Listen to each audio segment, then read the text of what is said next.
I'm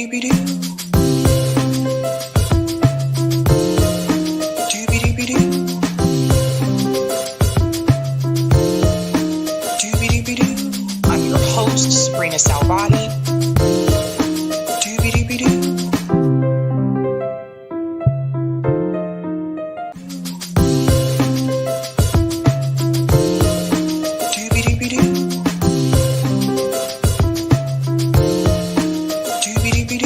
I'm your host, sabrinasalvati.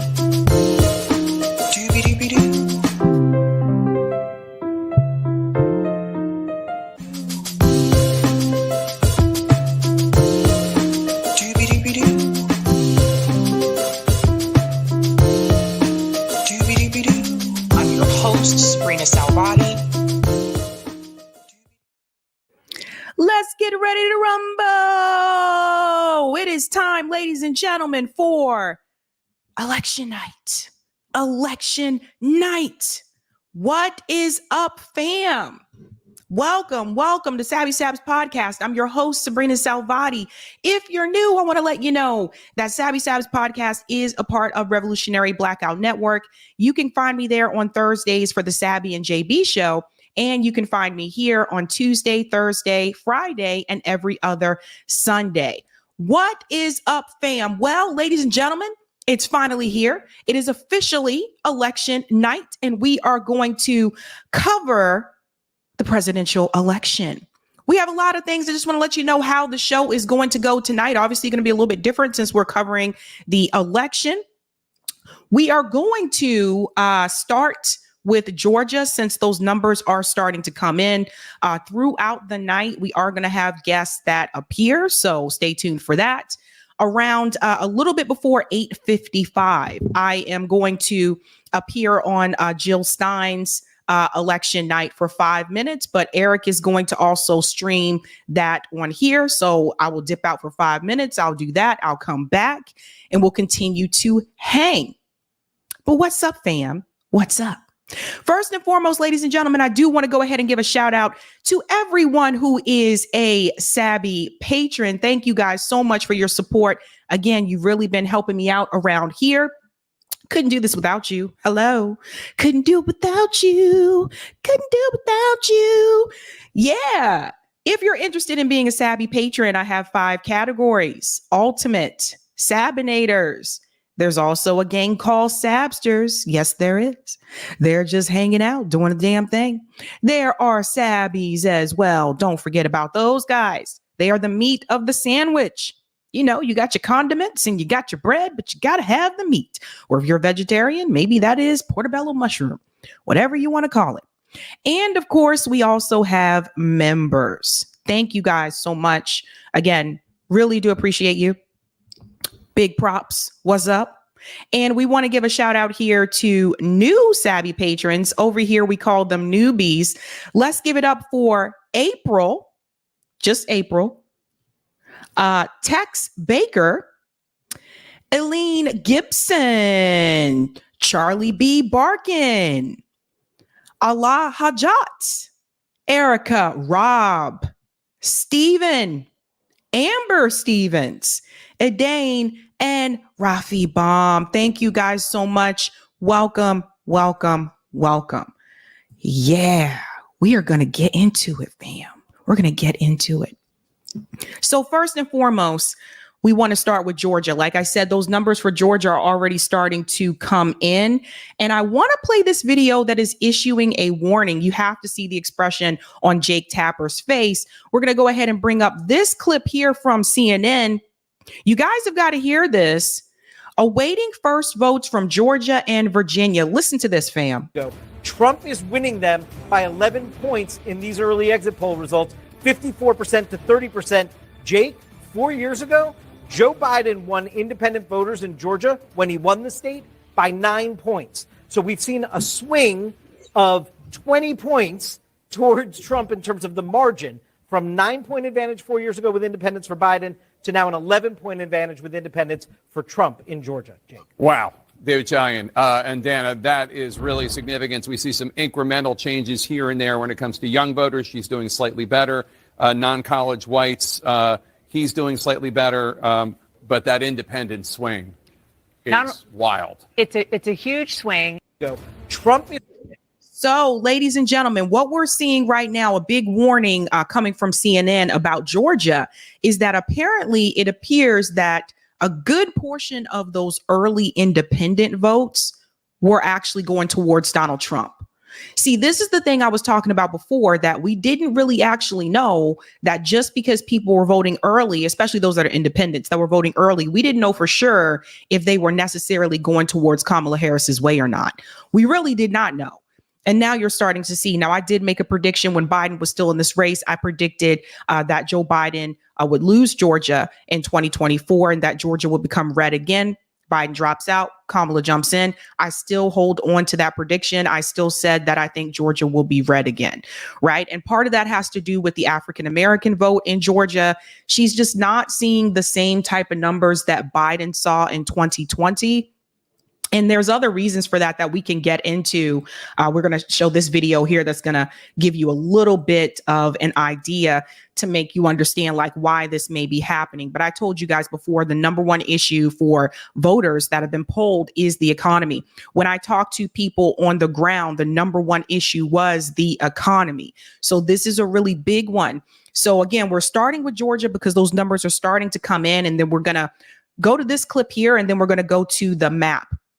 This is my first time doing presidential election coverage, so bear with me, but I think I have a plan. I think I got a plan here how to do it. There was a video that was posted, and it says, we were asking 100 Georgians who they were voting for, and people need to see this, and then we'll go to the map with the guy in the khakis. Listen to this. This is Clayton County, population 300,000. Our trip started in Clayton County, which is just south of Atlanta and is the blackest county in Georgia, where 72% of the people are black. Yet the area doesn't neatly fit political narratives, as we found out. What are your biggest political issues right now? I don't know. I think they should be abortion, allowed up to like 3 months or whatnot. I don't like Harris. You like Trump? I guess because he don't give a shit.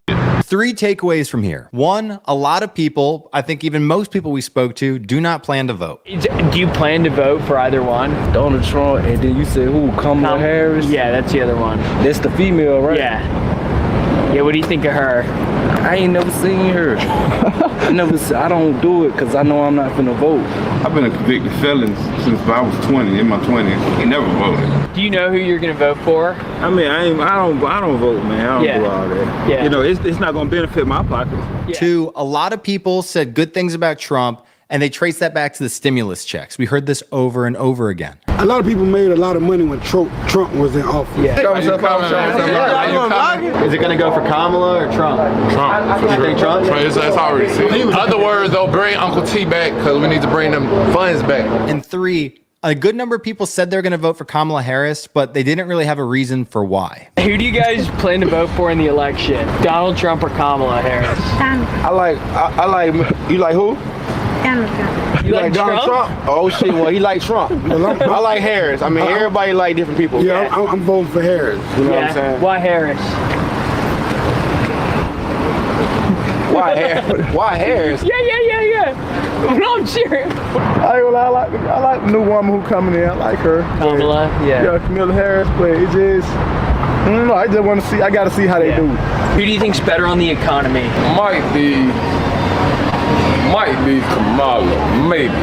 In downtown Atlanta, opinions were also divided. We went to Centennial Olympic Park and talked to a mix of lifelong residents and college students and heard what they had to say. So, all right, what are your biggest issues right now, like coming with this election coming up? I say like gun violence and gun control type of issues, and like just the safety of kids and students in schools. That and homelessness. Do you have a preference, Kamala or Trump?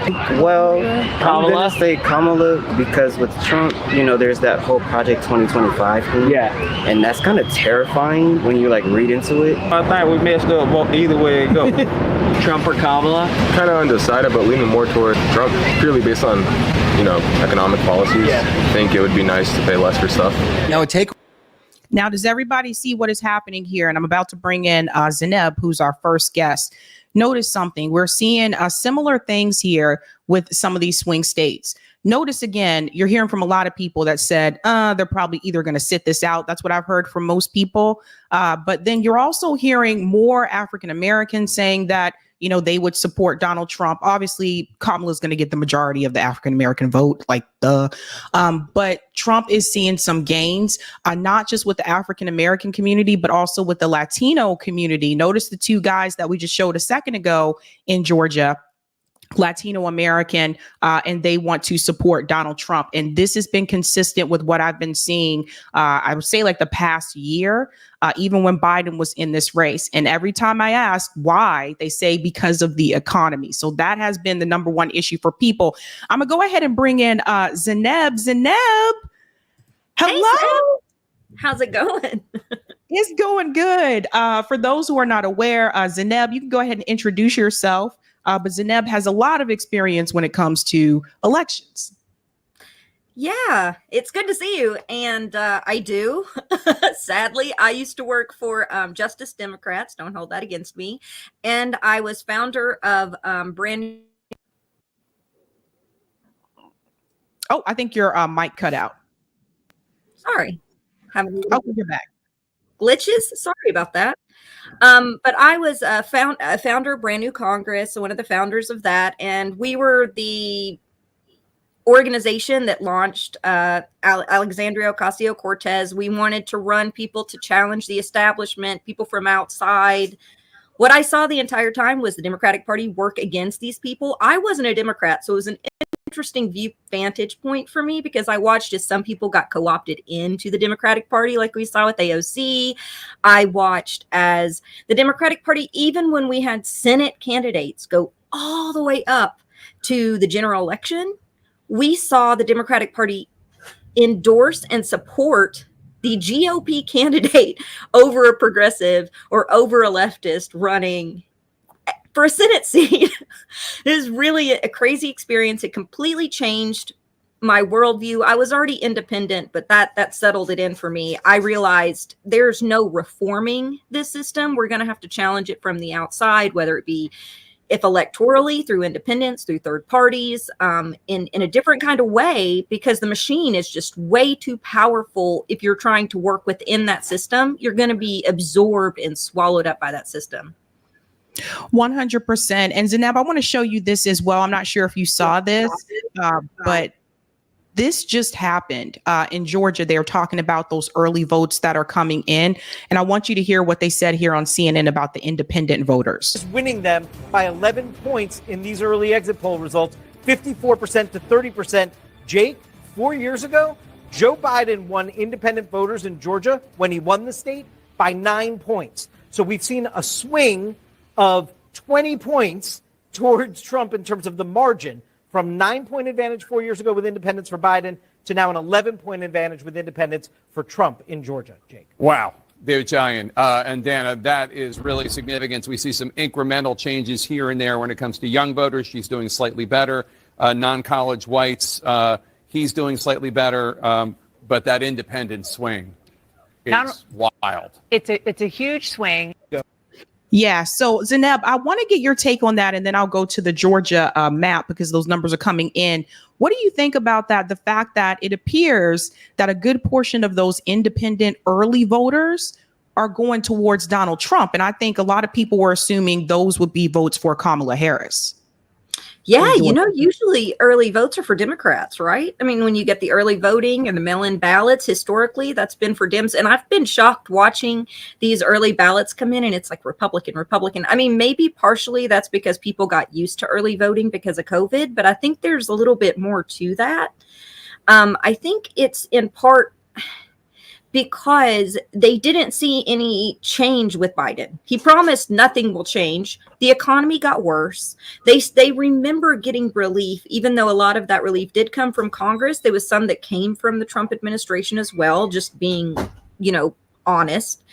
And so people look at that and they say, well, I got, $600 when I extra on my unemployment benefits. I got a $2,000 check that I didn't have to pay back. Biden gave us that child tax credit. Then everybody went to fill out their taxes, and it's like, you owe $2,500. And people were confused because we didn't realize it was a credit we had to pay back. We weren't informed of that. The check came into the mail. Wait a minute, because I don't have kids. Like, you had to pay that money back? Yeah. So he shifted. So Trump gave a tax credit. He gave a tax loan, essentially. So he shifted the tax credit that Trump had done before, the $2,000 to $2,500. But when he did that, or between 15 and 25, it depended on how many children you had and different variables. But when he did that, you had to pay that back when you filed your taxes. So what it was an advance. It was a child tax credit advance that then in 9 months you had to pay back. Oh. And a lot of people remember being stuck with that and being like, wait a minute, this was a credit before, and now you're telling me that this was just an advance. I had to pay it back when I did my taxes. Well, I didn't prepare for this. I cashed that check. I wouldn't have cashed that check had I known I had to pay it back. Okay. Me too, but don't tell anybody. They're like, I didn't pay it. Yeah, like I was not aware of that at all. Mm-hmm. So this is the first that I'm hearing that. So that is definitely not good. People are going to remember that when they go to the ballot box. They're going to remember things like that. They're going to remember how their personal lives changed. Now, Trump's rhetoric is abhorrent. I don't support him, obviously. I support third parties. Sabby and I have a lot of very, very similar views when it comes to, our political positions on things. And, but people are remembering this, I think. And I think that's why we're seeing the shift. When you have to walk in and then all of a sudden your family's still feeling the full weight of COVID, of the COVID economy, and then you're being told you have to pay this $1,500 back, that set a lot of families into crisis. Wow. So I want to bring up a couple of these results as they're coming in as well. Of course, I'm sure you already know this, but Kentucky is already, of course, called. I'm not surprised. We're a very interesting state. Kentucky was among the Appalachian states that used to be blue, quote unquote blue, used to be a Democratic Party stronghold. But I've heard you talk about this a lot until the 50-state strategy was abandoned back in the early 2000s. And basically the state houses were handed to the GOP. On my ballot, there was Jill Stein, there was Chase Oliver. The only partisan, the only non-GOP choice I had on my ballot was for the presidential, and then I had city council to pick. Everything else was GOP on my ballot, no challenges. And my county used to be quote unquote blue 15 years ago. So Dems aren't even running, and we've talked about this before, but Dems aren't even running in 65% of the seats this election. So down ballot isn't really being covered, but 65% of GOP seats this cycle is unchallenged, uncontested by the Dem party. Very interesting. Very, very interesting. And I think that's going to come into play with why some of these states go red too, because if there's no one else down ballot to vote for, down ballot races also brings people to the polls. This is true. This is very true. We are seeing, I want to go ahead and bring in this part here for Georgia. Let's go ahead and bring this up.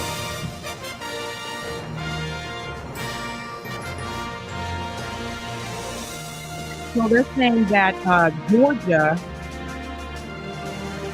I don't know why I can't mute this for some reason. That's weird. That's some background jams.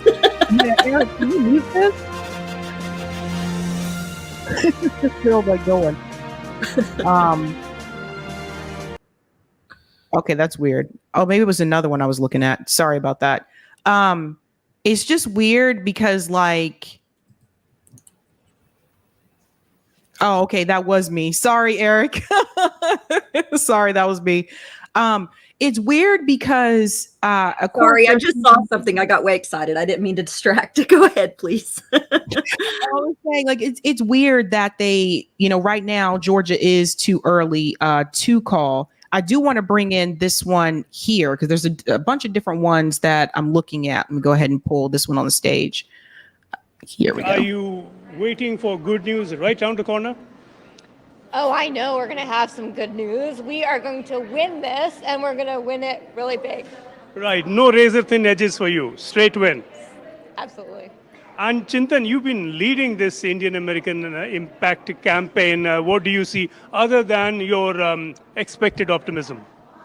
Yeah, look, I think this is going to come down to, as we've talked about, these battleground states. Michigan, Pennsylvania, Georgia, North Carolina, Arizona. These are critical battleground states for either candidate to win. What we've been focused on as an organization is mobilizing the South Asian American vote. The Indian American, South Asian American vote is over 400,000 voters in these states. They have the ability to be the critical margin of victory. We know the results are going to be close. We're going to win, but we know they're going to be close results. So our community is really going to be the marginal difference here in what happens tonight. Right. Zoreen.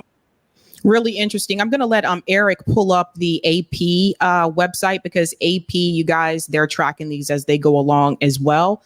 But one of the things I noticed in particular, I said it from day one that Kamala was going to have a difficult time and Biden was going to have a difficult time with the state of Georgia.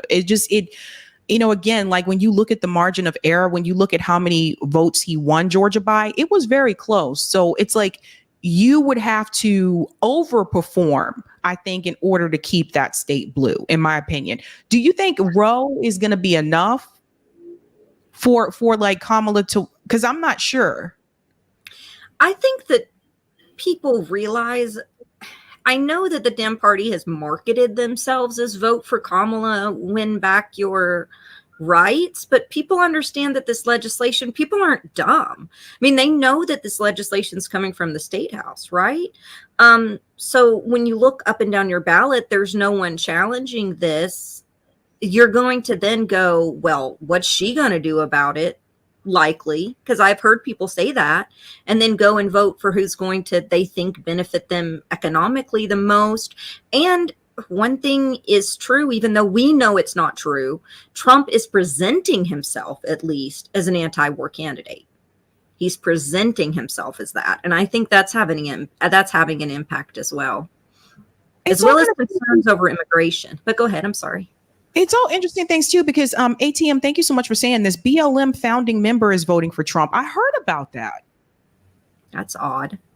And that's got to be over the economy. Because like I can't think of anything else. We're gonna bring in these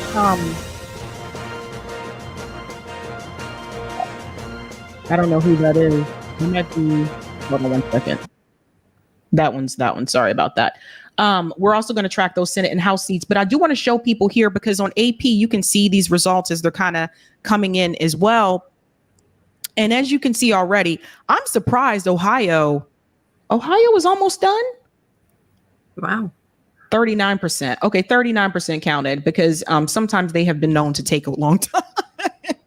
Ohio has been known to take a long time sometimes. But right now, what you guys are going to see, the states that are coming in, these are the ones that are like what you would call technically a solid blue state or a solid red state. That's what you're going to see coming in right now. Georgia, I believe those polls closed at 8 o'clock. So we should start seeing more numbers come in from Georgia. Let's check. Someone said Massachusetts. Is Massachusetts done? I believe so, or almost. It says AP race call 8 p.m.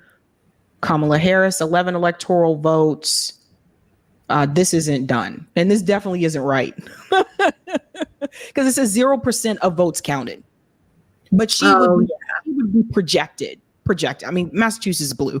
So she'd be projected to win this state. But it's not done. See how it says 0% of votes counted, guys?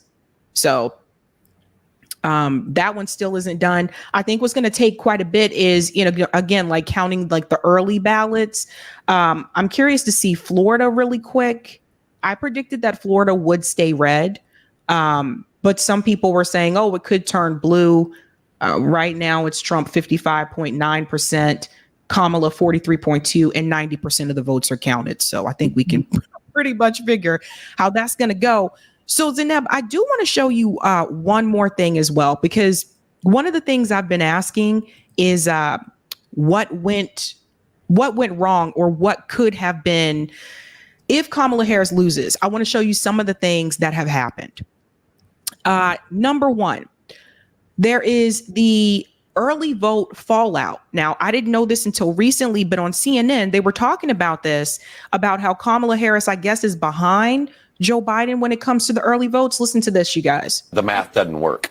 The Democrats are down 1.7 million early votes in the battleground states. In urban areas, they are down 1.4 million votes in the battleground states. Among women voters, rural voters have overperformed early by 300,000. Democrats have to win their races early. Republicans generally win them on election day.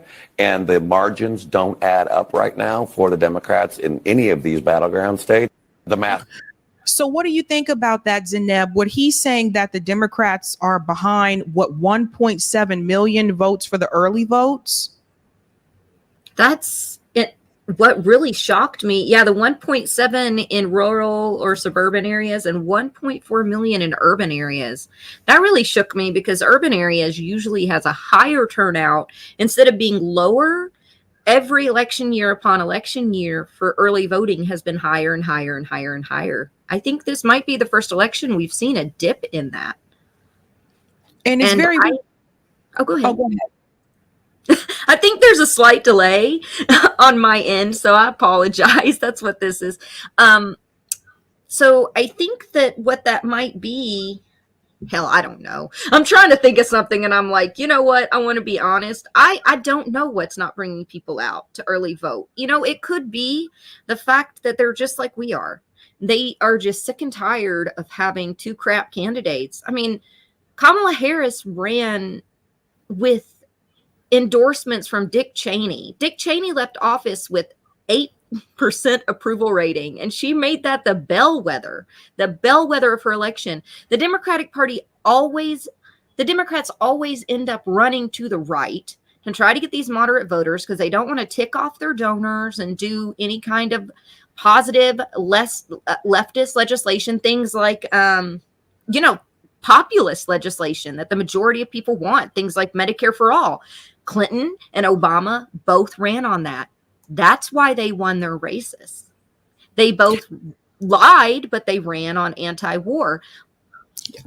Biden lied, but he ran on a living wage, and he also ran on forgiving student loan debt. Kamala has nothing like that. Her big thing is she's going to, fix the overturn of Roe v. Wade, but I don't know if that's going to be enough. And for some people, that is alone enough. But there are certain things that are happening that are kind of weird. Like, for example, what just happened in New Hampshire? So for those who are not aware, Dixville Notch, it's a small, very, very small town in New Hampshire. They're known for voting first. I think they vote at midnight, something like that. It's like 6 people. But something weird happened. New Hampshire town of 6 splits first in the nation vote between Harris and Trump. Now, this is weird because this didn't happen before. So you'll see here, it says at midnight, the 6 residents of a tiny township in New Hampshire cast their ballots, with the officials touting their status as the first in the nation to do so. The vote was a tie, reflecting the divisions across the country in what is expected to be one of the tightest races. Now, if you move forward here, what we will see is that 3 of the 6 residents in Dixville Notch voted for Kamala Harris, and the remaining 3 voted for Donald Trump. And then it goes on to say here, apparently in 2020, this was not the case. In 2020, they overwhelmingly supported, it says here, Joe Biden. It says that he swept it in 2020. So this is a sounding alarms to people that this, I know it's a small town, but typically it has not gone this way before, where they're split down the middle. And what that means is that some of them that voted for Biden in 2020 have turned around and have voted for Donald Trump this time around. It's just 6 people, you guys. Yeah. 6 people. And this really says something about the inadequacies and the complacency and the negligence of the Democratic Party to be an oppositional party. Because typically, historically, you do not have somebody run and then loses, and then the incumbent, which Kamala Harris we can kind of look at is sort of the incumbent in a way. And then you have the incumbent who beat that person originally, then turn around and lose. That's very, very rare. So I think that if Kamala wins, and I know you've said this, at the end of the day, the Democratic Party has no one to blame but themselves. They could have ran this race if they had if they had supported an arms embargo, which the majority of Americans support, if they had supported universal health care, if they had supported pre-K childcare, if they had supported a tuition-free college, if they had supported a living wage. I look at her platform, and like you said, she says she's running on Roe v. Wade, but there's no real way to codify that. And she said that in her speeches. She said, Congress has to hand me the bill and I'll sign it on the desk. Well, that's not a proactive stance. Yeah, we're going to have to look at some of those congressional races too to see how they're doing. And there are other signs too that I want to point to. This one was very Patino. Oh, there's something playing. Sorry. This one was very shocking to me because, and a lot of people may not know who this is, but this is Tasha K. She's a celebrity podcaster. Like she interviews like celebrities or whatever. But she, and this was interesting. Whitley Yates shared this. Well-known blogger, Unwind with Tasha, announced that she voted for Donald Trump. And for anyone who watched like her show, I am totally shocked by that. Totally shocked. And I guess she shared it on Instagram here. And this is what she said. It was extremely hard decision, but after careful consideration and reassertion of the facts, our country is in turmoil. Inflation is crazy, unnecessary use of military power and our tax funds to fund other countries. Trump 2024, again, this is another sign, I've said this before, where more African Americans have been moving over towards Donald Trump compared to those times before. And then there's this, and you guys have got to hear this if you haven't heard it, and I want to get your take on this, Zeneb. This statement here from Joe Scarborough from Morning Joe about those types of voters. Why are you doing this to me? I'm just kidding. Everyone listen to this because this comes off as kind of classist to me. I will ask the question that I think is a fair question to ask. Who raised these people? Yeah. Because they were not raised by anybody in my neighborhoods that I grew up, any middle-class neighborhoods that I grew up in. These people were not there. They were not raised. I mean, they weren't in the classes I went to growing up. In elementary or middle or high school or college, they just weren't there. That wasn't the America I grew up in, where people would laugh at the idea of people of press getting shot. Like everybody would like sit around like, what's he talking about? Or again, the laughing at the Puerto Rican other joke. things, laughing at the Puerto Rican joke. My God. That Puerto Ricans are a pile of trash. Are laughing at a 83-year-old man being bludgeoned nearly to death. That's an applause line. That's a laugh line. Again, who are these people?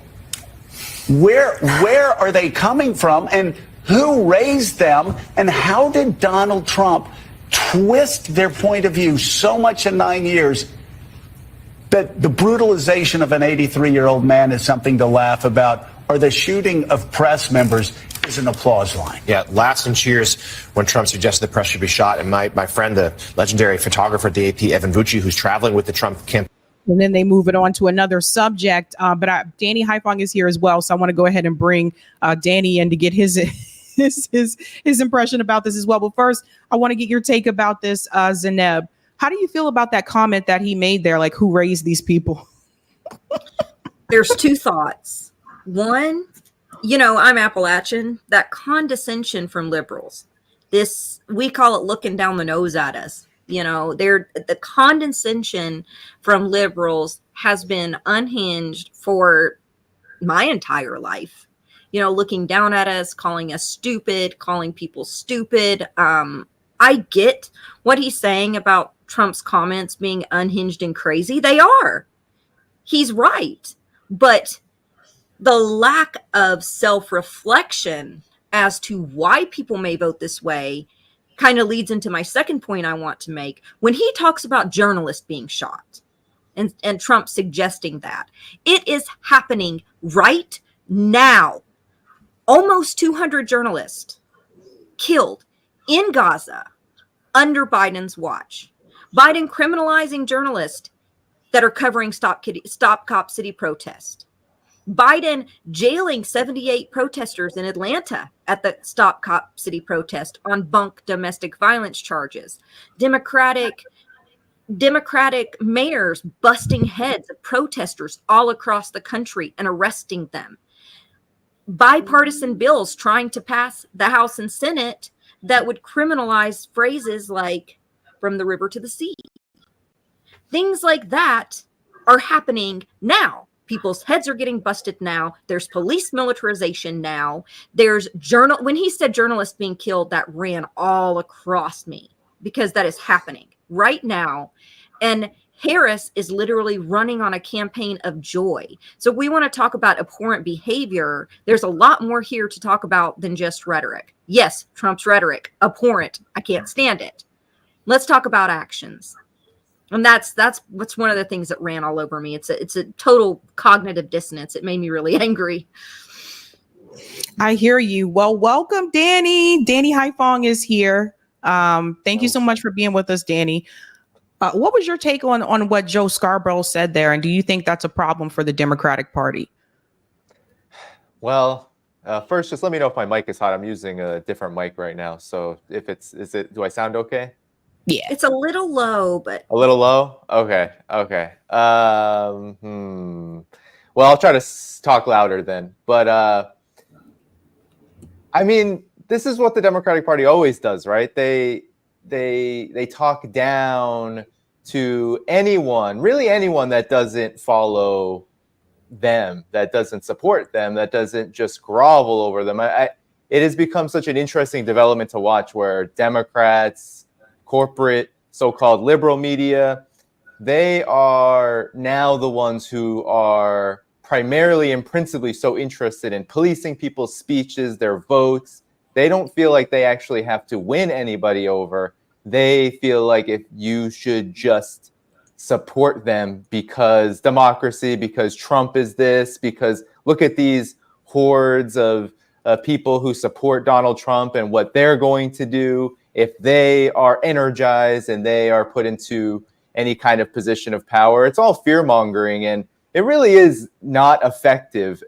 In my humblest estimation, Donald Trump actually ran a very poor campaign, I believe, for 2/3 to 3/4 of this entire election campaign. And it seemed like the assumption was that Joe Biden was easily beatable. And Kamala Harris has had everything going for her. And the fact that this is even going to be a close race, I think, demonstrates just how problematic so many people view the Democratic Party. Even in places that are traditionally blue, there is a lot of sentiment. I've been sensing it for months. People I've speak to, my wife's coworkers, people who just always vote Democrat are very unhappy and very much not satisfied with Kamala Harris. So she may win, she may not, but what we're going to see is likely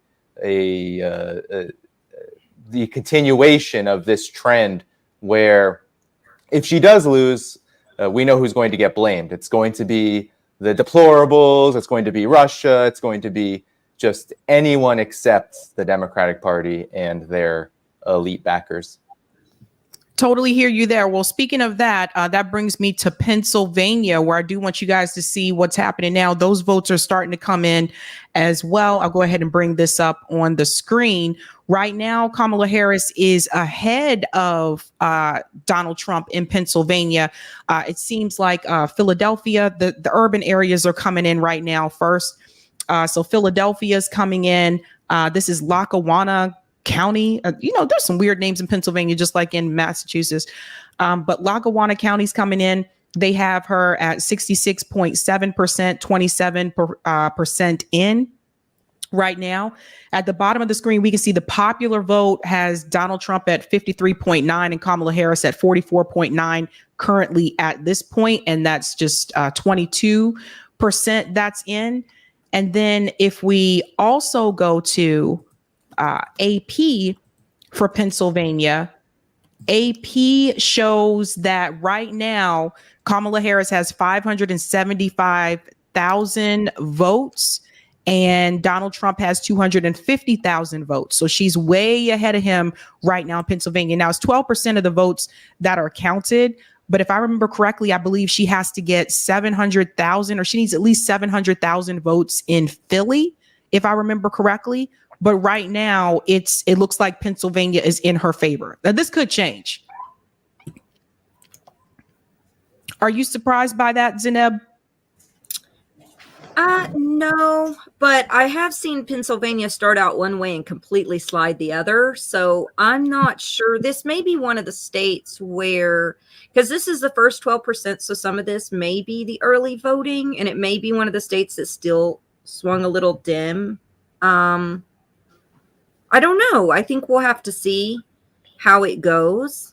Pennsylvania's always been kind of a swing state in some ways. So I don't know. I feel like this is so early that it's hard to tell. That is a very big gulf, and I don't know exactly how many voters there are in Pennsylvania total. But I feel like this very well could lean the other way. So I don't know. I guess we'll have to see. That's interesting. And then for people also, Jill Stein right now has a little over 4,000, Chase Oliver a little over 3,000. I think, again, those numbers for both of them are going to increase as we go further into Pennsylvania. I can't remember how many votes Jill Stein had before in Pennsylvania. I know Michigan, she did have about 50,000-ish votes. I think that's going to be higher for her this time around. With Michigan, I believe Wayne County will probably come in last. That is the county that includes Detroit, you guys. But speaking of that, there is something that I did want to show you guys about Michigan really quick, because I think this is important. Let me just come up here. The cracks in Wayne County, they were sounding an alarm about this. So joining me now is our Nightline co-anchor, Juju Chang in Detroit. And Juju, I think the Michigan race is absolutely fascinating. So, right, it's part of this so-called blue wall, Pennsylvania, Wisconsin, and Michigan. And you have pointed out, though, that there might be some cracks in that wall, specifically in Michigan. Tell us about that. Absolutely. There are severe cracks cutting into the core Democratic constituency here in Michigan. And the question is there enough support to hold the blue wall solid? Now, if you look just at Wayne County, you see two constituencies that have been traditionally Democratic that Trump has made inroads on, the first of which is African-American votes. You know, it's crucial in Detroit, in Wayne County. In fact, this was solidly Democratic until 2016. Hillary narrowly lost Wayne County by about 10,000 votes because of relatively lower African-American turnout after the Obama administration.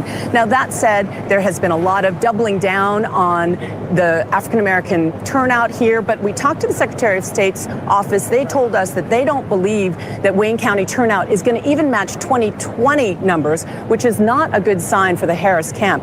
In addition to that, Wayne County also has the largest percentage of Arab American voters, and we talked to so many Arab American voters who say they just can't bring themselves to vote for Harris because they are so upset about the war in Gaza. They say that even knowing that on some level Trump would be even more pro-Israel on the Gaza issue. We talked to one Democrat, lifelong Democrat, who said she was a Bernie supporter. She voted for Biden, but she couldn't bring herself to vote for Harris. She went with Jill Stein, the independent candidate. And that kind of depressed turnout may be what we're seeing in Wayne County, and that is a trouble sign. The question is, can Democrats hold that blue wall? So this is an interesting point. I want to pass it to you, Danny. There seems to be a problem here in Wayne County for Kamala Harris, and that is we knew about the Arab American vote and the Muslim vote. We knew about that. But I did not know about the African American vote, particularly in Wayne County. So it seems like there seems to be some issues there as well. Obviously, we all know, we've talked about this for so long, it seems like the Gaza issue is a big deal for a lot of voters and a lot of people that have come out. I can't tell you how many people, and Danny, you were one of them, how many people posted on social media that they voted for Jill Stein today. Mm-hmm. Yeah, I was seeing that too. It was a really, I think, very much a positive thing to see. And what that report you just played demonstrated is something you've been covering, we've known for quite some time, which is that the question of Gaza and the genocide that's happening there and the potential for a much larger war, which has basically already been rolled into motion in West Asia because of the US's undeniable and unflinching support for Israel. We knew that this was going to be a big part of this election. It was hard to say how impactful it would be, but it seems that in these places where there are large portions of Arab American voters, Muslim voters. I remember listening to one of your shows, Sabby, where you mentioned a report where there was, I think it was Joyanne Reed, who was covering something where the poll or the report was lumping Arab Americans, Muslims, like everyone was together, when in fact these are separate constituents, which just so happen to hold actually very much similar views on this issue because of the obvious connections. A lot of Palestinians are Arab and a lot of Palestinians are Muslim. But the fact of the matter is that this other factor, the Black American vote, it seems that Kamala Harris will probably do quite well in that area. But even little cracks, as they're calling them, like in Michigan, could shift the election very much away from Kamala Harris because it's so tight, because everyone is saying it is going to be very razor hair thin, the result. And I am just not surprised by this because you've been covering this, Sabby. You're one of my go-tos on this now that I've mostly shifted to geopolitics. But at the same time, when I just study, even a cursory study of the way Kamala Harris ran her campaign, it was essentially nothing. It was essentially nothing until the very last moment where she came out with a lot of empty, vague promises in the last 2 weeks saying she'll do everything to end the war on Gaza. Nobody believes her. Not only does no one believe her, but she already has left a huge trail of shit, which shows that she is not at all sincere about any promise that she would ever make. Her vice presidency has been a big nothing burger. It's literally just been a rubber stamp for endless war, austerity, the worst that this empire has to offer. And she ran her campaign saying she's going to continue that. And I don't know if you've noticed this, Sabby and Zainab, the way she talks about Gaza, even when she claims she cares about the civilians being killed, she is most strongly yelling at the top of her lungs that she's going to free the hostages. And I always say, well, Israel's going to kill all the prisoners of war first before anything like that happens. But the fact that she chooses certain points of emphasis just shows, and I think people can see through this. I mean, you have to see what she leads with, right? Yeah, exactly. Leads with, we support Israel. Remember October 11th, free the hostages. 200,000 Palestinians later killed. Now, I think most people understand that that is just not sincere. So people are going to vote for Kamala Harris because they are going to do that in spite of Gaza. And a lot of people are not going to vote for Kamala Harris because they really do care about this issue, as they should, because no one should feel good about their government arming to the teeth a genocidal entity. They shouldn't feel good about that, and they shouldn't base their voting behavior on that. So a lot of people, and I think we're going to see this throughout the results, a lot of people are going to decide not to vote for her, who you might think would vote for her. Whether that swings the election, I mean, in my estimation, Donald Trump, if he really wanted to win this election, he could have won it a while ago. But these two parties, they play a certain game. I believe, I'm not a conspiracy theorist in this way necessarily, but I also believe that campaigns and the various elites that support these campaigns and these parties look and calculate as to, well, how are they going to actually portray political legitimacy in this time? And I believe that they wanted a close race. They wanted a close race because that's how you get people to pay attention to this, when actually what's going to come out of this is not going, it really is going to have very very little in terms of different results in terms of policies or anything like that. After this election is over, we can expect more of the same, whether it's Kamala Harris or Donald Trump in many respects. Well said. And I want to, speaking of that, we'll see how this turns out for Jill Stein in Michigan. I'm about to hop over to Jill's stream for about 5 minutes and then I'll be back. Can I also add one thing? And then I actually have to go because I'm joining Lila and Pat on Punch Up Pod. And I'm supposed to be joining them at 6 Pacific. So I think that's almost time right now. But I did want to add NAFTA. It's not mentioned much, but NAFTA in Michigan and Wisconsin in the Rust Belt is sprung massive leaks in the quote unquote blue wall for the last 2 decades. So they've had this mythology that the blue wall is still there, but it's been gone. It's been gone for a while. I'm not going to lie. So. Okay. Well, let me go ahead and show you guys Michigan, because right now, 8% of the votes are counted. Over 250,000 for Kamala Harris and over 190. Well, that just changed. Excuse me. Over 258,000 for Kamala Harris and over 203,000 for Donald Trump. 4,000 so far for Jill Stein. 2,000. And this is another thing I was telling people. RFK Jr. is still on the ballot. He's still on the ballot in those swing states. So over 2,000 votes so far for RFK. I don't imagine he'll get much more than that because, he did drop out and join along with Donald Trump. But Jill got over 50,000 votes in 2016. And that was prior to Gaza, right? That was prior to the genocide. I can't imagine she gets less than 50,000 votes, or I would imagine she's going to get more than that in Michigan this time around. And let me know where they're at, Eric. We can go ahead and bring that up too. But I think Eric said they might be running a little bit behind. Yeah. Because there are a couple people, for those who are not aware, again, we'll have to see how this pans out in Michigan. As you guys can see, it's already starting to get a little bit close. This number just changed on me. He's about, I think, 50,000 away from her. So Michigan, I don't know, man. We don't know what's going to happen.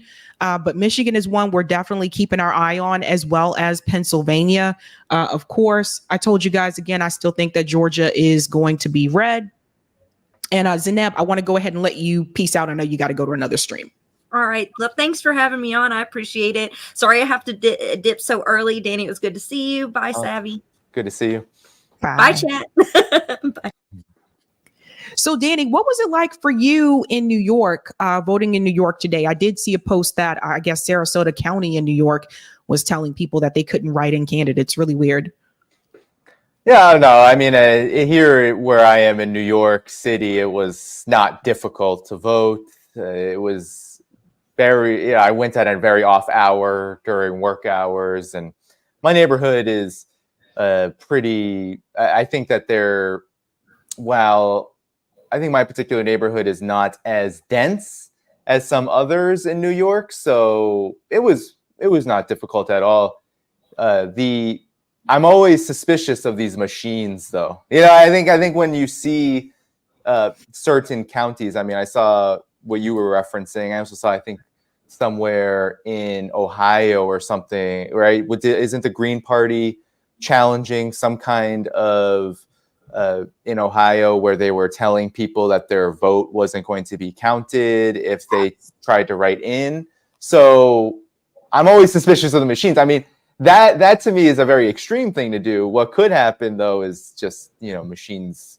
I know these voting machines have had problems in the past counting votes. So, I don't always trust them. So we'll see. I hope that Jill Stein does get the 5%. I do have deep suspicions that even the mechanics of the system would allow it. But, that's just my the two-party duopoly, my suspicions of the two-party duopoly and the corporations they contract out for. Yeah, no, I totally hear you there. And for people who are wondering, Jason Call, I think, is speaking now. We can go ahead and bring him in for a little bit. And Eric or JB, one of you in the background, you can let me know. They're on Susan Al-Bahawa. So let me check that list. I'll bring her in. So please forgive me. First of all, I want to congratulate Dr. Stein and Dr. Ware, along with their dedicated team, for the honorable, people-centered campaign that they ran, which was predicated on social and environmental justice and moral fortitude. You had very little resources to work with compared with the major parties, and the Dems fought you at every turn, from getting access to your own public funding that you earned, to using their vast coffers to keep you off the ballot, and then to launching an all-out assault to disparage and trivialize both your campaign and you as individuals even.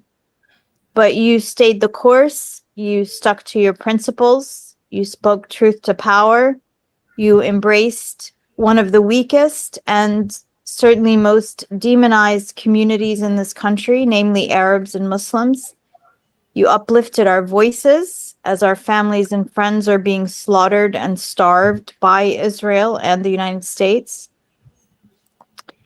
And I find it beautifully ironic that, contrary to pervasive dehumanizing propaganda about us, that the majority of Arabs and Muslims, including Palestinians in Gaza, supported the only Jewish candidate on the ballot. And I'm proud to have been a part of your journey, however small that part may have been. I've been thinking about the millions of people in this country who claim to want an end to this Holocaust, an end to genocides in other places like Sudan and Congo, an end to the endless capitalist extraction and consumption, the rape of our planet, and the extinguishing of whole species.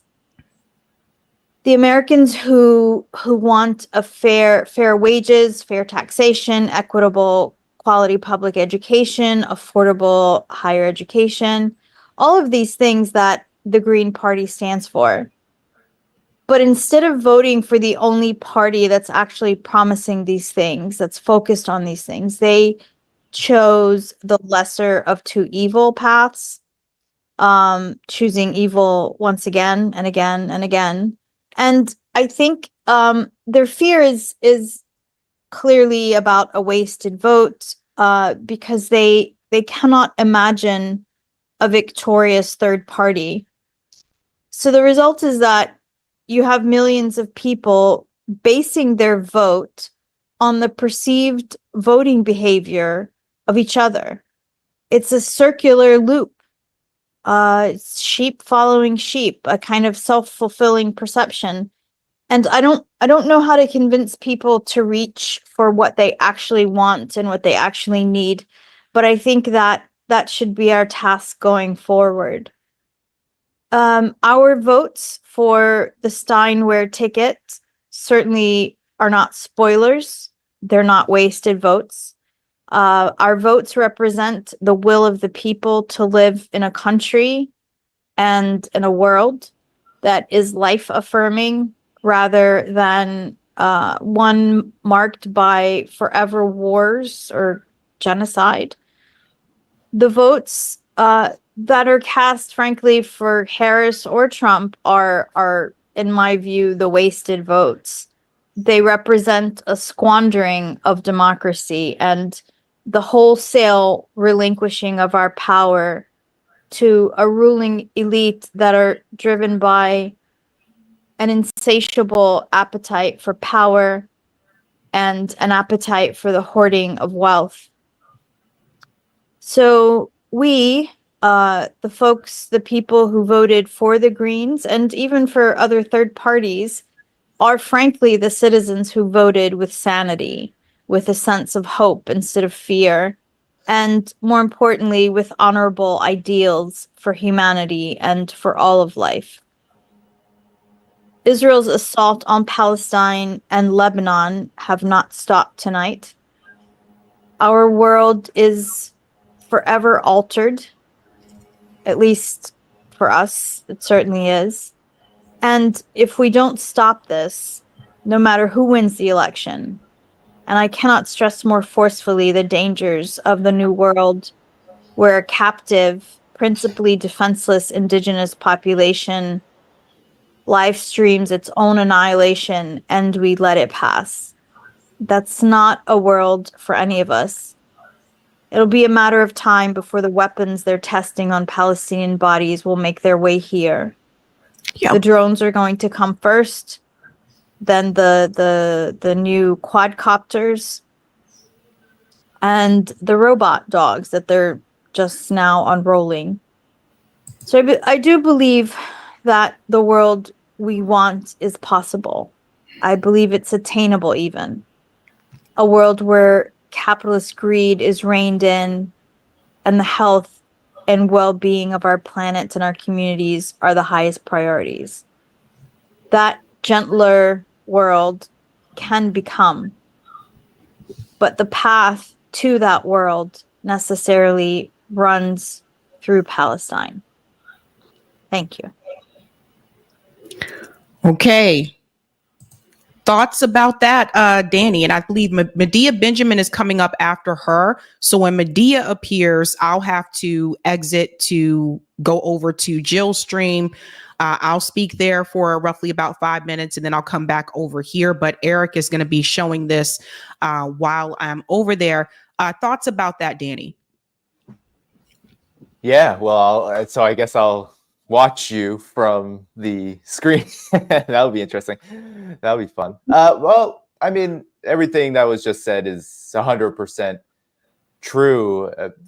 We are witnessing a time where Palestine is not only back on the world political map and agenda, but it is quite clear that how the Palestinian question is resolved is actually going to change the entire world indelibly and forever and without any question. So there is no question that anything that we hope to achieve when it comes to our own needs, to our own struggles inside of the United States against oppression is going to be very much dependent upon how effective we can also be in stopping the genocide in Gaza. Because if the genocide stops, then, and at this point, it is quite clear that if the genocide does stop, it's because the resistance to it has been successful. Because we see that whether it's the Israeli genocidal colonial entity or its U.S. backers, they don't actually see an off-ramp that can bring the political situation back to pre-October 7, 2023. There is absolutely no possibility of that occurring. And that is generally true of any kind of seismic, antagonistic, explosive world development like the genocide in Gaza. There really is no return from that. The only way that we will see victory in any sense of our own struggles is going to be really dependent upon their liberation, because our capacity to do our part in that means that we have also reined in the U.S. war machine. I don't even like using the term reined in, and I'm not going to, necessarily make this a criticism of what we just heard. Definitely not. But just in terms of the idea of trying to rein it in, what we're really going to have to do is stop it, shut it down, end it, dismantle it, destroy it, and replace it with something else. And so our ability to achieve the tactical and strategic victories on the road to that will be very much connected to what happens to Palestine, what happens in Palestine, and how that transpires toward their liberation. So that's, I 100% agree, but it is now, I think, one of those moments in history where not only is the situation so grave, but also the responsibility is just that much larger. And so I'm sure we all feel it, it really does loom very much large over all of us. And so we are in for a bumpy ride, but it is certainly one that we need to be engaged in, and we need to be advancing forward, because what often happens, and I've talked about this on your show, Sabby, what often happens is that advancement can kind of go away. Okay, and I'm going to head over to Jill's thing to do a quick hello over there, and I'll be back. All right. All right. Now we can. Let's listen in on Medea. Let's see if I can unmute this. What the people feel. And in all the opinion polls that we have seen, the majority of people want what the Green Party and Jill and Butch have been standing for, but it's certainly not what we're going to get with either of these candidates. And so I just have been so just delighted to watch you in this campaign, amazed at your stamina and your grace throughout all of these attacks. And I really want you to know how much I and the people that I'm with every day walking in the halls of Congress appreciate you being out there for us. And especially now at this time when there's the most atrocious U.S. foreign policy of slaughter and starvation of the people of Gaza, of slaughter of the people of Lebanon, of Netanyahu pushing the U.S. to go into a war with Iran, and Kamala Harris saying that Iran is our worst enemy, and Trump saying that Israel should blow them to smithereens. Having a voice that talks about the real need for diplomacy, for talking, whether it's talking to Putin to end the war in Ukraine, or it's forcing not just negotiations, but forcing an entire change in Israeli policy by cutting off U.S. weapons, U.S. funding, U.S. diplomatic support. This is what we need, and this is what you have been representing. I remember when Obama was elected, and there was the Israelis were bombing Gaza at that time. And people said to us, well, you can't protest Obama. He's the first Black president. You have to give him a honeymoon. And we said, okay, 24 hours. Well, in this case, moving forward, I don't think we want to either give Harris or Trump a 24-hour honeymoon. In fact, there is a protest going on right now at the White House saying whoever is in there, we have got to be on their backs day in, day out, to force them to listen to morality, international law, U.S. law, the cries of the people of Gaza, and the opinion of the American people. So I just want to take a quick walk over here, Jill, where I think there's some people who are part of this watch party that might want to give a shout out to say thank you, Jill. And I know I speak on behalf of so many people in this country that are so thankful to you. So let's have one shout out over here. Hey, who at this table voted for Jill Stein? You did. And you want to say something to Jill here? I don't see Jill. She's there. She's in the background here. Hey, Jill. Thanks for being the only candidate with an anti-genocide platform in all of this. Really. Anybody else? Hi, Jill. My mom recently met you in California, and I also want to say thank you for being one of the few candidates who recognizes the full humanity of Palestinians.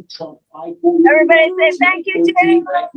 So I'll sign off now saying thank you, Jill. Thank you, Butch. Thank you to the Green Party and all the people who worked so hard on this campaign. Congratulations.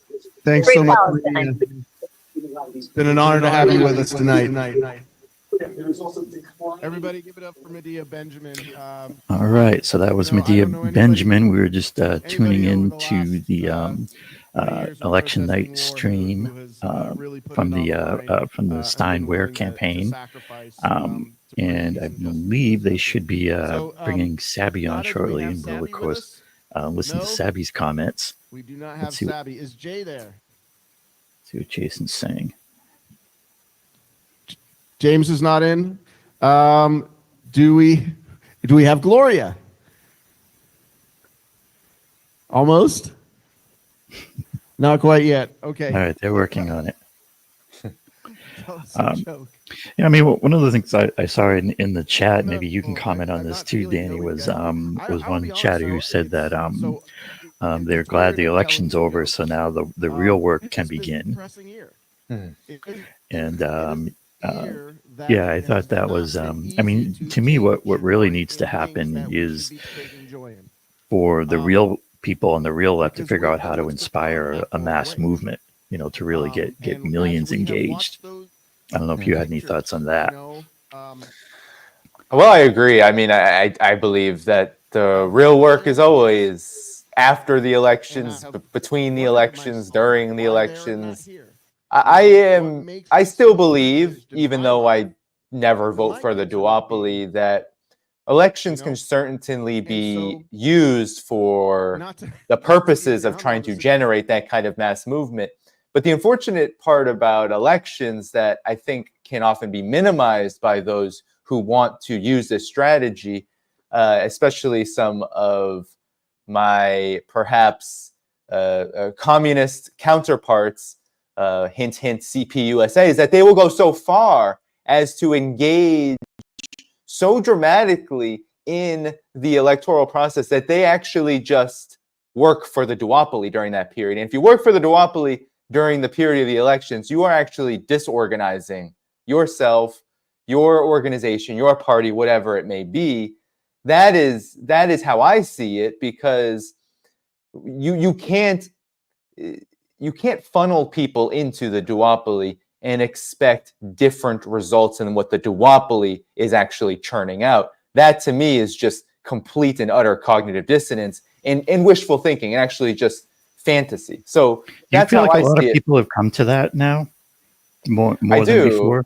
Oh, I do. I mean, I think that the disillusionment in the electoral process is just at an all-time high in the United States. So really what you have are people who are very committed, which are a very loud, committed number of, I guess you could say, leftists who still do this. I would call them liberals.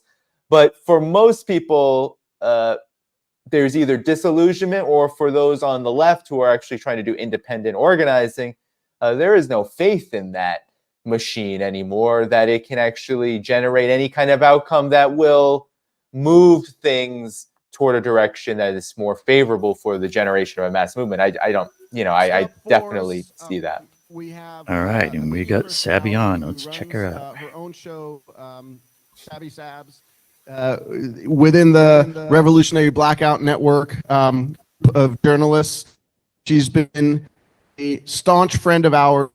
Start and welcome to the show. Thank you so much for joining us. Hello. Hi, Jason. Hi, Jill. Hi, Butch. Hi, everyone there. I wish I could be there with all of you in Dearborn, Michigan.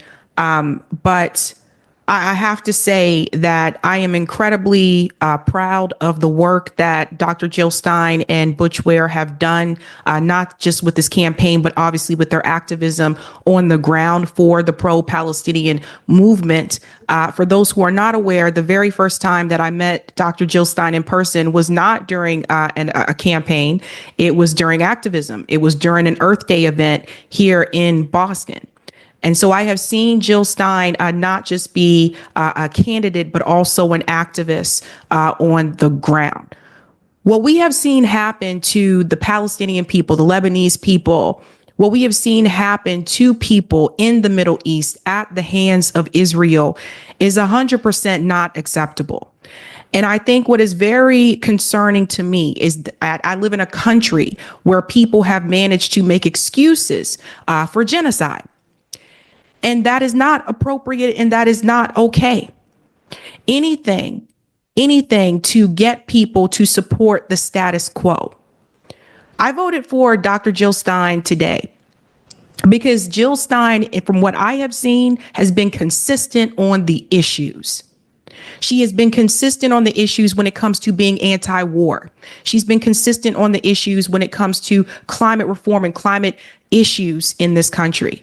Not only does Dr. Jill Stein, obviously, in my opinion, have the best platform when it comes to foreign policy, when it comes to Gaza, when it comes to the Middle East in general, when it comes to climate change in this country and in the world. But she also is one of the very few candidates that I have seen in a presidential election actually have a platform for Black Americans in this country. And that is very far and few. So when people assume that I would support a Kamala Harris, they are very surprised to hear that I supported Jill Stein. And it is really interesting that after all these years in this particular country, after everything that Black Americans have gone through in this particular country, none of these candidates that are running in the two-party system really want to bring forth an agenda for Black people to help Black Americans in this country. And then there was Jill Stein. So when I vote for a candidate, I'm voting based on policy. I'm not voting based on identity. I'm not voting based on vibes and what some people call joy. I'm not voting based on those things. So for me, it is very important to see if there has been some type of consistency. And I have watched Jill Stein not only be present at these protests, speak out against what Israel is doing, but she has also stood in the face of adversity when it comes to the attacks. Running outside of the two-party system is not something that is easy to do. You are going to receive attacks from all different types. And we've seen them come out of the woodwork. But one of the things that I will say is that whether it's Dr. Jill Stein, whether it's, someone running outside the duopoly that is pushing back against the status quo and that is pushing back against genocide, these are people that we really need to rally around for a larger movement in this country. I never thought I would see the day where a genocide would be appropriate or would be acceptable for people to use as an excuse. But we have to do this because otherwise you could get Donald Trump, or we have to do this. Otherwise you could get that. I never thought I would see that day in this country because I thought we were better than that. But it has become very clear to me with what has happened in Gaza that we're not better than that in this country. And I think there is a lot of room for improvement. And the only person that I can see that really gets it and that is serious about building a larger movement beyond this presidential election, that is Dr. Jill Stein. And so I support Dr. Jill Stein also because she not only is consistent, but I feel like she is very serious about this particular issue. And I have not watched Dr. Jill Stein fold under pressure. And that's what you need in a leader. And that's what we should have in a leader. We don't need a leader that's going to give in to corporate donors. We don't need a leader that's going to give into the military industrial complex. And all of these leaders that have appeared in my lifetime that have gone through the White House have done those things. So we really do need a real change. And I think that Dr. Jill Stein is that change. Thank you so much.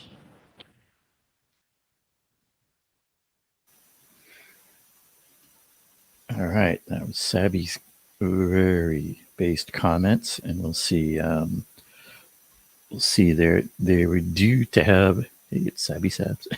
They were due to have JB on next. We'll see if that happens on their list. You know what? One of the things I would definitely echo on what Sabby was talking about is the money. You know, I'm big on always following the money and focusing in on that and the corruption and kind of, you know, going from there. And, you know, I think that this election, you know, if Jill Stein's on your ballot, at least you have it's basically a choice between money and corruption and not money and corruption, I guess. Oh, here comes JB. All right, let's see.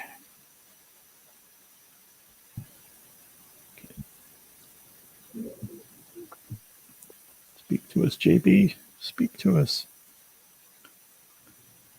Somebody tell JB you're on. Good evening, everybody. Good evening, Dr. Stein. Good evening, Dr. Ware. And special hello to Jason, Sam, David, Nada, all of the people who are part of this team. I am one of the co-press directors for the Jill Stein 2020 campaign, as well as I am a host of my own channel called the JB Font Channel, and also co-host of the Revolutionary Blackout Network. One of the things that I think that is the most important is that we're focused on voting for Jill Stein because we have red lines. I have a few red lines. One of the red lines that I would like to highlight is we all talk about the genocide in Gaza, but that's not the only genocide that I think that we need to talk about. What about the genocides in Haiti, the genocides in Tigray, the genocides in Congo, the genocides in Sudan? What about the genocides of Black Americans here that we've been enduring for 400 years, or the genocides of our indigenous brothers and sisters and siblings that have been enduring for 500 years? This is a vote against their genocide as well. This is a vote for reparations for those of us who are descendants of slaves so that we can be made whole again instead of being cast aside by a system that doesn't care about us. This is about declaring a climate emergency because I'm in Florida, we experienced 2 hurricanes, Hurricane Helene and Hurricane Milton, and they have ravaged the Southeast, and seeing what they have done. That in itself, we're experiencing ecocide. One of the reasons why we're doing this is also because we do not want to see a police state that targets us, especially those of us who are poor and marginalized in this country. And that's one of the things that it matters the most to people like myself. We experience genocide after genocide after genocide. And what do the two parties do? They look us in our face and they will say, hey, if you vote for us, we're going to give you this. And then guess what? The moment we try to get it, they take it away. Ultimately, what we want is an ethical, equal, egalitarian system that actually caters to the people.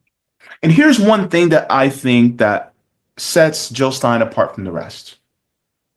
She didn't talk about the middle class this and the middle class that, and then cater to the rich. She talked about the people who were disenfranchised, the poor, the impoverished. As somebody who knew what it was like to be a homeless child, that spoke to me.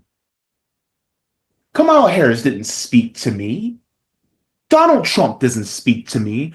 I was catching hell during a Trump administration. I'm still catching hell during this administration. It doesn't matter. And ultimately, what needs to happen is that we actually vote our values and then use those values to come together to organize. You see, somebody like Jill Stein, she can't do it alone. You need people like us who go outside of electoral politics to build dual power in order to circumvent this system, in order to make it easier for somebody like a Jill Stein to lay it up. That's one of the points.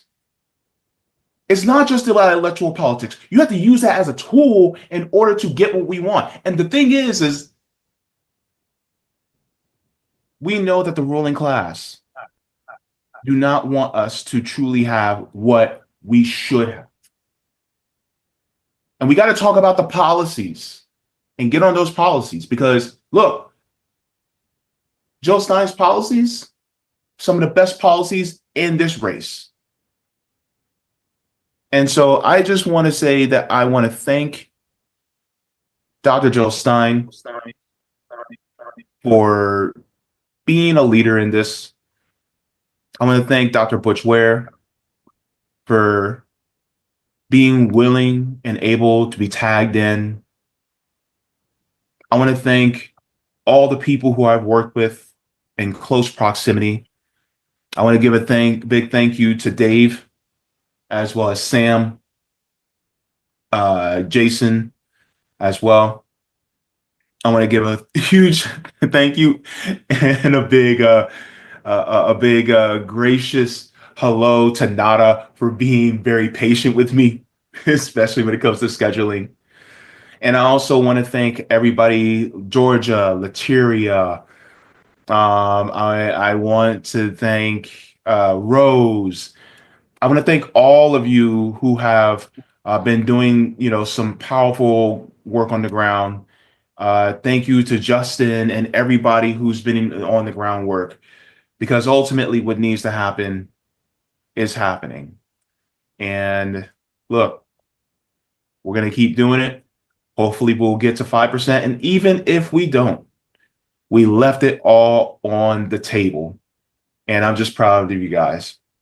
So let's change the system. Let's continue to do it. We're going to do it. Thank you very much. Thanks so much, James. Yeah, that was awesome. JB killed it there. At least I think so. I just want to pause this here for a second, and then we're going to go into some updates. There are some things that have changed. Any comments about that first, Danny, before I go to the map updates? Also, let me know when you got to tap out, because Danny's a trooper. I know you weren't feeling too well. I think you're muted. Yeah. Yeah, sorry about that. Well, thanks, Sabby. Both you and JB really just killed it there. I mean, what else is there to say about this? For me, I voted for Jill Stein and I voted for Jill Stein in the past, in past elections. And it's because, some people have been asking me, why not PSL? Why not other alternatives? Why not just not vote? And I don't really knock anyone for making those other choices. But for me, especially in this election, I felt like it was really important to push the charge toward a 5%. I think when it comes to this whole understanding of viability, it's just really important to understand that the Green Party put in as many resources as they could and did a lot of work to try to build up toward, and hopefully they'll be successful, that 5% of the popular vote, so they can become more of a vehicle to not just, be more competitive in U.S. elections, but really what it is, and we both know, Sabby, a lot of members of the Green Party, we both know that many of them are actually organizers. They're people who do independent media, like Margaret Kimberly. They're not interested in Jill Stein becoming president of the United States necessarily. What they want to see is that there is more resources toward getting these positions to become more of the mainstream in the United States and to become more of a vehicle for the real organizing that has to happen outside of the electoral system. So that is why I vote Green, and I just want to echo all the points that you two both made there, because they're they're good ones. Awesome. Okay. Well, JB is here again. Danny, just let me know in private when you want to, tap out. Just let me know. Sure. But we do have new results. What's up, JB? You came in just in time for new updates. I have to spend some time with JV, so I'll be here for a little bit. Hey. Yay. I'm so happy. Look, I'm gonna be real with you. This is the dream right here. Look. Sabby and Danny, it's great. I love it. But yeah, the pinch me, I'm dreaming. But look, this race is turning out very differently than what I have expected. I've been paying really close attention to the ballot initiatives in Florida. Needless to say, it's bittersweet. And from what I'm telling from some of my comrades on the ground, as far as Amendment 3, which legalizes marijuana for recreational use, I don't think it passed, which is surprising to me. I'm shocked. I'm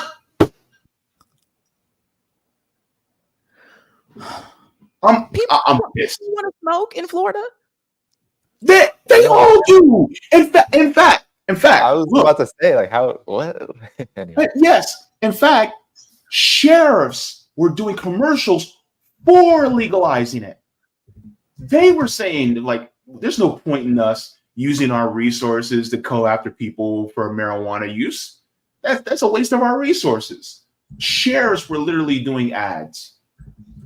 And then on top of it, I don't think Amendment 4 passed, which restores the abortion ban back to 24 weeks. So So that did not pass? I don't think so. Because last time somebody, one of my comrades showed me that it was 88% in already, and they didn't make because you have to make a 60% threshold in Florida in order for it to pass. Oh, they made that rule.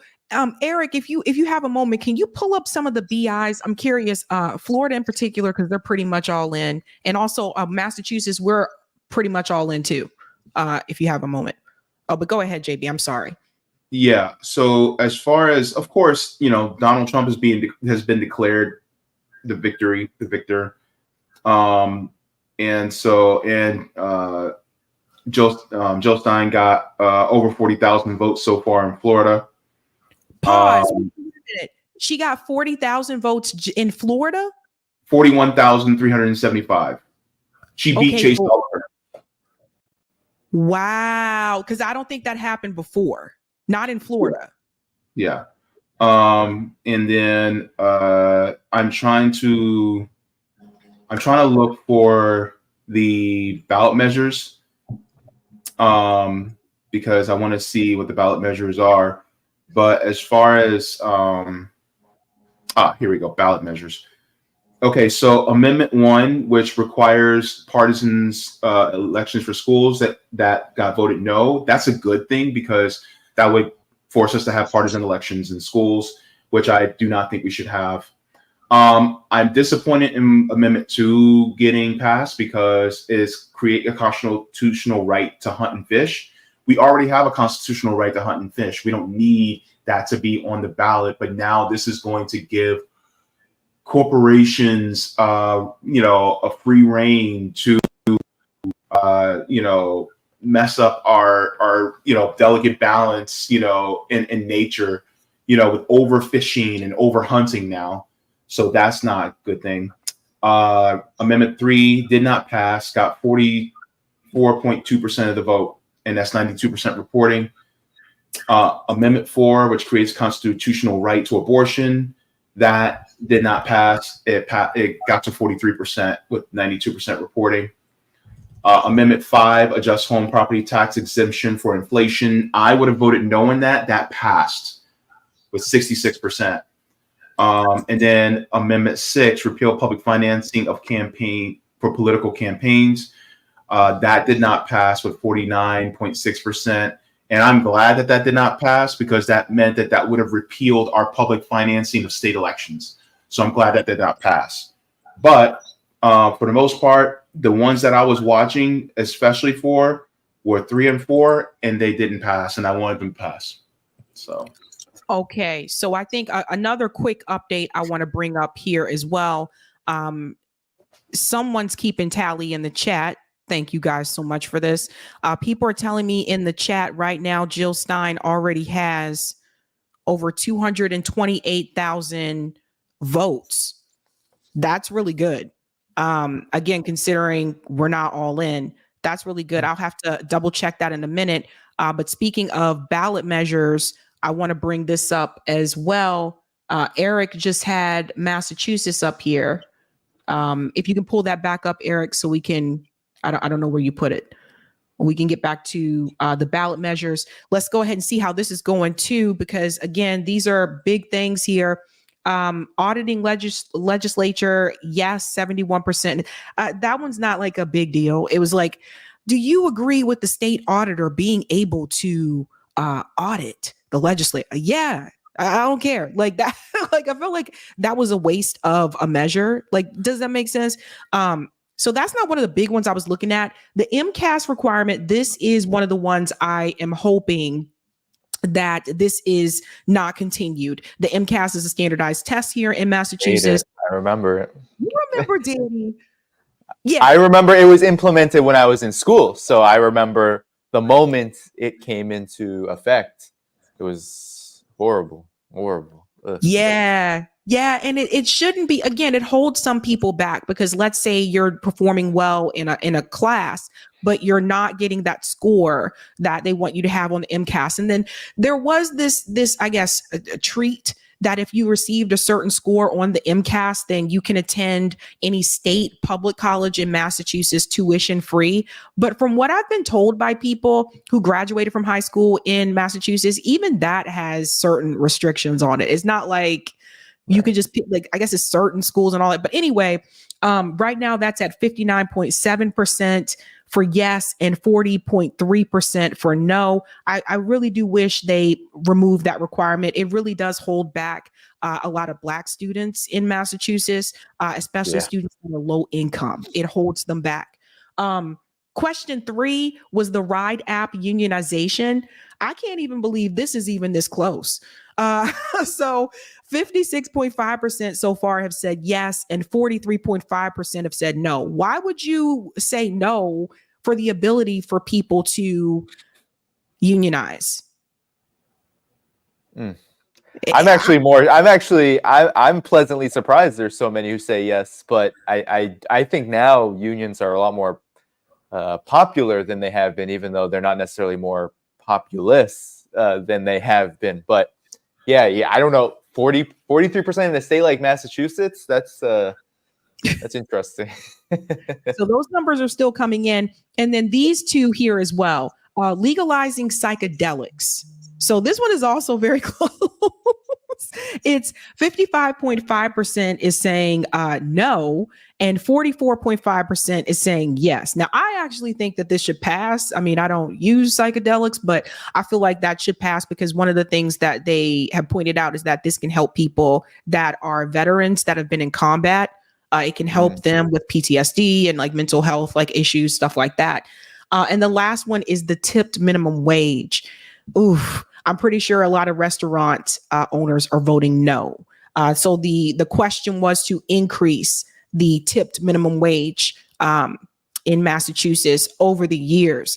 And 62.8% right now is saying no, and 37.2% is saying yes. And if I had to guess, I think the people saying no are business owners, like the restaurant owners. So that's what we have so far for some of those ballot measures.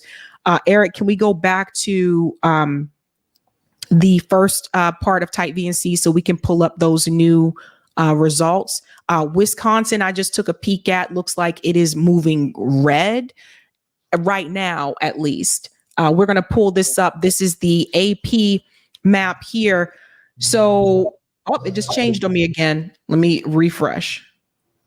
It was just leaning red. Now it's leaning blue. Let's see. Okay. So where we are now, if we're going back to those swing states, we're going to pull up Wisconsin. As we can see here, Wisconsin is very, very, very close. and it's only 20% of the votes counted. Right now, you'll see 335,000 for Kamala, 321,000 for Donald Trump. And here, this is something I pointed out again. RFK Jr. is still on the ballot in those swing states. So RFK Jr. is he's already got 3,395. Jill Stein has 2,918. Only 20% of the vote has been counted so far in Wisconsin. And then remember, guys, Wisconsin is the more conservative. Out of all the blue wall states, that's the one that leans further to the right. So, but that one is close. If we go into Michigan, I know everybody wants to see Michigan. This one's going to come in slow, guys. Like, I don't know what to tell you, but it's only 13% reported right now. But Kamala Harris so far has over 413,000 votes. Donald Trump has over 352,000 votes. It's still kind of close. It's closer than I thought it would be so far. And then Jill Stein has 5,941. RFK Jr. has 3,356. And then let's go to Pennsylvania, and I'll get you guys' opinions, and then we'll come back to those Sun Belt states, because we haven't really looked at those yet since I started, which was Georgia. As we can see here in Pennsylvania, I'm starting to see similarities of how it was with Biden and Trump, where it was close. Because remember, when Biden won Pennsylvania, he didn't win by a lot. And I'm starting to see, okay, I have a note here to check out Missouri. I haven't even gotten there yet. Right now for Kamala Harris, we're looking at 52.1%, Donald Trump 47%. So we can see this is still close for Pennsylvania, and 32% of the votes are in. Jill Stein has just changed on me, but Jill Stein has over 10,000 votes in Pennsylvania so far. Chase Oliver has over 9,961. Some of you are asking me, like, what about some of the other candidates? If their name isn't listed here, that's probably because they're either not pulling enough percentage points, or they weren't on the ballot, or they even weren't listed as a write-in candidate. So just FYI, if you don't see them here, that's why. And so that's what we have so far for the blue wall states. Missouri, this one is interesting. Holy crap. Could Missouri flip blue? What? Yes, sir. Right now, Kamala Harris is in the lead in Missouri. Yep. 355,000, still very close.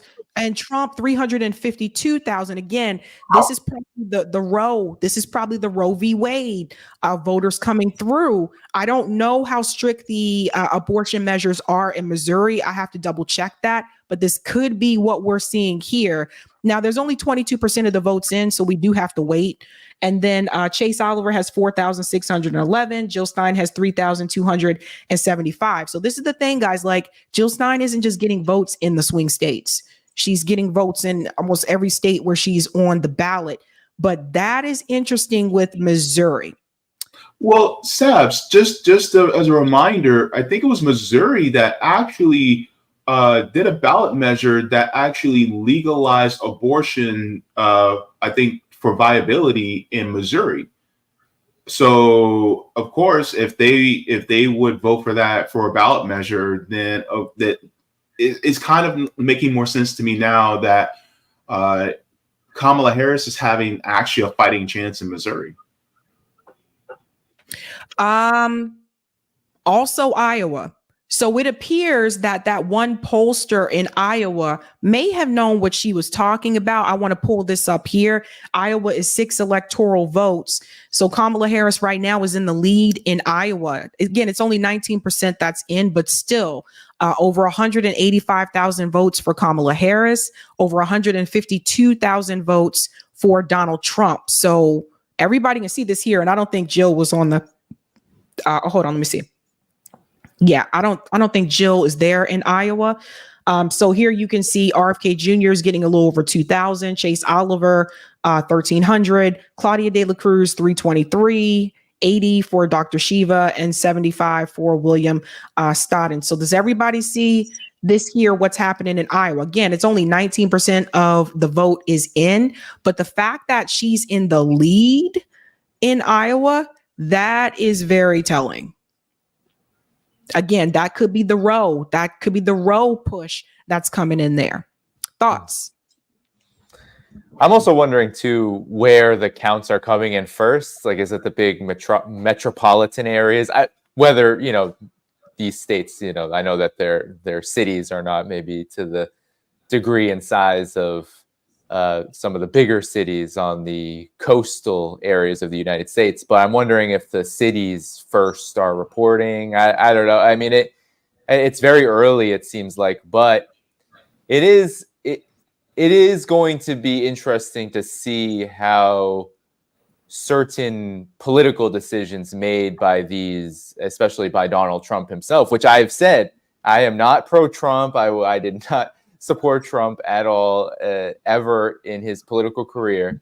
But even I could watch and see that his campaign was not necessarily the strongest. And it was actually quite interesting to watch him run a very weak campaign against possibly one of the weakest opponents that you could have politically in Kamala Harris. So that's been kind of my impression of the entire campaign season, election season, duopoly season thus far.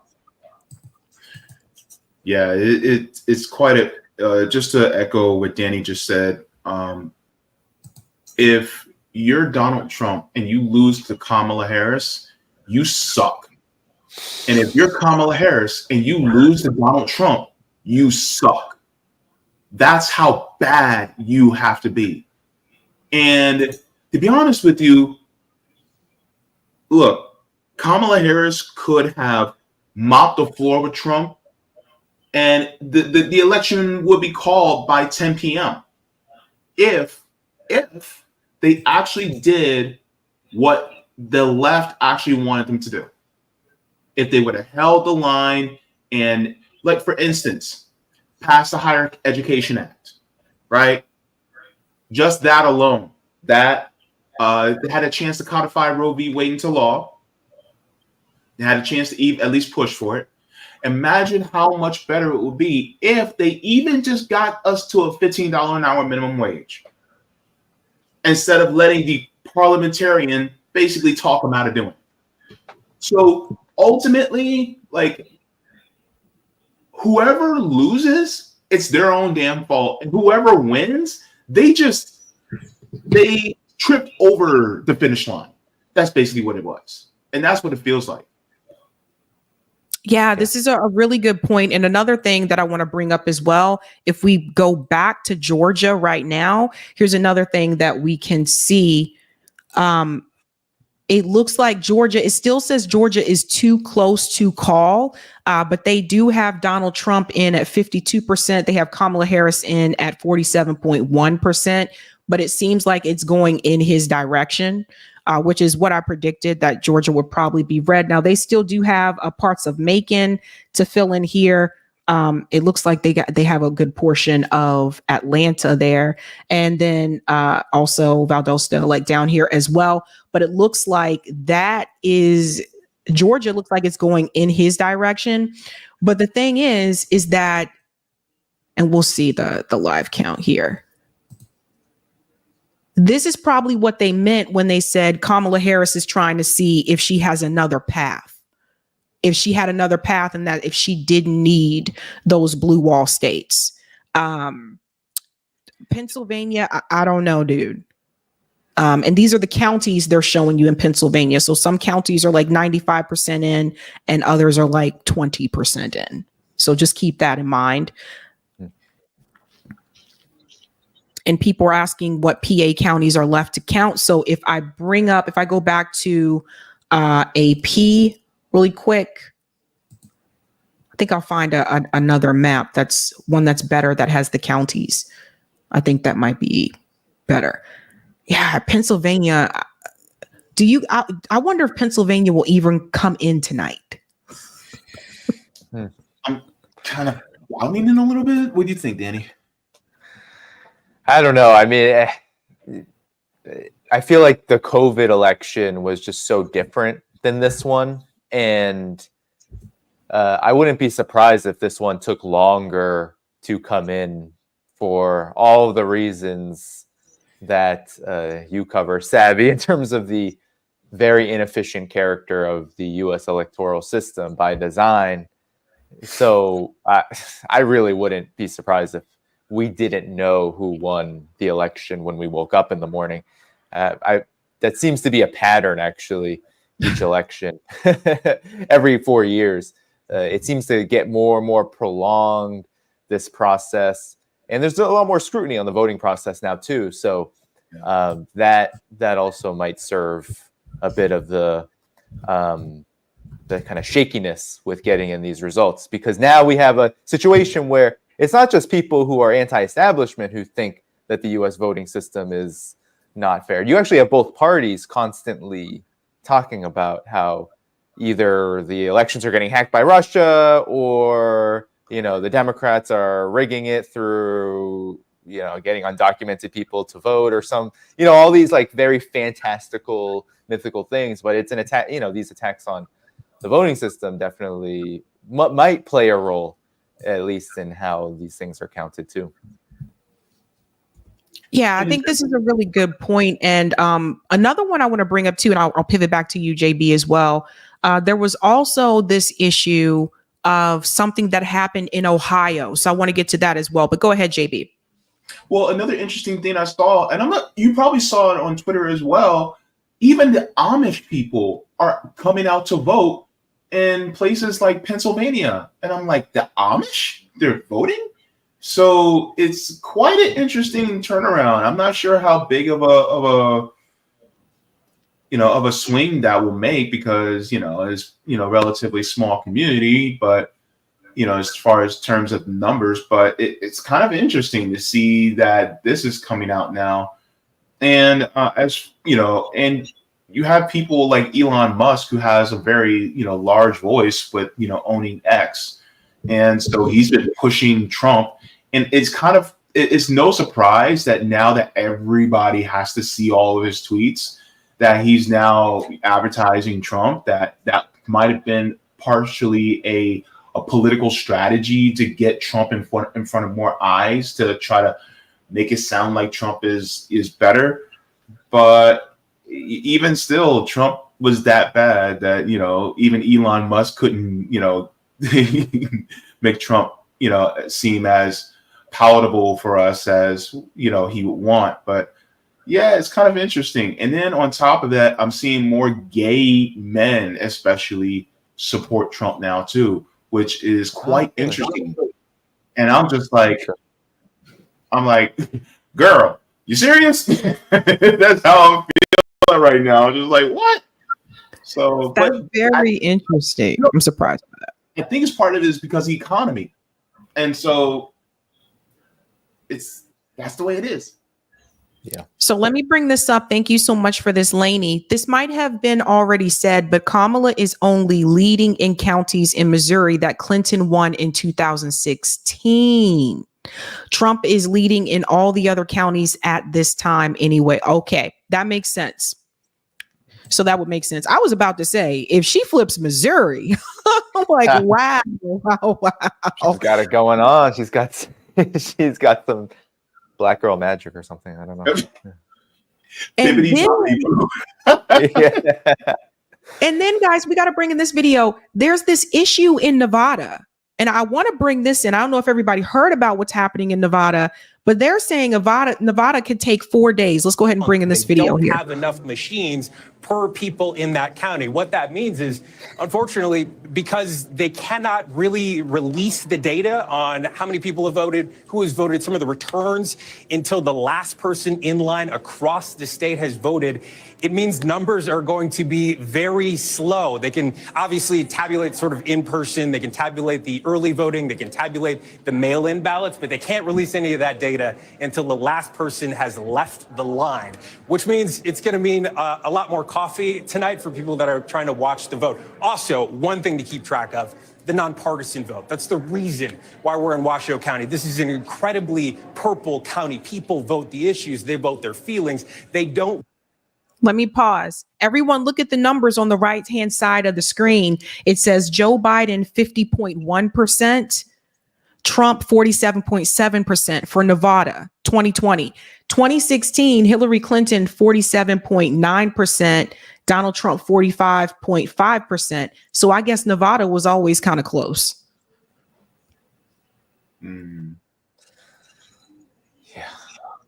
So their polls close in like 4 minutes. And then the other thing too, they're on the West Coast people. Like we know we're not going to probably hear Arizona tonight, right? So it's they're like behind us, but I'll let him finish what he was saying. Party line, which leads us to talk about nonpartisans. It is a third of the electorate in this state, higher share than Republicans, higher share than Democrats. These folks, we're not sure which way they're going to vote, which has been confounding pundits. And it's been really tough for people trying to read the tea leaves and what exactly the numbers mean. I've spoken to both campaigns in the state. Both seem to think that they have a Trojan horse. Of course, Democrats seem to think that nonpartisans are younger, a little more racially diverse. Republicans seem to think that they're going to skew more conservative. And so we will see. But unfortunately, I think not anytime soon. It could be a minute before we get any sort of results here in the Silver State. All right. Well, Steve, stand by. Nobody sleeps in Las Vegas, maybe not in Reno either. We know you won't be sleeping tonight. Tom, let's look at Nevada. This is a state where Republican fortunes have risen since the last presidential election. Yeah, you are completely right. They have a Republican governor there. Let's talk about Nevada here. Right now, no vote in, obviously. Still too early for us to even start to get data in right here. But let's go to 2020. Both elections, both in 2020 and 2016, the winner were Democrats. Clinton in 2016, obviously, and Biden in 2020. The spread, though, was only 2 percentage points, a little over 2 percentage points. That's why it's a battleground for us. It's one of the reasons why we're watching tonight. I'm going to give you a primer on Nevada. What you have to understand is a lot of Nevada is Clark County. It's Las Vegas here. This is 3/4 of the electorate here. If Democrats can turn out their voters here, there is no way that Republicans can catch up. Between Las Vegas and Reno, which is Washoe County, this is the battleground county here. About 15% of the vote here. The vote in Washoe actually is more reflective of the entire state, much more than Las Vegas is. It's reflective because it's a mix of both Republicans and Democrats. Democrats have been able to hold Washoe County for a couple of elections now. If they can hold it tonight and do well in Las Vegas, it's game over there. But look at all of this Trump country in the middle. It's not a lot of people, but it is rural desert. With the exception of Elko, you have some population centers there. And this is where Trump hopes to run up the score. Something else we have to understand, I'm going to zoom out a little bit about Nevada, is that you have people from Northern California who have been moving since the pandemic into Reno, right? And then Southern California moving into Las Vegas. People from California find it more affordable. They find it that they can get more for their money. Because of that, housing prices have gone up. So the economy and housing prices are a huge issue in Nevada. And finally, the last point I want to bring up here is that the unemployment rate right now in Nevada is over 5%. It's the highest of any state in the entire country. So the economy is going to be huge here. And you got to remember, Trump came out with his plan about no tax on tips. You have all those service workers and the service unions in Las Vegas. Democrats quickly adopted that plan because they knew it was a good idea. Unclear if it's ever going to become law or if they can even do that. But it was a plan that caught a lot of attention in Nevada, guys. Okay, Nevada. This is an interesting thing here. They have the highest unemployment rate. It's crazy. I wouldn't have chosen Nevada for that, but Bryce is in the chat and he's in Nevada and he said Nevada will more than likely go red. So what do you guys think about that unemployment, the unemployment hike there in Nevada? I mean, like Vegas, Donald Trump is winning the betting odds, right? Well, I think the service economy is so volatile. It is so volatile. And I think it just demonstrates that whenever there's a rickety general capitalist economic crisis, service economy gets hit real bad because these companies, essentially, they don't produce anything. They're basically money hoarding institutions themselves. So if they want to cut back labor, they're going to cut back hard so they can keep their profits as high as possible. So on the one hand, I am surprised because the United States has so many areas that could have pretty concentrated unemployment rates. But given how dependent that economic ecosystem is in that state on very volatile service economics, I'm not so shocked that people are struggling to get jobs there. Yeah, In fact, I just look at the unemployment rates according to the Bureau of Labor Statistics, because Nevada is very similar to Florida, where only a couple of counties actually went towards Harris. I'm in one of those counties. Orange County is one of the ones that typically goes towards Harris. I think the one in Tallahassee typically goes towards Harris. It's like 2 or 3 counties that actually go, which there are big population centers, of course. Florida has an unemployment rate of 3.3%, which is lower than the national average. National average is actually hovering around 4% now. And then, of course, you have Nevada that's at 5.6% unemployment right now. And the funny part, what he said, is that how a lot of Californians are moving to Nevada in order to have a cheaper place to live is the exact same thing that we're going through here in Florida. We have a lot of people from places like Massachusetts, New York, Michigan, Illinois, and New Jersey and New York.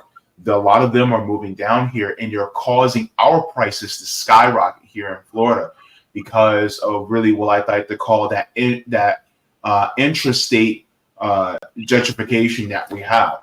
And so that also could be driving things to become a little bit more closer than usual, because you have people from blue states going into red states. And now, instead of it being a dominant red state, now it's going to be kind of like light red, kind of pinkish now, or it might end up being a purple state because of you have people from blue states transferring over.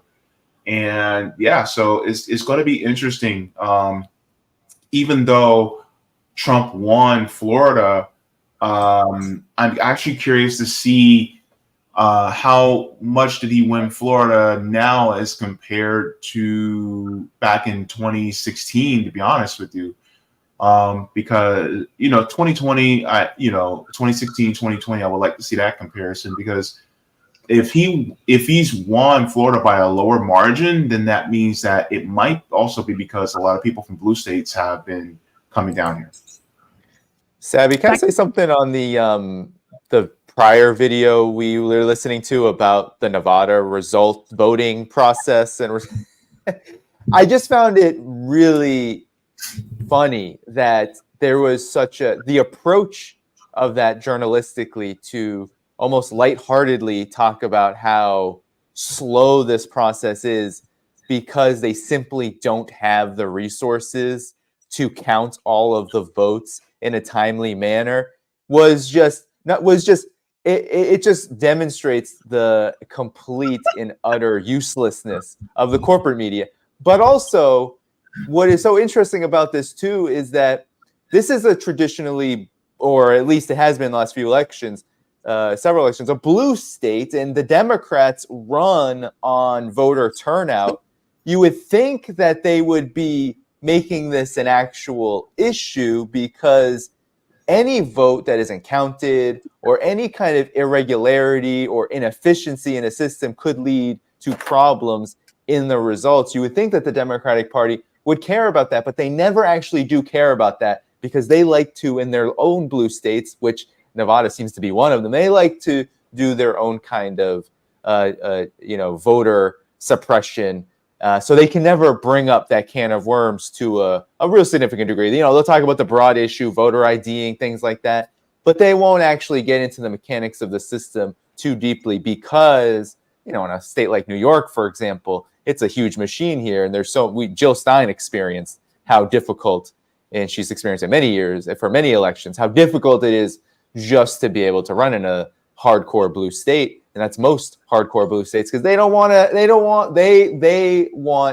to remain entrenched in those states. So both parties play this game of actual voter suppression. And it's just so interesting, the lightheartedness of what was an obvious problem. It was just so obvious, run, and then they're all joking about, we're not going to be sleeping. Well, you think that's a good thing? They talk about China and Russia and Venezuela and all these countries having these systems that are so corrupt and so, so undesirable. And then when they finally just talk a little bit about how their system is working, it's absolutely pathetic.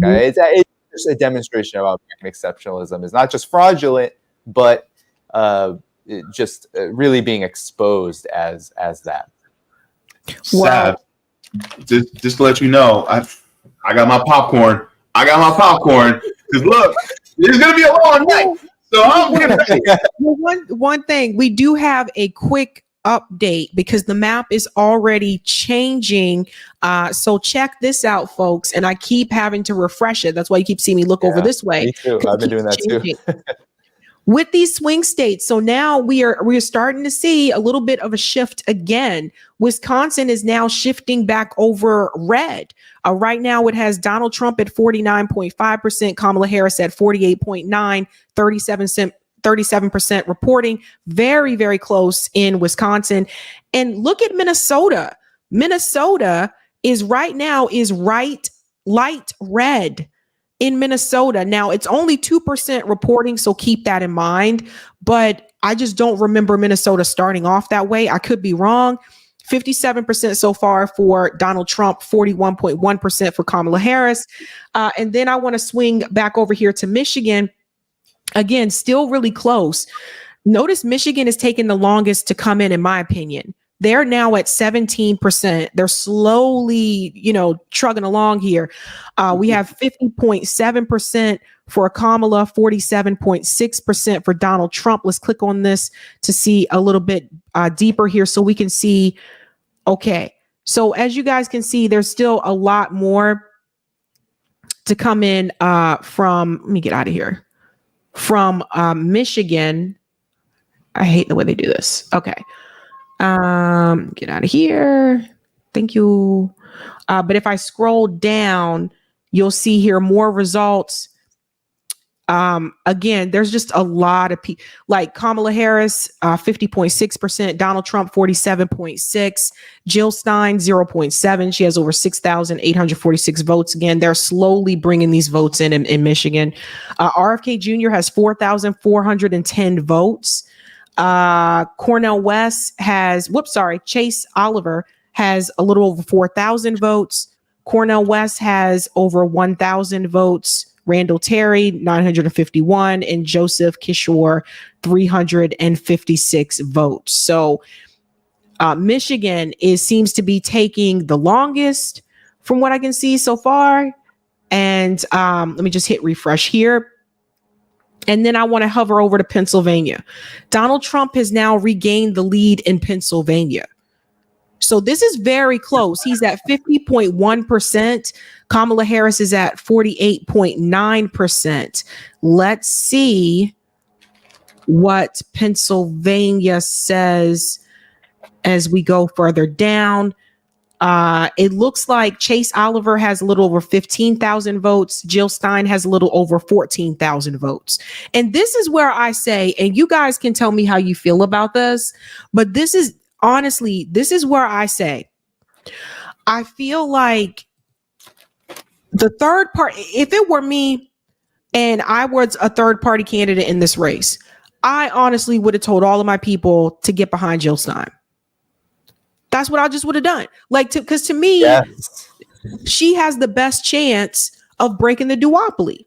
She really does. So to me, that's why I just didn't understand. And I get it with the Libertarian Party, but the New Hampshire Libertarian Party endorsed Donald Trump. They didn't endorse Chase Oliver, their own candidate. You know what's funny? If the New Hampshire Libertarian Party can endorse Donald Trump, then Rashida Tlaib could endorse Jill Stein. Right? She didn't endorse Kamala. So what could she do? She didn't endorse Kamala, and she didn't endorse anybody. She could have at least just went for broke and said, all right, I endorse Jill Stein. She knew her Democratic Party career would have been over after that, though. I think that was I think that her time in the Democratic Party would have ended after that. But I agree with you, JB, and I think that this is across the board. For whatever it's worth, whether it's Cornel West, PSL, but their number of votes were not going to be dramatic to push Jill Stein ahead. But I 100% agree. Even though I've had some disagreements with how the Stein campaign approached certain issues toward the end of the campaign. I was always, from the very beginning, just very disappointed in how people who are going to vote third party or independent in these other so-called outsider parties, third parties, just they don't think of the long game or the strategy of, well, if you're truly independent, then you should want the independent political party with the most possibility to make some waves to be able to do that. And I think what we see more so is just the contradictions of the United States bearing too much weight on what to me are, for whatever the Libertarian Party is worth, unfortunately, a pretty infantile institution in the sense that their politics are just bad, and and it's just for all of their pro-peace positions, it's like for the most part it is kind of living in fantasy. That's how I've always thought about libertarians, even though I would knock individual. I would always work with individuals for peace or whatever it is, but libertarianism is a joke to me. So anyway, that's just my opinion. But back to you, Sabby. Sorry. And I just want to add, for Pennsylvania right now, it's 49% that's reporting. However, when we go down to the Sun Belt, first of all, what is going on in Virginia? Because Virginia right now, excuse me. Okay. What is happening with Virginia? Virginia there's 64% reporting in Virginia. Donald Trump has 49.7%. Kamala Harris has 48.7%. Now, I said Virginia would be blue. It's been blue since Barack Obama 2008. But why is it even that close?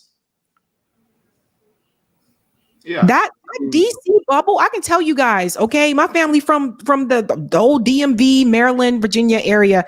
My parents are from there. Let me tell you something. That area outside of Washington, D.C., which is Northern Virginia, people call it Nova. That area is blue, very much blue. Alexandria, Arlington, Falls Church, Virginia, those, Fairfax, those areas right outside of DC are typically blue. And that's where most of the people are there, or they're in Richmond, which is, further towards the center of the state. So what's going on in Virginia? Child. It's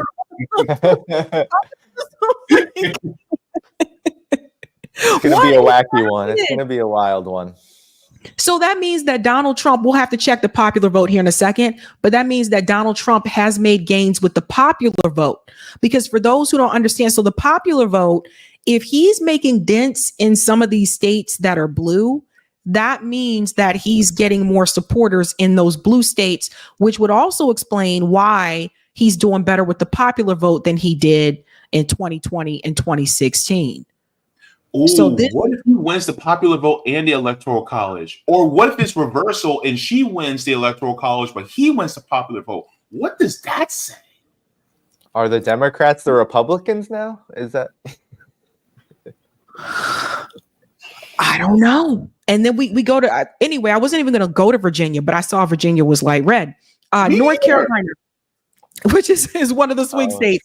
North Carolina has 70% reporting. 42.2% for Donald Trump, 46.7% for Kamala. I did predict that North Carolina would be red. I went to high school in North Carolina when it was very, very red. And North Carolina has not been blue since Barack Obama 2008. And he did not win it in 2012. So I did predict that would be red, but it is close. And then Georgia, we're going to check this one again. Georgia, Donald Trump has 51.9. Kamala Harris has 47.4, 82% reporting. Very, very close. But again, I told you guys, I think Georgia will be red. And then we swing over to New Mexico. Okay, this will change, I think, when all of Albuquerque comes in. What's weird about this is, remember Donald Trump did one last big rally and he chose to do it in New Mexico. It was kind of weird. I was like, why are you doing a rally in New Mexico? It's blue. But that's only 22% reporting right now, 51.8 for Donald Trump, 46.5 for Kamala. And right now we're starting to see some of Arizona come in. This one's also extremely close. Right now, Kamala's in the lead with 50%. And Donald Trump is 49.2%, and that's 48% reporting. So it's just, and who knows, like at the end of all of this, all these states could end up just being what they usually are. But there's a lot of movement happening. And I'm also seeing now that Iowa is now red again. So it's Donald Trump at 51.6%, Kamala Harris at 47.1, 35% reporting. Yeah. Did you catch that? Wisconsin was blue, and then it just turned red. It was blue a couple seconds ago. People in chat. It's razor thin. It's razor thin. Oh my God. Very thin. So let's click on Wisconsin and scroll down and see what's happening here. So it looks like to me, ladies and gentlemen, and you guys can take this however you want, but when I'm looking at the numbers here, it looks like to me right now, RFK Jr. seems to be the issue in Wisconsin. Spoiler alert. Spoiler alert. 71. Why did it Spoiler alert. The Russians are just supporting. They're supporting RFK Jr. It's the Russians. Them moose and squatter. People are doing what RFK Jr. told them to do. Remember, he said, hold on. RFK Jr. has 7,811 votes in Wisconsin. So right now he's ahead of Jill Stein, Chase Oliver. So right now, as much as people are like ready to point fingers at Jill Stein, right now it looks like RFK Jr. is the one that's getting a good share of the votes. And I would assume, and that's also weird too, because he joined Trump's campaign. So you would think those people I don't know. Anyway, it looks like this might end up being their concern is RFK Jr. Man, let me take this jacket off because I'm getting hot now. This is too much. Well, there was that one time that RFK Jr. traveled to Russia and was sitting at a table with, right? Like he's just look what he's done. Look what he's doing to U.S. democracy. What the hell? Oh, I should have bought some liquor. Oh my God. No. But look, it's just like someone said in the chat, he's not. Yeah, Tansy said he's not even a candidate. I know, but remember what he told the Trump campaign. He told them, what did he say? He said, if I'm still on the ballot, still continue what you support me, because he said he really wanted to stick it to the Democrats. I remember him saying that. What's so strange about that too is that he joins Donald Trump's campaign. So any vote that goes to him takes away from Donald Trump. It's just, I don't understand the political class. I mean, I understand their interests, but in terms of these kinds of harebrained decisions, I mean, I think it just shows their impotence and impudence. Whichever one is correct there. He tried to get his name off the ballot, but he did not succeed in some of those states. And we're just going to bring in Chuck Todd and the crazies right now to see what they have to say. Let's see what they're saying. Not necessarily seeing evidence of working class African Americans, but adding working class Hispanics, that becomes a very durable majority. Well, another way of saying that is the education gap. Well, it's the Whether same you're thing. College educated or non-college educated. It doesn't matter your ethnicity. It matters your education. Right. But is it Donald Trump or is it the Republican Party? Or is it the Democratic Party? Okay. Let's go back a little bit here. I really don't like it when they do the whole education thing, because to me, it just comes across. Hold on, here we go. Then you look at Bucks County. When I was Obama's campaign manager, I was obsessed with Bucks County. And so far, it's looking like very early numbers, but she's doing really, really well. We talked about the Latino vote. That is a very scary number for the Harris campaign, and they're going to want to do better. But the thing around the exits that we haven't talked enough about is really the senior vote.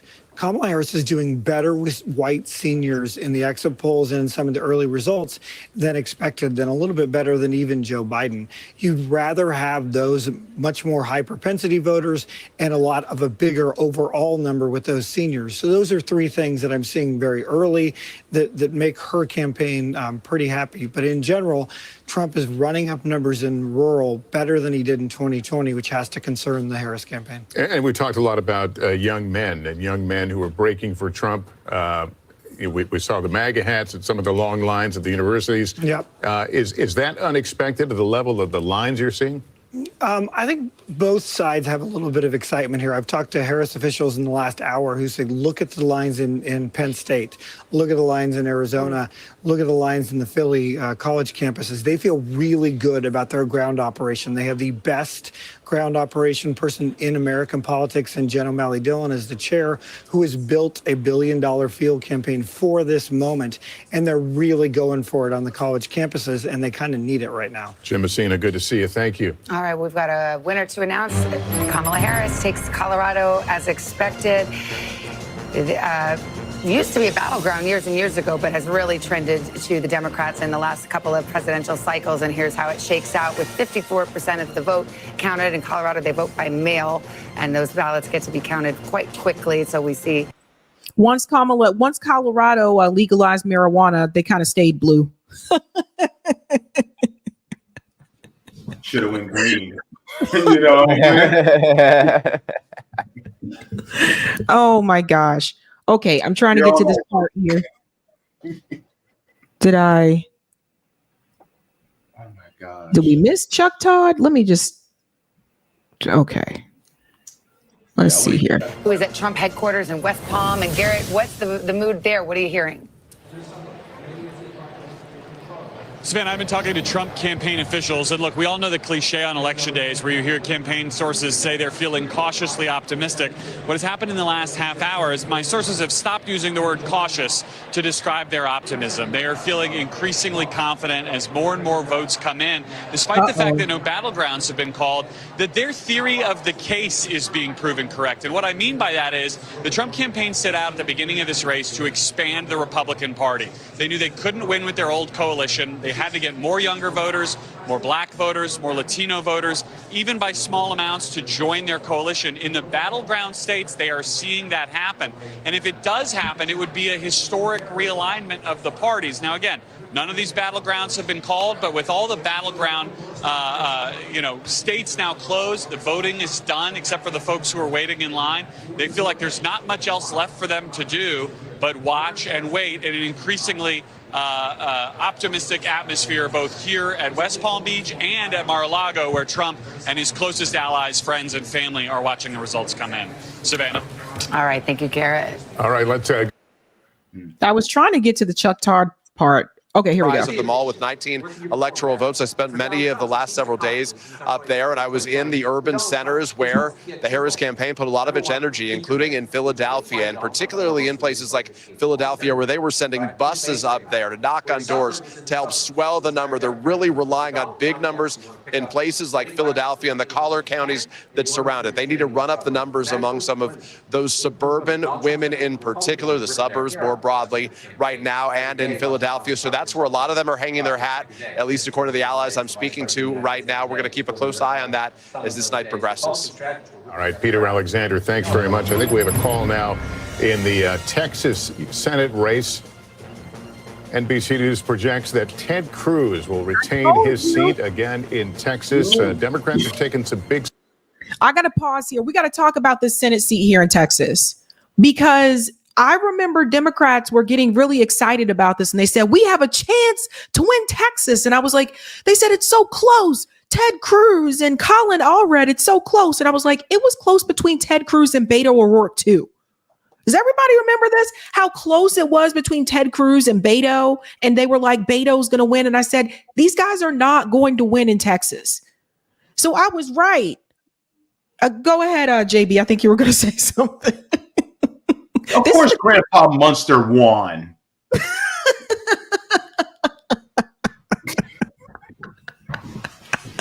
I don't know why people continue to vote for Ted Cruz. I'll never understand it, but I do know every election cycle when they say it's really close with Ted Cruz and the Democrat candidate, in the end, Ted Cruz always wins. Now, as close as they said it was between him and Colin, it was actually a closer race between Ted Cruz and Beto.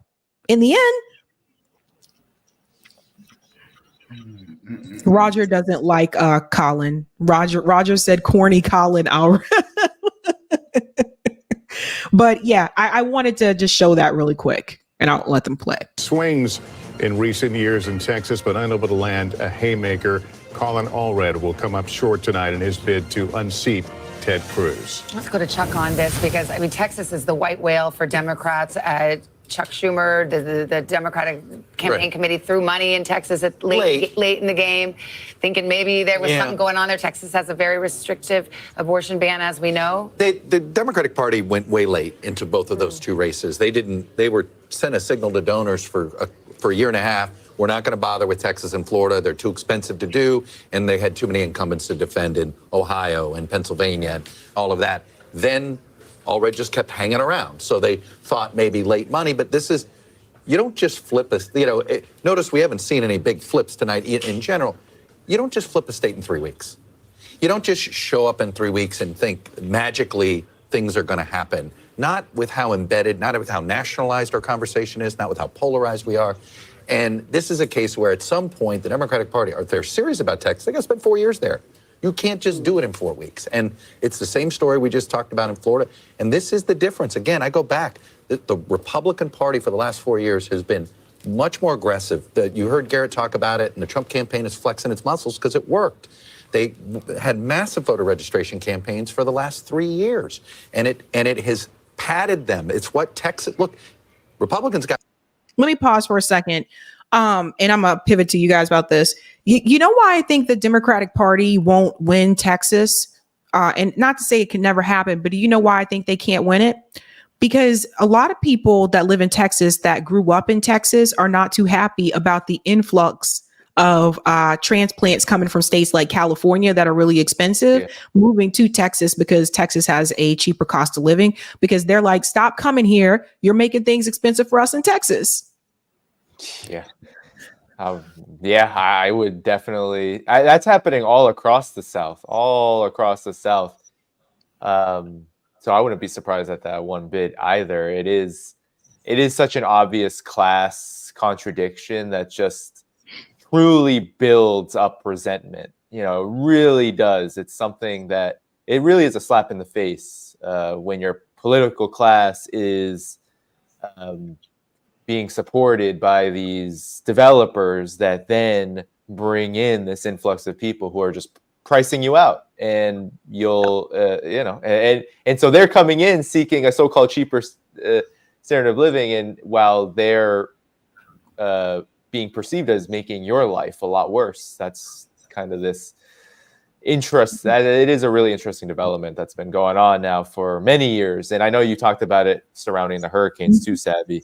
It really also during that time, during the hurricanes with Helene and Milton, it really showed how that was the case as well. A lot of people are not going to be able to come back who were displaced, and that's going to probably generate an even bigger influx of people that these developers are just chopping at the bits to bring in. Plus, not only that, another thing I wanted to mention as well, and JB's in Florida, so he's familiar with this happening too. When I lived in South Carolina, well, this happened in North Carolina too, but when I lived in South Carolina, I remember like people saying, stop moving here.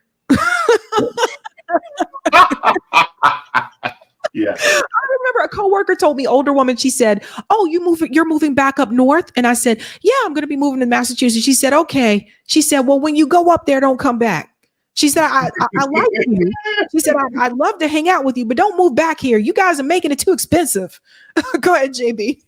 Oh, yeah. We're like, don't come here. Like, y'all can visit. Y'all can go to Disney. Y'all can go to South Beach. But y'all ain't got to go home, but y'all got to get the hell out of Florida. And the problem is that every single time, we look and turn around, boom, here's a New Yorker. Boom, here's a person from Massachusetts. Boom, here's a person from Chicago.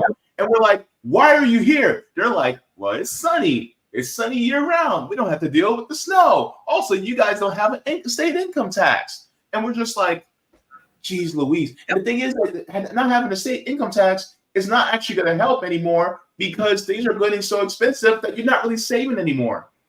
So it really, Yeah. Brain Power said Texas, where it's red. Yeah. Yeah. Okay, let me let him finish this class issue. Stronger in Texas. I mean, that Latino vote in Texas, when you've got over 60% Latino men moving in Texas towards the Republicans, that's realignment. That is realignment that's happening. And I think we have another Senate call to make now in the, I believe, in the state of Maryland. NBC News projects that in Maryland, Angela also Brooks will win. And there's against Larry Hogan, former governor, difference 171,000 votes there.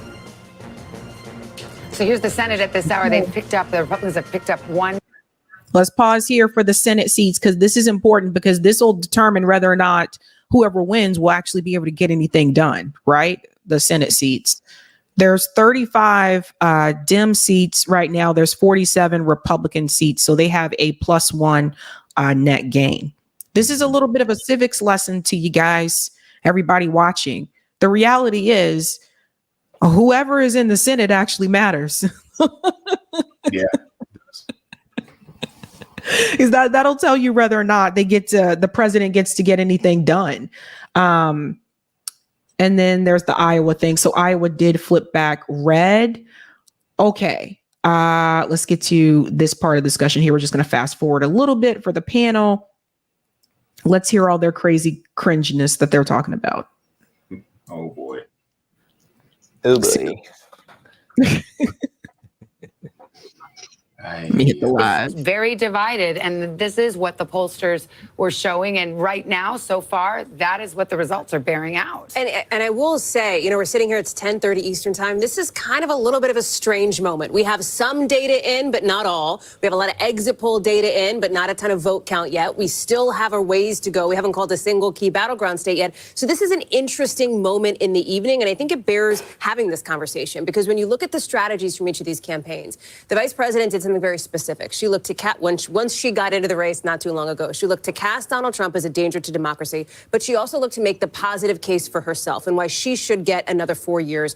Her campaign spent so much time in places like Wisconsin. Think about that Ripon visit, the birthplace of the Republican Party, bringing out Liz Cheney, former congresswoman on the Republican side. I think everybody knows who the Cheney family is, trying to reach out to this tiny slice of people who aren't quite totally in their tribal corners. Former President Trump looked to supercharge his base. But it's so interesting because you say it's a tiny number, and it is, but these were Haley voters, a lot of them. I mean, Kamala Harris went around with Liz Cheney, and they went to these color counties. All these, yes. And in Arizona, we saw, Jimmy McCain and some of these big names, former Republicans, Jeff Flake, who are out there. She was trying to find those moms, those suburban women who just had enough with Donald Trump. Let me just pause the conversation.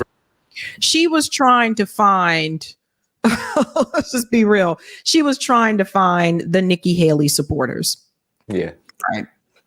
She was trying to find those people. We do have to do a quick update.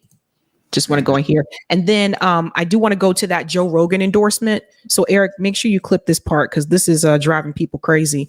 But I want to do this update really quick and then we'll get to the Joe Rogan endorsement, which apparently had people lose their minds, but it was very predictable for me. Okay, quick update here. How are the states looking? So we can see a change again, going back to these swing states here. As you guys can see, by the way, Missouri is now red.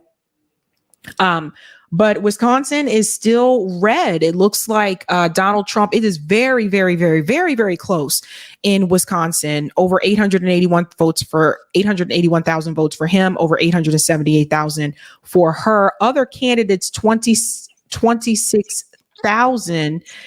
And if you want to see what the other candidates are, when we scroll here, then you can see Jill Stein now has 7,000 votes in Wisconsin. RFK Jr. has 9,300. So again, RFK Jr. is in the lead for the third party candidates in Wisconsin.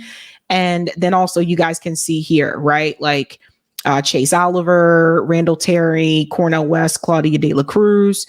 You guys can see that there. And then we're just going to refresh. And then I want to go to, how did I end up back in Wisconsin? Let's go back. No, let me go back here.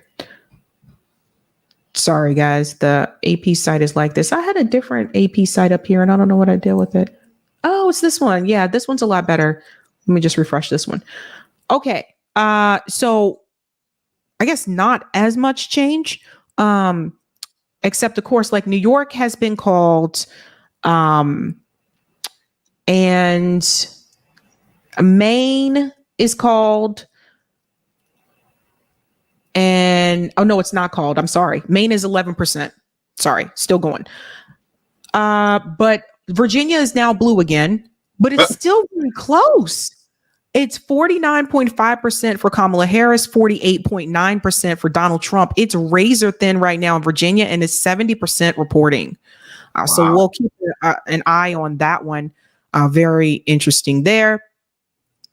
Okay, Eric, I'll get to that. I'll get to that in a second. And then North Carolina, also 84% reporting, 50.7% for Trump, 48.2% for Kamala. Georgia, 88%. See, it's getting closer, guys. 88% reporting, 51.2% for Donald Trump, 48.1% for Kamala. I predict hopefully Georgia and North Carolina will be called tonight. And we were going to look at, did I do Pennsylvania? Sorry.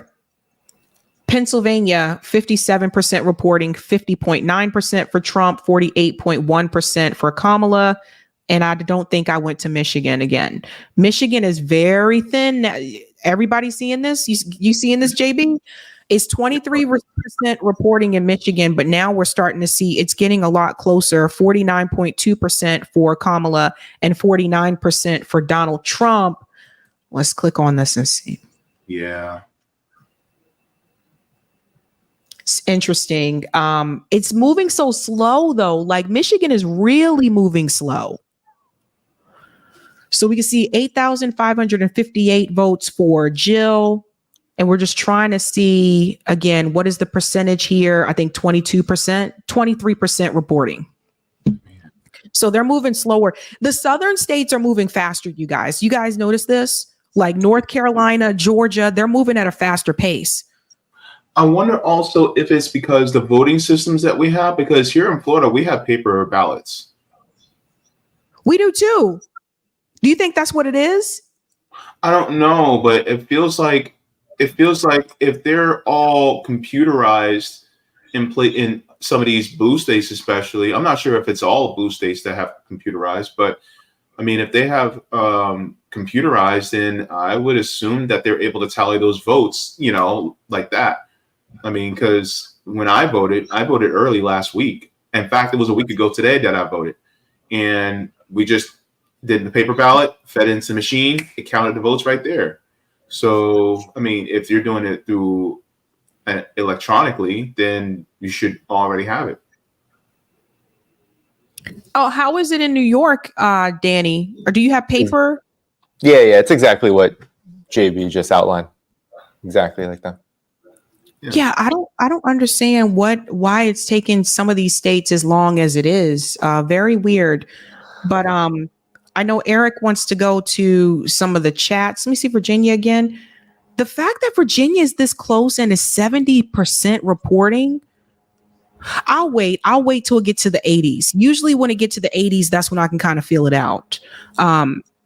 Just one question. Yeah. Wait.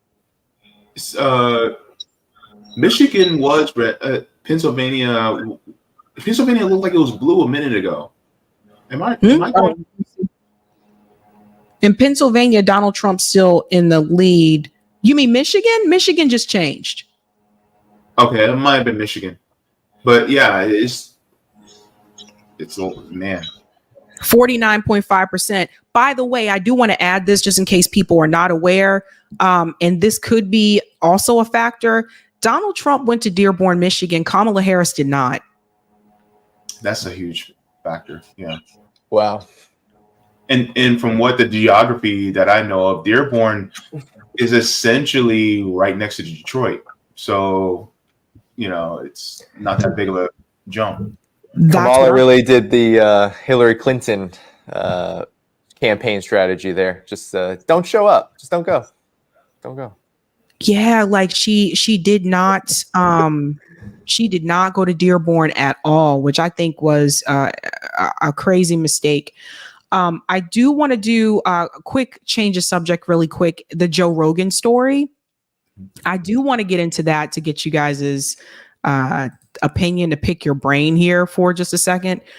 So, and Eric, let me put this at the bottom of the screen so Eric knows how to clip this. Because with long streams like this, I just want to make sure I do that. So Joe Rogan. Apparently Joe Rogan endorsed Donald Trump. I want to bring in that clip here because people saw this and they lost their minds. Here we go.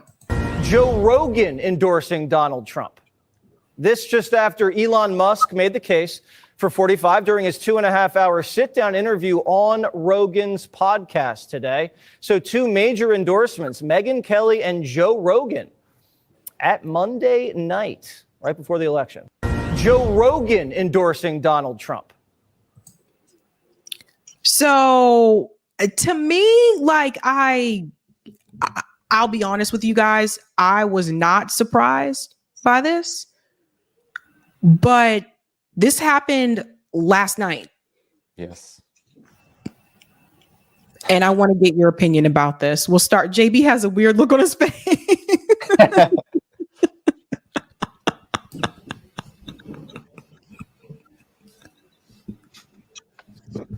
You want to know what I think? I mean, I wasn't surprised, but go ahead. All right, I'm going to go with it. It is rich that somebody like Joe Rogan in 2020 would say, I think I'm going to go with Bernie. And then people try to reach out to him to have Jill Stein on. People like me, right? Because I'm one of the press directors. I try to reach out, and he would not have any third-party person on. He even reached out to Kamala. Couldn't get Kamala on, right? Because Kamala was being an ignoramus. But yet, you have somebody that has policies that are better than Bernie's, who he actually was all for in 2020, and then he's like, oh, I'm just going to go Donald Trump. And I'm just like, bro, you didn't even go and interview the entire slate of people who are actually competing against Donald Trump and Kamala Harris. And people have been tagging him and trying to get in touch with him so that, you can interview third-party candidates. And he never did. And so it just tells me that Joe Rogan is really just a duopoly establishment guy. And he will never actually look at people who are beyond the duopoly because it doesn't serve his purpose. And look who he gets paid by. So I just see Joe Rogan as just no different than Fox News, MSNBC, and CNN. That's honestly how I feel. So let me show you this because this is interesting. Kyle Kulinski got really upset, apparently. He said, and let me pause this here because we all know Joe Rogan has copyright. He said, Rogan went from saying stuff like this to endorsing a corrupt billionaire, authoritarian con man, warmonger who stands against virtually every policy he claimed to believe in. Now, when I saw this, the first thing that I thought was, okay, but you went from endorsing Jill Stein to supporting Kamala Harris, who is also a neocon, a warmonger who put Liz Cheney as a part of her campaign, who brags about getting endorsement from Dick Cheney, who, you know what I'm saying? Like, who refuses to give, agree to an arms embargo for Israel, and who also takes billionaire money. So that's the part is, and I'm not here to defend Joe Rogan, but honestly, any of us that's been paying attention for the past, like, I think 2 years could have predicted that this would happen. So it was weird to me. Cause I'm just like, I kind of saw this coming, and maybe it's just me. I don't know. No, I it is not surprising to me at all that Joe Rogan would endorse Donald Trump, just because it was quite obvious that the way, and JB, you alluded to this, the way that he was conducting himself on this presidential cycle was very much about choosing between the duopoly candidates. And Donald Trump was good for his business. And I do have to say that, for me, I am happy that people like Abby Martin and Jimmy Dore have been on his program. However, it seems to me that what we have to understand, especially amongst the biggest podcasters, the biggest so-called content creators in the ecosystem that is YouTube, Spotify, whatever it is, those who are the biggest are still driven, even if they're so-called independent, they're still driven primarily and principally by the profit motive. And sometimes I think that there's a lot of sensitivity around just stating that fact. But let's be honest, Donald Trump has been incredible. 8 years. We've gone through 8 years of Donald Trump, 8+ years of Donald Trump being a political factor in the United States at the highest level. That has been very good for some people's businesses. Just go to Rumble. Look, I'm on Rumble. People should follow everybody on Rumble. But let's not be so naive in not seeing that the venture capitalists that have started Rumble, they are looking and feeling where the wind is blowing, and they have invested most heavily in those you could consider in the so-called MAGA camp, GOP camp, whatever you want to call it. That has been the case for a while now in terms of independent media and where the growth is. Most people end up swinging in that direction. COVID was a huge moment where a lot of that happened. And now we see the political impact of it, where a lot of these bigger so-called content creators, I don't even know if anyone would consider Joe Rogan a journalist, but for anyone who's creating news and any kind of content related to it independently, we've seen a lot of this happen where people go in that direction. And some of it is just where the political winds are blowing anyway, and where Democrats are in office or in the presidency, then, Republicans stake a little bit more on the outside. But at the end of the day, it seems to me that Joe Rogan made a business decision. Donald Trump went on his show, was very much supportive of doing that. And come on, you meet someone like Donald Trump who's running a campaign, it's quite obvious that they had a conversation. They've probably been having conversations for months and months and months, because we know that Joe Rogan is just obsessed with Elon Musk. And we know that all of these people are connected to each other. So to me, it's not a surprise because of those linkages, because those conversations have probably been happening throughout the campaign. And the fact that they were together in the same room for quite a long time before and after the extremely long interview that Donald Trump did with him, there was definitely calculating going on here of when is the endorsement going to happen. And obviously they felt that the day before was the right time. Well, let me ask you another question, though. He also extended an interview offer to Kamala Harris. And for whatever reason, a couple things I read was that she wanted, I guess, a script Like she wanted to know what the questions were going to be ahead of time. And you guys know he doesn't run a show that way. So imagine asking Joe Rogan for a script. But so that didn't happen. And then the other thing was she didn't want to come to him. She said he had to come to her. Yep, I remember that. Yep. I was like, what? So just think about it. If she would have done that interview, who knows? Maybe she could have been able to convince him to support her. Yeah. But to JB's point, why didn't JB say no? But to JB's point, like, why didn't he bring on any of those other third party candidates besides RFK Jr., who ended up dropping out for the most part anyway? Mm-hmm. Yeah. Honestly, if Kamala Harris would have went on and did the same 3 hours that Trump had without any pre-prepared questions, Kamala Harris would have fell apart. Yep. Oh yeah.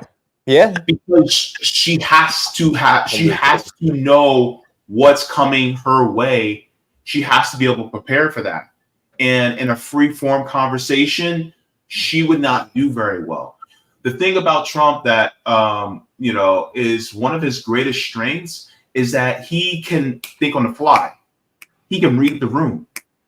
And the thing is, Donald Trump is a schmoozer, right? That's what he's good at. And so Kamala Harris is like a robot. You have to program her to know what to do and to know what to say, right? You said it yourself. She's an empty suit. So that's exactly how she does. Like I am a robot. And so that's what she is. But the thing is like, this is why she went on Shannon Sharp, because somebody like Shannon Sharp will be like, okay, these are the questions that I have on my card, and this is what I'm going to ask you, okay? All right. And now you know exactly what's coming. And so, but the thing is like somebody like a Jill Stein, you can ask her questions on the fly, and she'll be able to, shoot them at you.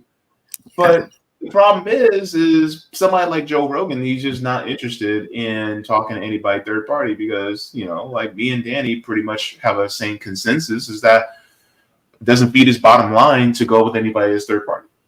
The backlash, too, of having someone like Jill Stein on who has a very strong position on something like Gaza, these issues. I mean, let's be honest.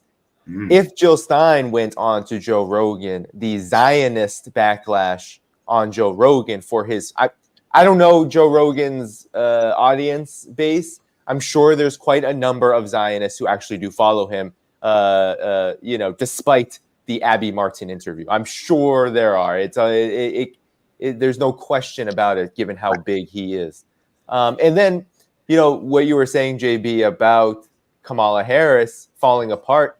I don't actually see Kamala Harris and Joe Biden as that different in terms of their inability to communicate to people. Joe Biden obviously has a physiological basis for his disadvantages in this area. Kamala Harris, however, her issue seems to be primarily that she is just not that skilled, that she has been kind of riding what, and this is actually, people may take this the wrong way, but this is actually kind of emblematic of a lot of the Black political class, is that they end up moving in very low. I mean, look at the terrain she was in before she became senator, right? She was in the most talentless positions you could be in, right? DA, prosecutor. These are people who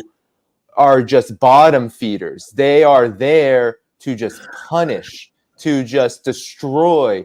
You don't build up any kind of skills to convince people to like you being in those positions. You are actually trying to convince people to not like you because you're supposed to be scary, and it doesn't work when you get up to the level of the political class that she is at now, especially the presidency.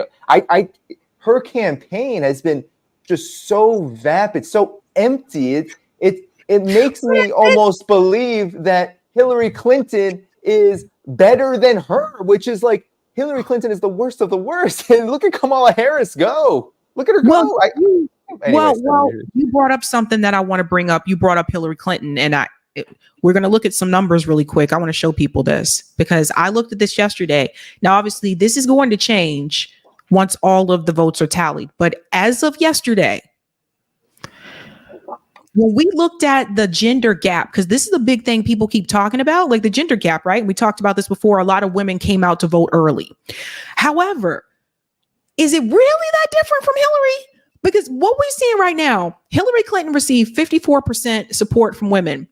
Kamala Harris, as of the other day, had 52% from women. Now, she's probably going to have more from that when this is all said and done. But I just wanted to show you guys the numbers roughly. Donald Trump had 42% of the women's support in 2016.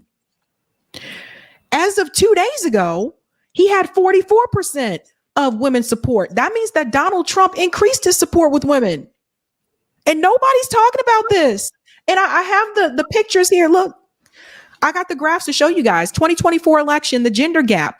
You can see here, Kamala Harris, as of 2 days ago, had 52% women's support, 43% men's support. Donald Trump, 44% women's support. So he increased from 2016.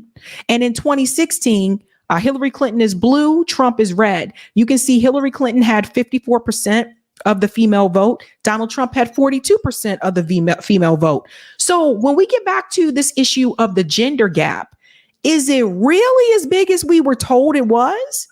Or maybe we won't know until, all this is over. But I just wanted to point this out to people. Yeah. It's like Roe v. Wade isn't every woman's primary issue. Because they look at their wallets too. And, the economy is not every man's primary issue. It could be something else. Yeah. So, there you got that there as well. Just to pivot back for a second also, because Danny was talking about the bottom line for a lot of these people. I also want to let you guys know, remember that the corporate media, especially the MSNBCs and the CNNs, they really do want Donald Trump to win. They may not sound like they want him to win, but they really want him to win because ratings boost. Yep. Yeah, no one wants to watch MSNBC and CNN when the Democrats are in office. I mean, it's just what do you call it? It's a love fest. It's boring. It's not good entertainment. Donald Trump is a very good entertainer, as you said, JB. His skill set is to be able to go on the fly. I think sometimes, for me personally, I can't listen to this guy sometimes because he is just riffing in a way that I don't even understand what he's saying half the time, because he's just changing the subject every 2 minutes, and it's just like, okay, man, go off, I guess. But the fact is Donald Trump will provide so much for the corporate media that Kamala Harris just doesn't. Actually, Kamala Harris, given the lack of skill set that she has, forget her politics. This is what is so shocking to me, that her politics are abhorrent. I mean, she couldn't be any more of a grotesque person, a genocidal banker's wet dream, like just absolutely the most cringe politically. But then when you look at her skill set, it because we live in the United States and optics is so much. The optics of her is just abhorrent to such a degree that, yeah, exactly as you said. How could she be the focal point of MSNBC? I mean, maybe they could play up, the first black woman presidency. That's going to get old really, really, really fast, especially when there's going to be, who knows, 2, 3, 4, 5 flashpoints for World War III, economic crisis, whatever it is happening during our administration. Kamala Harris at the helm during those things, not so entertaining, not so not so beneficial for ratings at all. Well, I'll tell you guys what the betting odds show right now, and I'm not a gambler, but I've seen a lot of people referencing Poly Market, and you'll notice that as we got closer to the election, it became really close. The betting odds actually was just a couple days ago. The betting odds looked like, it looks like Kamala Harris and Donald Trump were tied. So she did come up to meet with him here. And people were like, oh my God, we don't know what to do. But then as of yesterday and earlier this morning, because you can see the times here, 7 a.m. this morning, he took off. And now he's at 93.3% betting odds to win the election. Kamala Harris is at 6.0% to win the election. Again, I don't gamble, so I wouldn't say put all your money and you put all your trust in this. But I will say it probably isn't a good thing if you're going into election day and you are at the bottom versus if you're going into election day and you are at the top. But yeah, wait, she's at the floor. It's that like that happened today. That really just happened today. Like yesterday, it was not like this. And when I got up this morning, I looked at this and I was like, holy smokes, like he took off, like in the betting odds.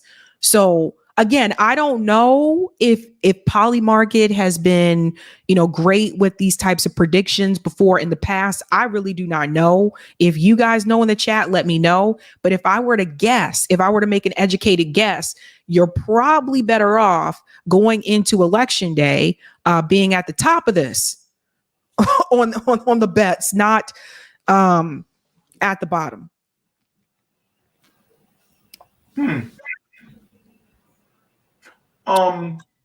Because I can understand if it was like 55, 60%, it was like 60, 40, or if it was like a 55, 45, I can understand that. But 92-7? But it was like that before. Like, if I'm looking back at, I'm sorry, let me scoot up a little bit so you can see the dates.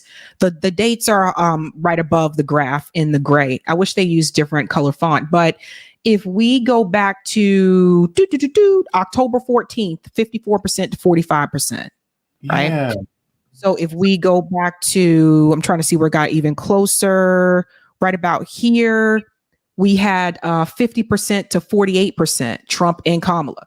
But then as we started to get to October 12th, that was when they started to go their separate ways. And then they started to come back close together again right here, November 1st, 58 to 41. But today is when he just went, pew, like literally at 7 o'clock this morning, he was at 57% and he took off from there. So this is constantly changing, by the way. Out of how many bets? How many bets? Do they say how many bets? I don't even know. Hold on. Like people put a lot of money on this man. And like, I would not advise people to do this. I would not encourage this, but people put a lot of money into this. And I'm seeing millions and millions of dollars they bet on an election. So it kind of reminds me of like sports betting a little bit. But if you want to, let's just see the update here on AP to see how the states are looking now. Michigan still has 27% reporting. Let's see what MSNBC has. I think they might be further ahead of AP News. I just wanted to double check here. Georgia, 85% in. Yeah, not that much movement in Georgia. And again, like she's leading in Fulton County, 71.8%, which is expected. That's the Atlanta area, but not much is happening too much there in Georgia. Statewide, again, 88% in. Pennsylvania, Donald Trump is still in the lead.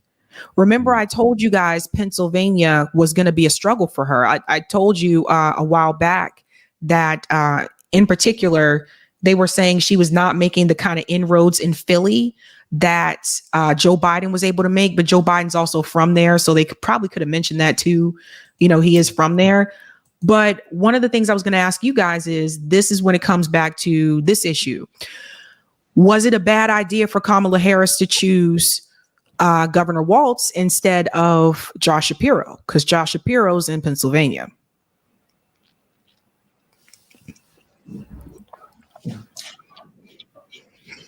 Danny, you want to tackle that really quick?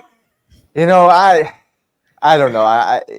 It does seem to me that the Walz decision has not really borne that much fruits. He doesn't really move anybody in the Democratic Party. It seems like, or like the decision to choose him.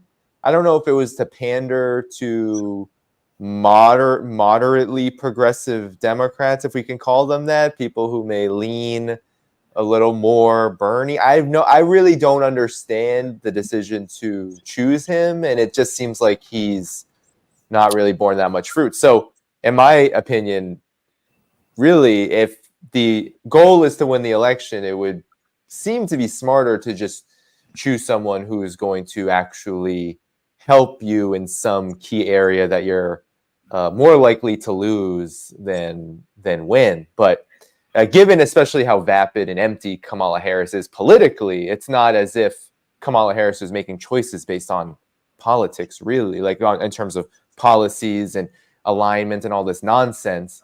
It's real in their minds nonsense. What they're making decisions about is whether this person will help them win, and also whether they, of course, will toe the line, which we know Walz will do politically for the establishment. But it's really, what does he actually do electorally? I don't know. I don't really understand that, to me. But yeah. So it's kind of, the way I look at it, the choice between Walz and Shapiro is: would you rather be damaged or no damage at all? Right? You may not benefit with Walz, but you at least won't get any damage. And so with Shapiro, it would have probably damaged Harris more. I'll put it this way: if she would have went with Walz, if she would have with Shapiro, she would probably be more of a guaranteed victory for Pennsylvania, but it probably also would have been a more guaranteed defeat for Minnesota. Michigan. So it's like they wanted to mitigate as much damage to Harris as possible. So Walz was the best choice. But from a strategic standpoint, if they really wanted to win Pennsylvania, then they would have went with Shapiro. But then that means they would have lost Michigan. So it's kind of like a balancing act. That's what it feels like to me. I don't see them. I don't see Walz, like Danny said. I really don't see a benefit to Walz. I just see it's almost like a neutral kind of choice. I think the Walz pick was supposed to help her in the Midwest, and I guess help her get some of the progressive vote or the progressive support or whatever. Only, those of us that believe in those progressive policies, we did our little own research about Tim Walz and realized, yeah, this guy approved pipelines on indigenous land. He gave the kids, free lunch, and that's great. And that's awesome. But, we did our own research and saw that dude's a Zionist. And also he would not stop line 3. Like, he allowed for pipelines to go through indigenous land. So, we had issues there. Now, I do want to show something else too. Hold on, let me see. Thank you so much for this. And I'll break in just a second and we'll do the super chats as well. Thank you, Adar. It's like betting on the NBA or NFL game. They're rarely wrong. I liked Trump chances going into today too. I voted green. So that's interesting. So it doesn't necessarily mean that they are supporting that person. It just means that that's who they think is going to win. Okay, so that's Polymarket. Okay, thank you for that, Adar. I just got to figure out how do I take this? I don't know what I did there. Okay, there we go. Thank you so much for that, for explaining that to people. And then, like, I don't know. Like, let's look at another update. Like, again, I've just been following this, and I really don't understand what's happening in Minnesota. Like, this one is another. Like, that's Tim Walz's home state, man. Now, I know it's only 12% reporting, but I would imagine that Minneapolis would come in first, no? I mean, Minneapolis, St. Paul, yeah. But 60%. Again, I think this is going to get closer, but I would have thought that Minneapolis would have came in. Let me see if they're showing who's in first right now. Okay, there's Duluth as well. But you also got to remember, I think it was Tim Walz that sent in the National Guard during the George Floyd protests. Yeah. And so a lot of Black people remember that. But then how did he win governor? I mean, like, oh, he was already governor. But didn't he? Okay, hold on. We'll have to see if he ran for re-election. What Joey Peltier? The Peltier kids are in the chat. Joey might know. In voters. Yeah, I'm just curious. Like, Joey might know because he's from Minnesota. Scroll up. He actually mentioned something about I think it was line 3 in water protecting. He said something about that a little bit earlier. Okay, yeah, that. And he also said in Minnesota, mail-in voters are and can only be counted on the day of, and the metros have tons of mail. But yeah, it's like that in a lot of states, though. I mean, it's like that here in Massachusetts, too. Like, you can't count the mail-in votes until the day of. So I don't know. I don't know what's happening there. But anyway, I would assume that Minnesota is going to be blue. But yeah, it's very strange. But if I had to make a guess, I would assume it's going to be blue. Yeah, Joey said Walz failed Michigan's governor when Gretchen fought line 5 and Walz bent over backwards getting that Enbridge line 3 money. Okay. So we all know what's going to happen on the West Coast, right? We all know that Washington State and Oregon and, of course, California will all go to Kamala Harris. We all know that. But it's these states in particular. Trump is expanding his lead in Michigan a little bit. It's still, they're moving so slow. I wonder if we're even going to get Michigan tonight, you guys. It's 30% reporting. So Michigan is moving incredibly slow compared to the other ones. Like, if I hover, Pennsylvania is already at 73%. So for anyone watching that is in the chat, if you live in Michigan, let me know why it's moving so slow. Because Pennsylvania has more people, a bigger state, and they have 73% reporting. Anybody, let me know. Tell me. Any update with, North Carolina, 88% reporting.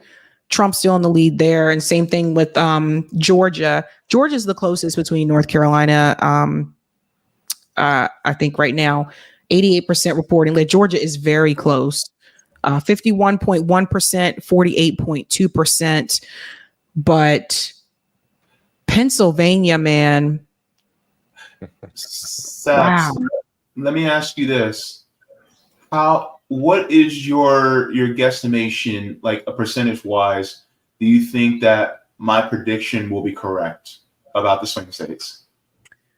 I can't imagine. Okay, well, tell everyone your prediction first. Yeah, okay. I was like, wait. I was like, what prediction? I predicted, and me and Sabby have actually talked about this over the phone. I predicted that Trump would pick up all of the swing states. And 60% chance he will pick up all the swing states. That 40% chance that he doesn't means that he doesn't pick up Pennsylvania. But if he did lose Pennsylvania, it would be by a razor thin margin. But I predicted that Donald Trump would pick up all the swing states. All the swing states. He did. And you guys got to pay attention to when you're watching these like the maps. Sometimes in the corner over here, it will say county, and sometimes it'll say statewide. So you may see it just flip to statewide. 76% in, right? So what you may see, I saw someone in the chat and they said, how did it go from 90% to 88%? That 90% could have referred to a certain county. So you do have to pay attention to that. Okay, the prediction. I don't know. Like I would find it hard to believe that she wouldn't win at least one of these swing states. And I still think that Kamala could win Michigan because it's the most liberal state of the blue wall states. There is the Gaza thing. But remember, not everybody that's a Muslim voter or Arab American voter is supporting third parties or staying at home or like some of them are voting for Donald Trump and some of them are voting for Kamala Harris. Some of the members of the uncommitted movement decided to support Kamala Harris. Some of them, not all of them. But I don't know, man. Like I really don't know. Like the New York Times is predicting Donald Trump has their forecast is like 87% now or something like that. Donald Trump winning, whatever that's worth. But it seems to be where people are. The feeling is that that's where this is going. I don't know. Do you guys notice what they're doing too? Notice how they're putting Biden's numbers next to hers every now and then to show people this is what Biden got here and this is where she's at, you know? Now that brings me back to Professor Alan Lichtman, because Professor Alan Lichtman, for those who are not aware, he did predict that Kamala Harris would win, but he also, I don't know if everybody knows this, he also did a 270 to win, which I'm not used to. Arizona? Oh, okay. People are telling me to do something. Okay. Oh, wow. Arizona is very close. Let me just refresh. Wow. 50% reporting. Donald Trump, 49.7%. Kamala Harris, 49.5%. That's 11 electoral votes. Arizona. I wouldn't have thought it would have been that close because it's a border state. Yeah, and it still may not be. Like, it's 50% reporting. What I have to see is if Phoenix came in. Yeah, blue, it looks like. Let me see if I can zoom out just a little bit. If they'll let me see Phoenix. Because that's where most of the... Oh, they still have Donald Trump listed as the front runner in Arizona. So that right there tells me there's something. Let me check something. Now the Democrat senator or the Democrat Senate candidate in Arizona is in the lead, but that doesn't always mean, and I can point to like Massachusetts as an example. We can point to North Carolina as an example. People don't always vote down ballot, but that is interesting. We'll see if that stays the same. I need to go to the counties though. Let me see if I can find the counties while we leave this up here. I would be surprised if she wins Arizona. I'd be very surprised. She also didn't spend as much time there either. So. Yeah, I'd be surprised if she won Arizona. Yeah, her. Oh, go ahead. I was gonna. I thought that was a shoe-in for Trump. Well, it just is one of those things where, like, again, it's a border state, and you know they've been complaining about the border issue as well. Has Georgia been called now? Not yet. When I go to Georgia, it says, let me come out of here. Let's see if it's showing it yet. Because I was just there. Maybe. Yeah. North Carolina. He just hit 90% reporting. But North For Carolina, I think people are saying in the chat that it might have been. Yeah, it looks like it was. Oh, snap. We were all right, JB. We got 1 point. We got 1 point. Because both of us said North Carolina would be red. Yeah. So that means Alan Lichtman was wrong.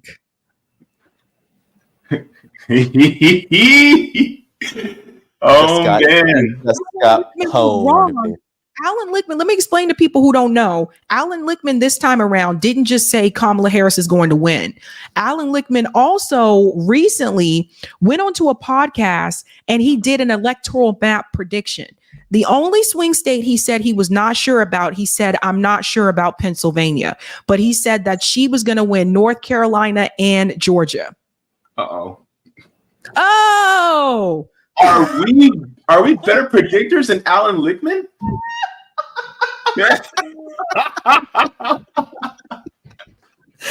Juggle called him Alan Griffman. Hey, Alan, the keys didn't work. I'll see if I can. I'm gonna see if I can find it. I'm gonna see if I can find it. Hold on, because I know it's on Twitter. Just let me look it up for a second. Yeah. I have like, that video. It's like, bro, like. I have it, man, because I said, let me go back to this Alan Lichtman. Dang it. This is one of those things I should have bookmarked. Oh, don't you hate when that happens? Yeah. Alan Lichtman electoral map. Because in his book, and I meant to tell you guys this, in his book, he said that his keys predict the popular vote. But over the past couple election cycles, he has gone back and said, well, no, I'm the Nostradamus. I predicted, who was going to win the election. Mm-hmm. Found it. Here it is. Bam. I told you I was on it. Look, this is the one, and I forget who shared this. It says Alan Lichtman, who has correctly predicted nearly every presidential race since 1984, his latest electoral college map, North Carolina and GA and Pennsylvania, a toss-up. And he said this would give Kamala Harris 286 and Donald Trump 206. So Donald Trump is already at 230. Now, here's him. Everybody in the chat, blow the whistle. Mm-hmm. Blow your whistle. Blow your whistle. I can't whistle as loud. But look, this was his thing. So he went on to the show and he predicted, I want everybody to see this. Everyone timestamp this. Mm-hmm. Screenshot. Eric, if you want to clip this, be sure to clip this. Yes. Timestamp this moment. He went on to say that Kamala Harris would win North Carolina, Georgia, Wisconsin, and Michigan. And he did say he was not sure about Pennsylvania. What I thought was weird this time is I don't remember him in the past making an electoral map prediction. I remember him predicting who was going to win. So far, Alan Lichtman is already wrong because Donald Trump just won North Carolina. Oh. Danny, did you ever buy into this guy's stuff? Personally, I don't even follow this at all. No. I don't even. I actually have never even seen him in my life. Wow, I'm glad. But I have to throw on. Christian said throw on the beat. I have to throw on the beat. Danny, I'm sorry if you haven't experienced this. It won't be long. It'll be very short lived, and I just don't want to startle you or scare you at all. But I have to do it. I have to do it because again, this proves that Alan Lichtman already. We ain't even done yet. We're not even done yet, but is already wrong because Kamala Harris did not win North Carolina.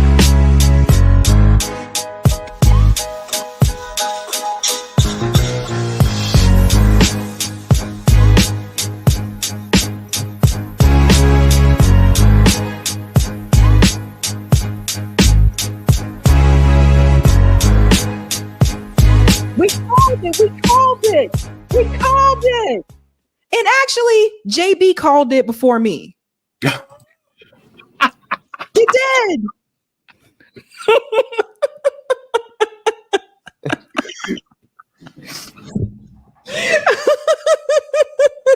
Wow, he's gonna be really wrong looking at this map now. Whoa, this is a terrible map. Lickman got lickmatized. Yeah, this is a really, really garbage map. Wow. Yeah. Oh, what is it, Clarissa? It sounded good when he said it, but I knew it may not be real. Like that dude that says I love you when he really don't love you. Oh my gosh. Let's see if we have an update. We'll just zoom back in with that khaki dude. Let's see if he has any updates here. You talking about Steve Kornacki? Yeah, the guy that always has on the khakis. Yeah. And his arm and his sleeves always rolled up. What is it, Eric? Eric just said in the chat, it looks like Kamala is leading in 0 swing states. Okay, let me go back. Let me see. Look, I'm a look.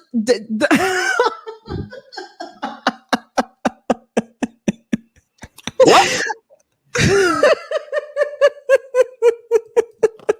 All right. You mean to tell me that I beat Alec Lickman? Lickman?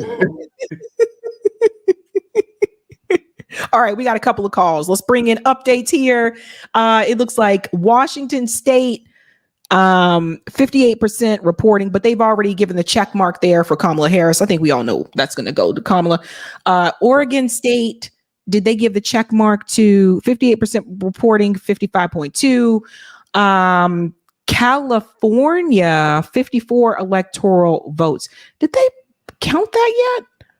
It's hard to believe. Let me see something. Yeah. Okay. California, 60%, Donald Trump, 37.5%. And I'm just checking to see, I mean, mainly just focusing on the swing states here. Wow. Can we play 270 to win? We can play 270 to win and see what we think is going to happen from here, because I'm still looking at Pennsylvania like a hawk. Pennsylvania. Does she need to sweep now? I mean, the calculations just doesn't look great. Well, the goal with the campaign was to get the blue wall states, which Biden got, right? But right now, Donald Trump is ahead in Wisconsin, 50 to 47%, 66% reporting. Michigan, he's pulled ahead. He's increased his lead in Michigan, but again, it's only 33%. So I'm gonna stay away from you for a minute. And then Pennsylvania, 76% reporting, 51.2, Kamala Harris, 47.9. So why isn't Maine accounted for? it is. It's light blue. Oh no, it's not. Yeah. It's 22%. Oh, because remember Maine has a district, it has that one congressional district that's usually red. So just like Nebraska. Oh wait, Nebraska's already counted. So I think that could be the holdup, guys, in Maine, is that other district. Because there aren't a lot of people in Maine, but Maine will be blue, except for that one district will be red. And then in Nebraska, it'll be, most of the state will be red and that one district will be blue. That's usually how it works. But you're right. Maine is dragging their ass. Yeah. They're taking a long time. It's not that many people there. Yeah. New Hampshire hasn't been called yet. I don't know. New Hampshire hasn't been called yet, but that should wrap up pretty quickly. They're at 70%, but Maine is at 24%. I don't understand what's happening there. I'm a little bit confused. Virginia still, in my opinion, is too close for it being Virginia. What's up, McFullen Lovin? It looks like Kamala might win New Jersey by under 5%. That is genuinely embarrassing. What does turnout look like right now? I mean, I guess that's probably hard to calculate, but what is it? I'm curious about that. I am too. Let's see if we can. Maybe it's hard to calculate before it's all over, but let's see. Well, you also got to remember they've also elected Republican governors too, so it's not that. Oh, by the way, I'm curious about the congressional races and the senatorial race in New Jersey, because I know they had 12 congressional races and 1 Senate race that were Green Party. The Senate races are right here. Let me scroll over. So for the Senate races, you said Florida or New Jersey? No, New Jersey. New Jersey. Why don't we have New Jersey here? That's okay. I can search for it.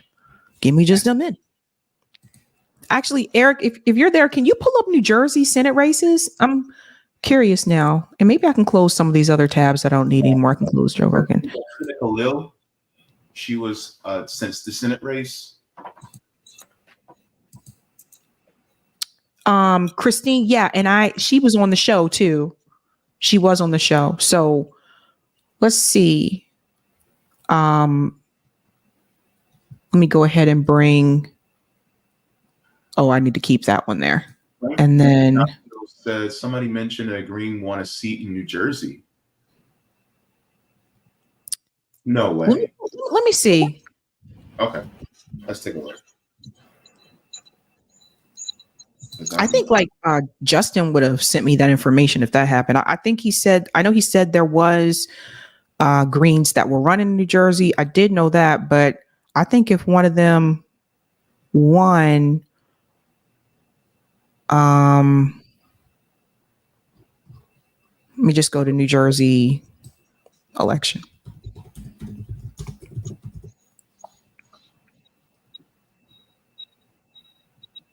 And I'm trying to go to those other seats. These are congressional seats. Okay. All right. So let's go in and see. They keep showing me the presidential numbers. And right now, Jill Stein has 33,000 votes in New Jersey. I'm looking right now. Christina Khalil got 1.1% of the vote. Okay. Pull it up. I found it. Yeah. This is U.S. Senate. Yeah.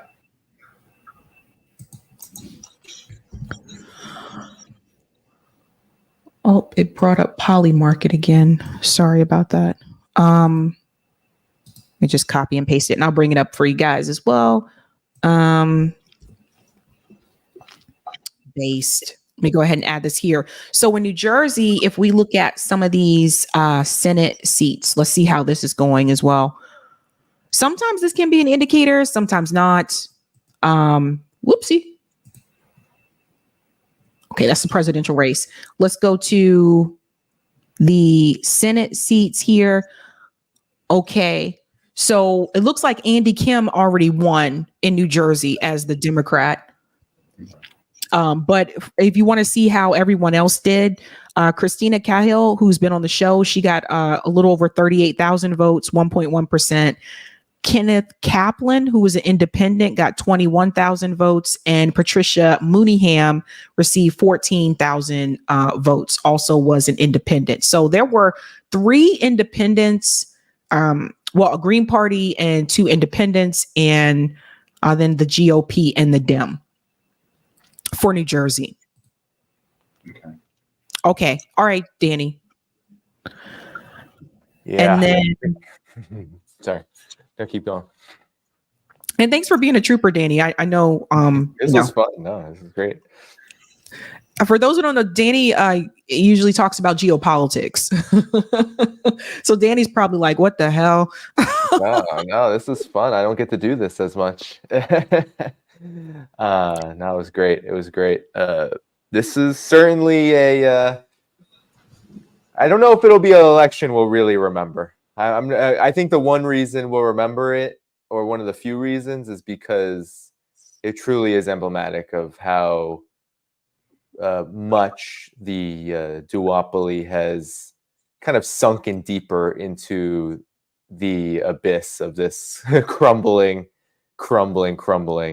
empire. Like that's kind of already the impression I'm getting, just as we were talking about the election results, and we're seeing both the closeness of it, but also even these intricacies and these anomalies that we're spotting. It just definitely feels like, and I'm going to be so curious to see how many people actually decided to vote in this election, because it does feel like this is one of those elections where so much has gone wrong for people.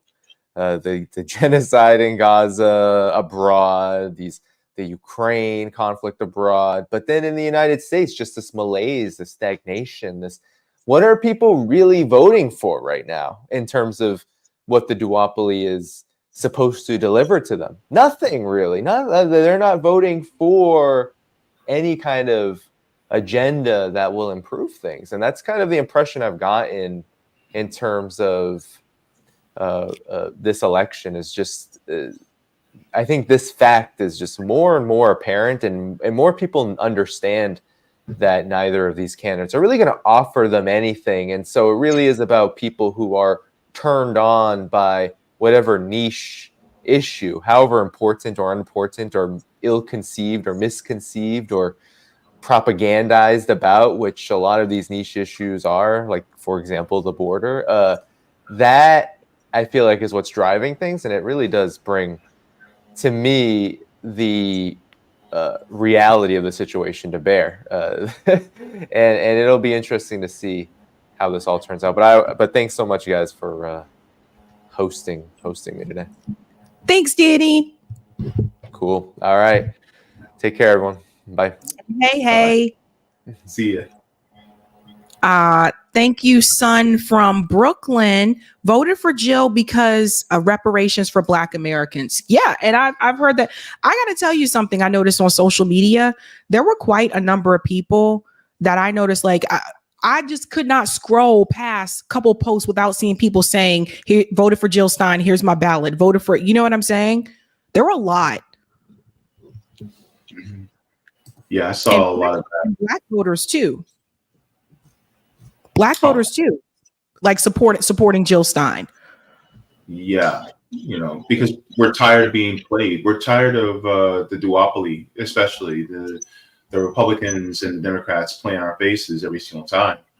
And one of the things that I feel bad about, though, is that a lot of the Black people that are now going for Trump, they're going to realize that Trump played in their face too. And then it's going to feel like, oh, but Trump promised us this and Trump promises that. Like, for instance, a lot of people are going to get disappointed because the border issue is still going to be the border issue in 2028. And people will be like, well, Trump closed the border. No, he didn't. He didn't completely shut it down. He may have slowed it, but he didn't shut it down. Joe Biden slowed it down too. So that's the sad part, is that people are going to get played in the face when it comes to the duopoly every single time. What are you guys hearing out there in the ether chat? I know we got to go to the super chats too. And JB, let me know how much longer, you can go as well. I know you got, your stuff to do as well. Yeah, I got like 10 more minutes. Okay. Let me pull this in, guys. I think you guys want to see this then. This is Wisconsin right now. It looks like the blue areas for the most part are in. And I don't know if anyone in the chat lives in Wisconsin. Anybody in the chat live in Wisconsin, you can just say, yes, I live there in the chat, because it looks like all the blue areas like Green Bay, actually Green Bay is not blue apparently, Madison, Milwaukee, Eau Claire. It seems like all the blue, for the most part, it seems like the blue areas are in. Let's hear what he's saying. Each of those blue wall states is different, but of all the battleground states, Wisconsin is the widest. So they can't drive up the margins with at least African-American voters and some Latino voters that are going to stay loyal to the Democrats in this election. What they can do, there's about 100,000 college students in the state of Wisconsin, and they usually fare better, much better with those university students. We're going to have to wait and see, as we say right there, too close to call.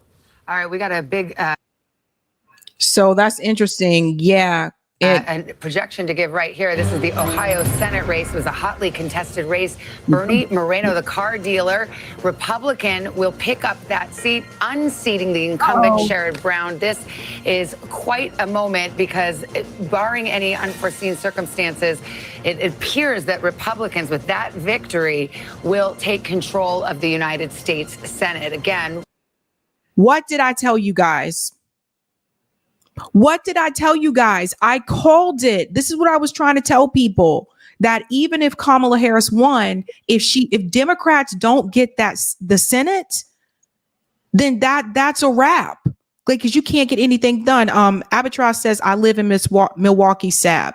Okay, a couple people. This is what I was trying to tell. I told people I predicted that they were going to win back the Senate.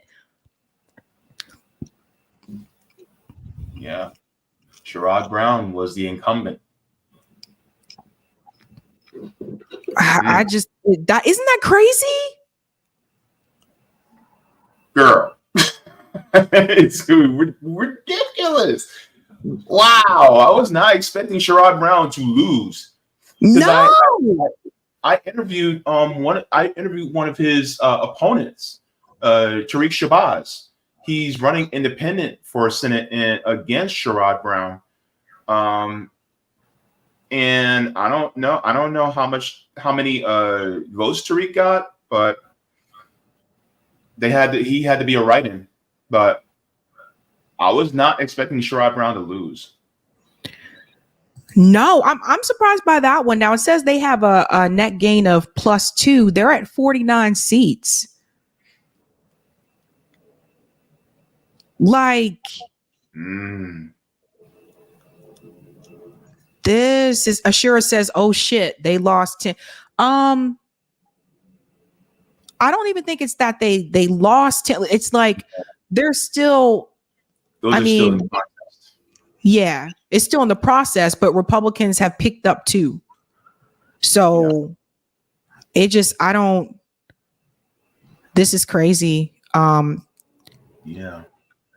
We're going to have to go. I have to go back one more time to do one more update. We got to look at this map again, because I've just been telling people, I wonder if Alan Lickman is live. Okay, we got to update. Let's go ahead and bring it in. Hey. Okay, so Kamala Harris is now at 192. So one of these states did come in. Is that Rhode Island? I always forget about Rhode Island. Rhode Island, don't nobody love you like I do. Just kidding. It's so tiny. That could have been Rhode Island that just pulled in there with 4 electoral votes.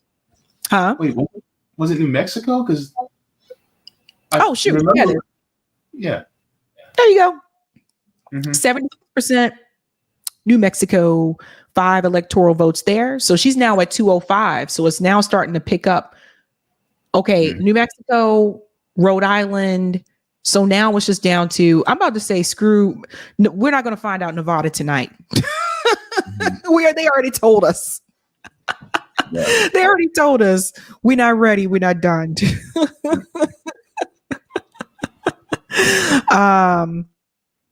So there's that. So I'm not even thinking about that. Now, Minnesota is now trending back blue. So that's 51% reporting, 53.5 for Kamala, 44.4 for Donald Trump there. So as expected, that is trending back blue. Wisconsin is still very, very tight. 51% Donald Trump, 47.6% Kamala Harris. Michigan is, I never realized Michigan took this long before, but that's 39% reporting, 51.5 for Trump and 46.8 for Kamala. But Pennsylvania, man.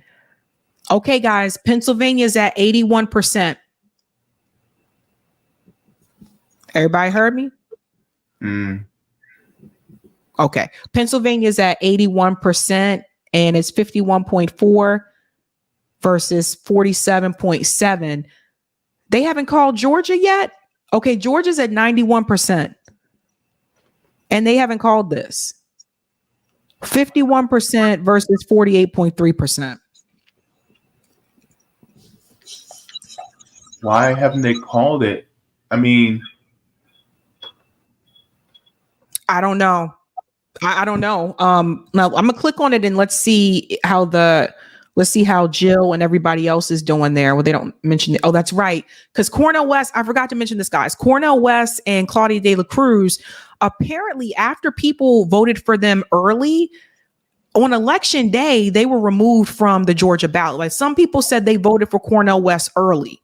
And he was there, right? They were able to vote for him. But when people went to vote for him today, they said that he was not on the ballot.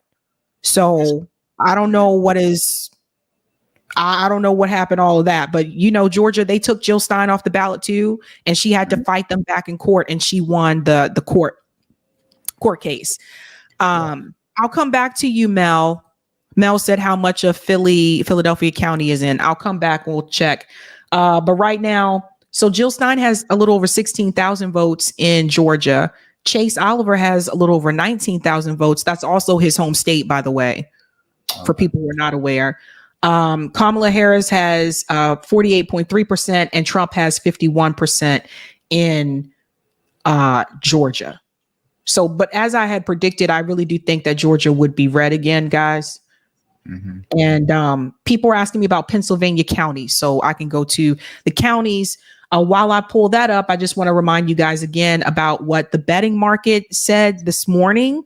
Poly market for this election, the betting market said Donald Trump he shot up this morning. It was getting close between both of them. In fact, it was very close. And as we came into the election day today, this is when they just just shot apart. So yeah. What was that? Someone who was just on the screen? Who was that? Oh, Eric, did you just put a comment on the screen? I didn't get a chance to read it. Okay, maybe not. I don't know what happened there. I thought there was a comment on the screen, but maybe I missed it. Is slow, QE? Okay. My apologies. Let me go. I don't see it called elsewhere. I just want to make sure I got my information correct because I'm checking on other stuff too. I don't see it. You guys think the map is slow? I can go to another map. I can go to another one. Who else said? Yeah, I haven't seen. Sorry. Yeah, I don't see it called yet. But you guys were asking about Pennsylvania County. What's up, Mark? My girlfriend voted for Jill Stein here in Pennsylvania, and I voted for Trump, and she still loves me, Sabby. Well, you know what? You have a great girlfriend, Mark. Mark is like, she still loves me. What is this, JB? Okay. All right, JB. Before you go, tell people where they can find you, what it is. JB and I do a show every Thursday. Yeah, we do the Sabby and JB show on Revolutionary Blackout Network, so you can find us there on RBN. You can find me on my channel on JB Font. So you guys would like to, you guys can also always come over to my channel. I go live every Tuesday at 2 p.m. Eastern Standard Time. I also do book readings and discussions as well on my channel if you guys would like to stay over for that. And yeah, so I do basically a lot of the same things I did tonight, except for eat popcorn live on stream. So you guys can always come over to my channel and come by and say hello. All right. So thank you very much for having me on, Sabs. And yeah, it's going to be a long night and I'm going to sleep and then I'll look at the results in the morning. All right, JB. See ya. Right, take care. Have a good night, everybody. All right, guys, I am trying to pull up the county by county results here for Pennsylvania. So let's go ahead and pull those up. And I think that will help everybody a little bit more here so we can see what's happening. And I found it. Okay, so let me go ahead and pull up the county results here for Pennsylvania. That'll give us an idea of, what's up, right? Like, what's up? So let me go ahead and bring this up here and we can see, let's scroll down. And there's a map here that shows county. Okay, someone was asking me about Philadelphia County. That's what we need to look at, right? So Philadelphia County, let's see. Harris 60% in. She's leading in Philadelphia County, 21.1. Okay, so Delaware County is 71% in. Chester County, this is 45% in. And which one here? This is Montgomery County, which is 57% in. And then Philadelphia County, which is 68% in. So she's leading in Philadelphia, which is what I would have expected.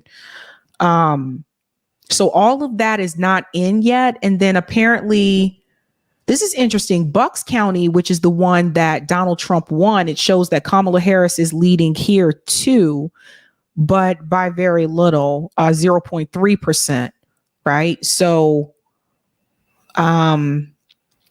excuse me.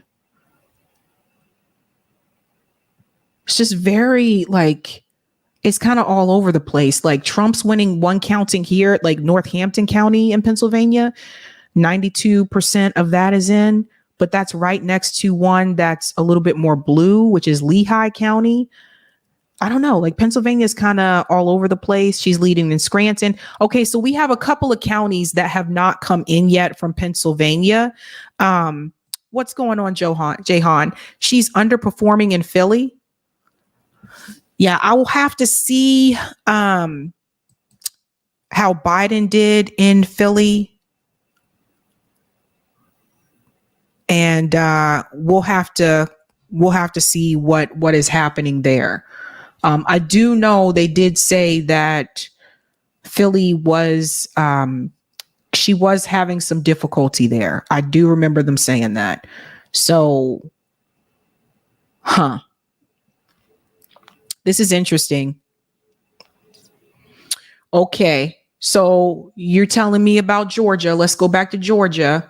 Then we can remove him there. And let's see what's happening there. Yeah, I think AP is slow sometimes too. 91%. Let me check another one. Let's go back to the khaki dude. Where I tell you, Pennsylvania. Yeah, he's mainly just staying on Pennsylvania. Let's see what's happening here on NBC News. Texas and Florida, how would they play out, especially in the suburbs of these large, Democratic cities, by and large? And what we're finding out right now is that the exurbs did really lean more Trump, and that a lot of these folks in the unidentified category were going more red than blue, at least in this election. That's what the early results appear to show, Savannah. All right, Sam Brock in Asheville for us. Thank you. Let's go over to Tom Yamas, who's looking at Minnesota. We were just talking about Governor Walz, the sitting governor, on the top of the ticket here, and it's too close to call. Too close to call right now. Democrats, though, are okay with this margin right now. About 50% of the vote is still out. This is how it ended up in 2020. You can see Harris is overperforming slightly. Biden right here. I wanted to look at Minneapolis, Hennepin County. This is the largest county in all of Minnesota. She's doing fine. She's tracking just like Biden did. So this is not really a worry for them. I did want to show you something, though. Blue Earth County, okay? So this is a county that Trump is on top right now. Biden won it in 2020. Why do I want to show you Blue Earth County? Well, besides having the coolest name in the entire country for a county, this is where Governor Tim Walz is from. This is where he taught with his wife. This is where Coach Walz is from. Right now, Republicans are winning his county. It just goes to show when you talk about how Trump may or may not win this election, he's driving up votes in rural areas. I'll show you another one, Stearns County, which actually has a large Somali American population. 95% of the vote in, he's overperforming there. So again, Minnesota, it doesn't look like it's in trouble for Democrats right now, so 50% of the vote is out. But when we look at those rural counties, he's overperforming even in a place where Governor Tim Walz is from. Guys? That is not good for Kamala Harris's campaign. The fact that Donald Trump is overperforming in an area in Minnesota where Tim Walz is from. That's not good. Don't get me wrong. I think Minnesota is going to stay blue, but that's not good. That's not good. Simon says just in again from GZ. And let's see. This is just very, very telling. Like, it almost feels like, let me pull this up here. Why is it so like Georgia 2024? Okay, here we go. Because AP can be slow. Okay, and when I'm checking NBC News for Georgia, they say 93% is already in. So let's go back and see if that is the case for AP now. Again, like I said before, it should not take people this long to, 93% is in. I'm going to hang with you guys until Georgia comes in, folks, okay? I'm at least going to hang with you till Georgia comes in. I wish I could hang till Pennsylvania's at 82%. Okay, we might see. Let's hold on. We might see. Let's see how that goes. Now, somebody told me she needs Pennsylvania bad. Let me see where that is. Oh, Mel said she needs Pennsylvania bad. Yeah, because it doesn't look like she's gonna get Georgia. I wish there was a place where I could just go to see how much, just a total, how much Jill Stein has right now. Like, that's what I want to see, because not like, oh, here we go. Here we go. Well, what do you know? No, don't take me to, I just wanted to see the votes. You're not going to let me see? It's just going to take me back to this page. Okay. So people wondering about the votes. Right now, Jill Stein has over 481,000 votes. And Michigan is coming in extremely slow. RFK Jr. is in, this is what's insane. RFK Jr. is in third place and he dropped out. Can you guys believe that? I don't know. What's up, Juggle? Juggle said HU crowd looking sad. Eartha said Harris is losing.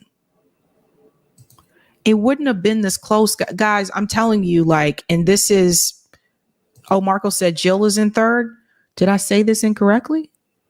I think AP is just slow. Listen, I got to say this, you guys. It wouldn't even be this close if Kamala Harris would have called for that arms embargo. It wouldn't be this close. Michigan will probably be almost done. What's going on, Bench Music? She wrapped her entire campaign around abortion. I know there are a number of things. We're going to do a Thursday night, right? When I go live Thursday night, we're going to do a debrief and we're going to go through what went wrong, like what worked well and what did not work well. Now, I voted for Jill Stein. I'm a third party voter. But that being said, if it were me and if I were in that position, if I was Kamala Harris, I would have done everything I could to make sure that this genocide would end, to make sure that there would be an arms embargo against Israel. I would have agreed to that. Number one, you wouldn't have had to tell me to agree to that. You see the difference? Like, I would have never supported that. I would have never supported giving them arms and weapons and none of that. You need to take care of people here first. And then not only that, why are we giving them weapons? Why are we for all these wars? So I would have never done that. That's just me. And then two, instead of spending time or campaign money, making ads attacking Jill Stein and Jill Stein supporters, And you probably should have moved to the left of where Jill Stein was, and then you would have received those supporters as well. See, that's the thing. They always want to move to the right. Like the Democratic Party always wants to move to the right. I don't see the Republican Party always trying to move to the left. And that's what is very frustrating for people like me. So the way that I kind of see it is that, and then Bench Music says she wrapped her entire campaign around abortion, not thinking about the fact, and don't get me wrong, it's an important issue, but it's not an important issue for everyone. And not every woman either. Not every woman agrees with abortion or it has it as their number one issue.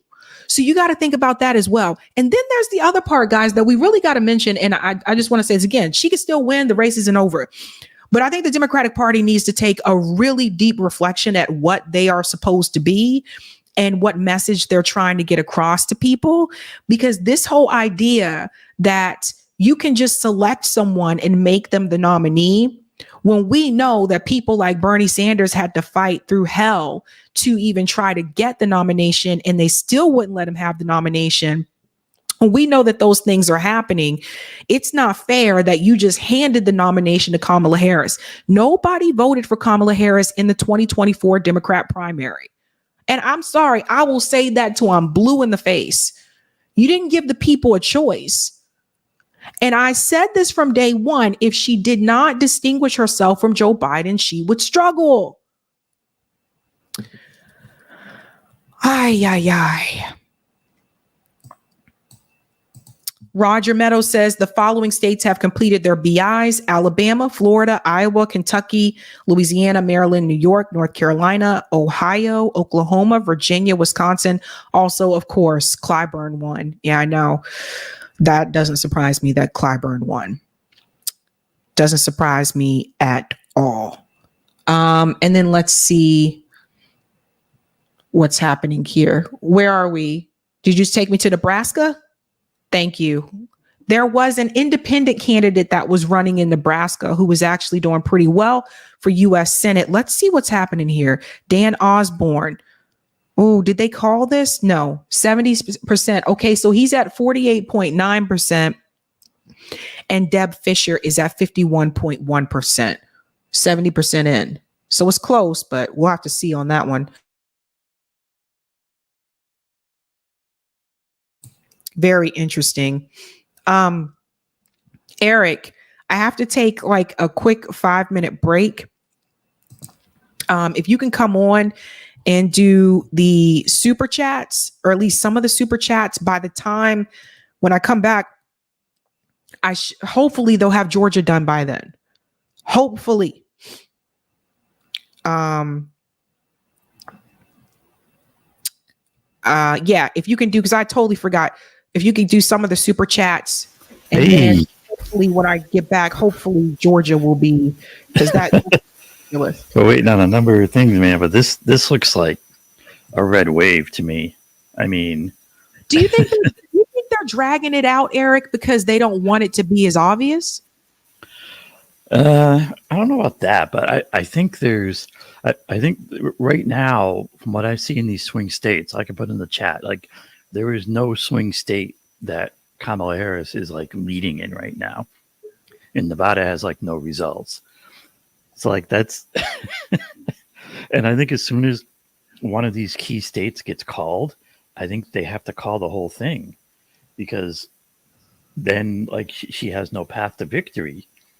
And even there's like her blue wall states, which are like Wisconsin, Michigan, and Pennsylvania. Like she's losing in every one of those. So I don't see how I don't see how this is anything. Oh, the other thing, we got like CNN in the background, and I'm seeing these Senate races come up, and again, it's an incumbent senator like down by 2 points. I mean, Tester, Sherrod Brown, I think they're almost called. I mean, we're gonna have a very different political landscape tomorrow. I mean, this is gonna be like Trump land, red land to the max is what I think is happening. So oh my God. It's for better or worse. But you know what? We tried to warn people, right? Like, if you guys didn't change, like, you can't abandon the working class. You can't, like, you can't be like endorsing this genocide. Like, she wouldn't even call it a genocide, Eric. Mm-hmm. F around and find out. I mean, it's. Anyways, if you want to take your break, I can plow into some of these super chats. All right, I'll be back, guys. Got. I'll be back. Just need a quick break. All right. We'll give Sabrina a little break here on our ongoing coverage of election nights, which I think I may be renaming the Red Wave. But, oh, man. All right. Let's see what we got here for some super chats and other chats. Jonathan became a new member. Thank you. Welcome aboard. Thanks for the super chat, AJ. Another new member, Artchick. Good to have you aboard. Thanks for the super chat, Kimme. Free Palestine crew make noise. All right, thanks for that. And thanks for this super sticker, Mokowich. Appreciate you. And thanks for the super chat from Flower Bro, who says, from the river to the sea, Harris gets no vote from me. I like it. And another new member on YouTube, Beyond Ebony. Thanks for this chat, Omar, for this pay chat. And he says, for supporting Jill, we need more. We might not win, but we should all donate to the Green Party and build and elect Green all across the board. And there may be, I think we're going to see a few Green wins, at least on the board. In fact, yeah, there's, let me put up that chat now. Like Justin, this is from a while back. As we read a lot of these chats build up, but Justin B posted earlier, Green Party House candidate Ben Taylor has a commanding lead in the New York 9th District. Could be the first Green elected to Congress. So we'll see. We'll have to check in on that one later. Ben Taylor. Okay. But thank you for that super chat. Justin. I'm just going out of order here a little bit, but we'll catch up. All right. We had that one. We had that one. All right. Thanks for the super chat, Shell Mendelson, who says, hey, I'm a member Sabby and I can't comment. Will you be reporting on Green and third party results? Again, it's from a while back, but your answer is yes. And we have new member DJ. Welcome aboard. Thank you for this, Braylon.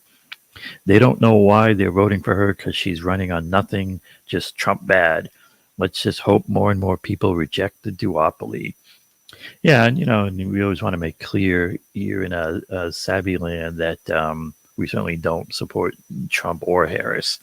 And it's going to be what it's going to be. And thanks also for this one, Shell.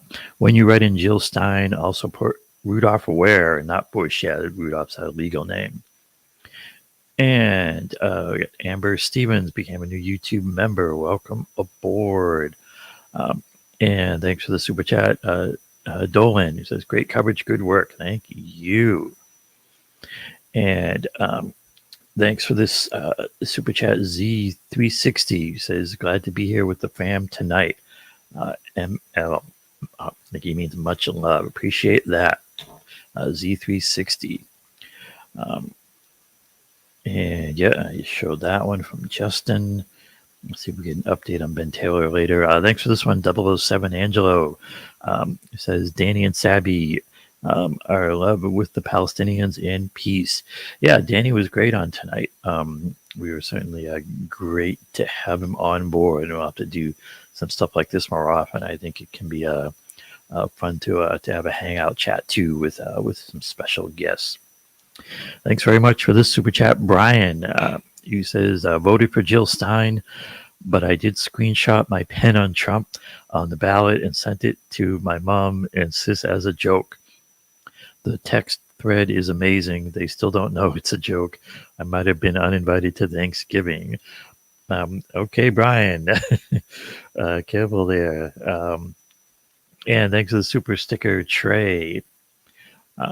And thanks to the super chat, Kevin, who says numbers on Yahoo Map looking at a deadlock. What Trump will get won't make 270. Yeah, we'll see. I'm also keeping an eye on some of these results and things, but it's still, I'm not seeing big call outs yet. And thanks for this super chat, Trey. He says, no reparations, no vote from black peeps ever again. Yeah, I think that's a perfectly reasonable stance to take. Those who have seen me on here before know I'm big into demands, and I think it's really good to have clear and concise demands and hold our politicians to them. And if they don't deliver, they don't get votes. Right now, the way the politicians work is they deliver for the billionaires, and it's who pays them, and that's both parties. Until we as an electorate get really serious about demanding that our politicians serve us and not their donor owner billionaires. Until that happens, it's going to be like it is. So, that's what I'm pushing for. Really beyond this election. Is can we get into a kind of politics and a movement that is about, focusing on the MCDS, the money and the corruption, and from there have demands on how you fix it, and and from the demands you get, real solutions. All right, let's move on. And more of these super chats. We had a lot filling the queue, so we're catching up on them. Thank you, Unemployed Scholar. Who says Florida regions, south, southwest, east, central, north, central, panhandle, and the major cities of Miami, Orlando, Jacksonville, within those regions. Thanks for that info. Thanks for this super chat, Quintessential. He says, have you noticed a phenomenon? Libs quoting Malcolm X, having his portrait in the room, yet shilling for Harris. Didn't they listen to the House versus the Field Negro? And I think that's a good point in general of how we see the corporate establishment and corporate politics really just shamelessly leveraging anything and anyone. And they've done it with MLK for years, and now they'll try it with Malcolm X. And I think anyone who has really looked into what MLK and Malcolm X stood for and what they really said, would know that neither of those gentlemen would be supporting, either of these corporate corrupt parties. Thanks for the super sticker, Abu. Appreciate it. And thanks for the super chat, Mr. David Giltonen. He says, slow vote counting hurts faith in electoral politics. I think that's a good comment from David. Yep. Well, guys, it's not, you guys, when you get a chance, okay, go on Twitter. The comments are cracking me up on Twitter. Like, people are like, doesn't look too good. Doesn't look too good. Like, I'm just like, let's see. Let's check Georgia again. Georgia's still at 93%. Like, this is ridiculous. It's like the house of cards is ready to fall here. And Donald Trump is expanding his lead in Michigan. I just caught a glimpse of Chris Hayes on MSNBC on yet another screen here, and he's just like got arms crossed, and he's got this pout face. Put the link in there. Put the link on Type and see we can play it. Do you want to do more super chats? Yeah, where did we stop at? Pick it up after David Gilton and slow vote counting, about halfway. I got halfway. There you go. Eric Gray, thank you. Always remember that those of us as libertarian socialists are the real libertarians. Oh, that is a good point there. Let's go to Funky Lollipop. Love your shirt, Danny. Oh, I should have asked him who was on his shirt. Unemployed Scholar, New Jersey, New York people love Florida until Ian Milton, etc. Noah said Trump winning by a landslide. All the Dems had to do is fulfill some of their promises and not help Israel kill people. Jay Tolbert, am I wrong to say the Abandon Harris movement is showing their effectiveness? No, you wouldn't be wrong to say that. New York Varsity, I am doing a watch party tonight, but I'm letting you know I voted for Stein today. We don't always agree, but I'm thankful for you, Sabby. My conscience could not be more clean. I hear you. And listen, in some of these states, we're showing that RFK Jr. has more votes than Jill Stein does. So thank you, Kaimi. We love you, Sabby. Free Palestine crew. Thank you for the super sticker, Tyrone. Sup. Shout out to Boaz Kim Music for becoming a Sabby member. What's up? Thank you, Biggie. Love all three of you. Thanks, Cougar Lady says we passed ranked choice voting in DC. Sad on HU campus tonight. Yeah, man. I don't know. Like, I honestly don't. I don't know, man. Maybe it wasn't a good idea to hold the watch party there, right? Because that is her alma mater. But I'm glad you guys paying ranked choice voting in DC. That is huge. Thank you also for this. Sabby, Greens have our first congressperson. Go home state, New Jersey, go. This is great news. Wait, did a Green win? So Justin B was saying that that Ben Taylor was winning. So we have to look that up. I didn't see him winning when I looked him up. I'll check it again, but I'll come back to it. Thank you, Baron. Looks like Obama has to stay up tonight and share some papers. 21 Degrassi. Miss Sabrina Harris better question her life if she manages to do worse than Hillary if she loses. She should never, ever run again, Miss Sabrina. Yeah, and again, like, she was chosen, right? And thank you, Brown B. It looks like Ukraine was just called for Kamala Harris. Thank you, Lewis. Bobby Jr. is only about 6,000 away from being third. Satra says, I am in Georgia. A letter from the Secretary of State said that West and Cruz were removed from the ballot and your vote would be void. Letter in M6 absentee ballot. Yeah, I saw this on Twitter and I was just like, okay, I knew they were removed from the ballot back in September. And so was Jill Stein. And there's legal cases that they have to fight to try to, get back on the ballot. Jill Stein was able to get back on, but from what I understood, Cornel West and Claudia De La Cruz were not able to get back on the ballot. Shout out to Alma Christine for becoming a Sabby member. What's up, Alma? And thank you, Lewis. Lewis says Bobby Jr. is in third place, Sabby. Interesting. It's crazy, isn't it, Eric? Because he dropped out. So that's crazy. But remember what RFK said. He said, if I'm on the ballot in the safe states, he said, still vote for me, because he wanted to really give it to the Dems. Remember, he said that. Mm-hmm. And sometimes, there's always a certain number of people who just check the box. Yeah, and Chandra and Oz says, hey. Thank you, Sabby. What's going on, guys? What is up? Thank you, Joe Paradise says, Pencil Tucky.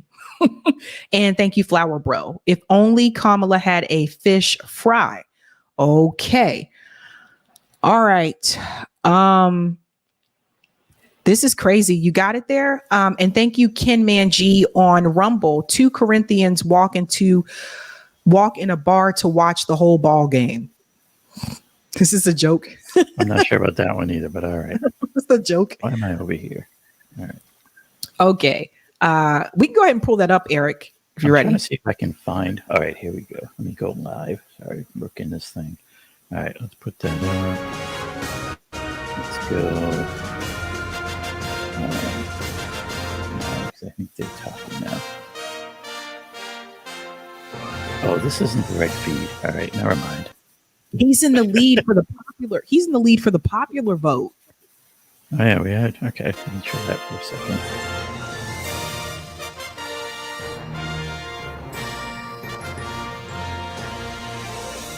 I gotta find the other channel that has.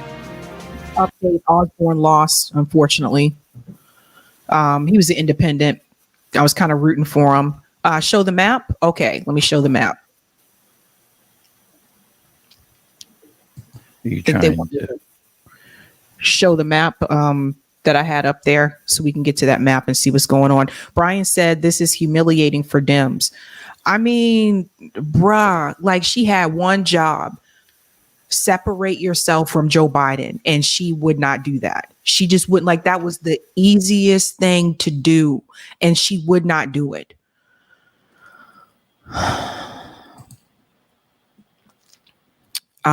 What's this, Sandra? I'm 67 and abortion is not my number one priority at this stage of my life. Quality, affordable health care is and should be free to all women, men, children, and everyone. See, this is what I was saying. That's not every woman's number one issue. So that's the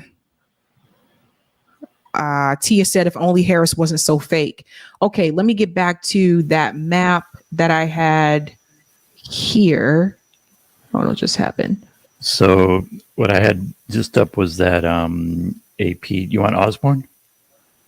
Oh, Osborne already. Yeah. AP's called it for Osborne losing. Yeah. Okay. Right now, what do we have? We have Pennsylvania 86% in, and we have Georgia is 93 still. They're still at they're holding it at that 93%. Michigan is 50% reporting. Trump is really like taking off in Michigan. It's still only 50%, but he's still like, he keeps gaining, like his lead is gaining in Michigan. So that's interesting. Wisconsin, as we can see as well, it seems like he's still gaining. Now they have 78% reporting, but this is man.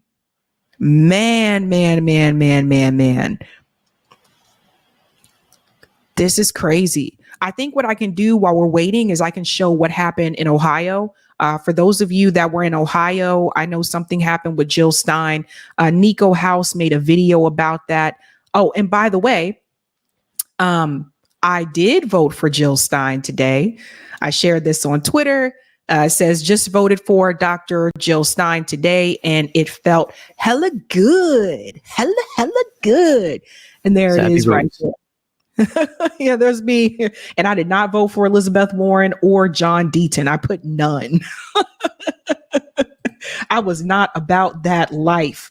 By the way, people were asking me what was the turnout like. So at my voting location, there was no line at all. Like when I walked in, I was like, where is the line? There was no line. I was in and out like that. So I don't know, like, but in the past, like there's usually been some type of a line. Even when I voted in 2022, same voting location, there was still a line. It just wasn't a long line, but there was no line. Lawrence said no line for me too. Yeah, I think a lot of people in Massachusetts did vote early. But I want to get to this. We video. get like a week or two of early voting, and there's easy mail-in, so it is kind of like easier in general, at least in some of the states. I don't know. I've never had a problem in here in small town Massachusetts of voting or waiting in line, and it was the same today. It was pretty mellow, just moving along.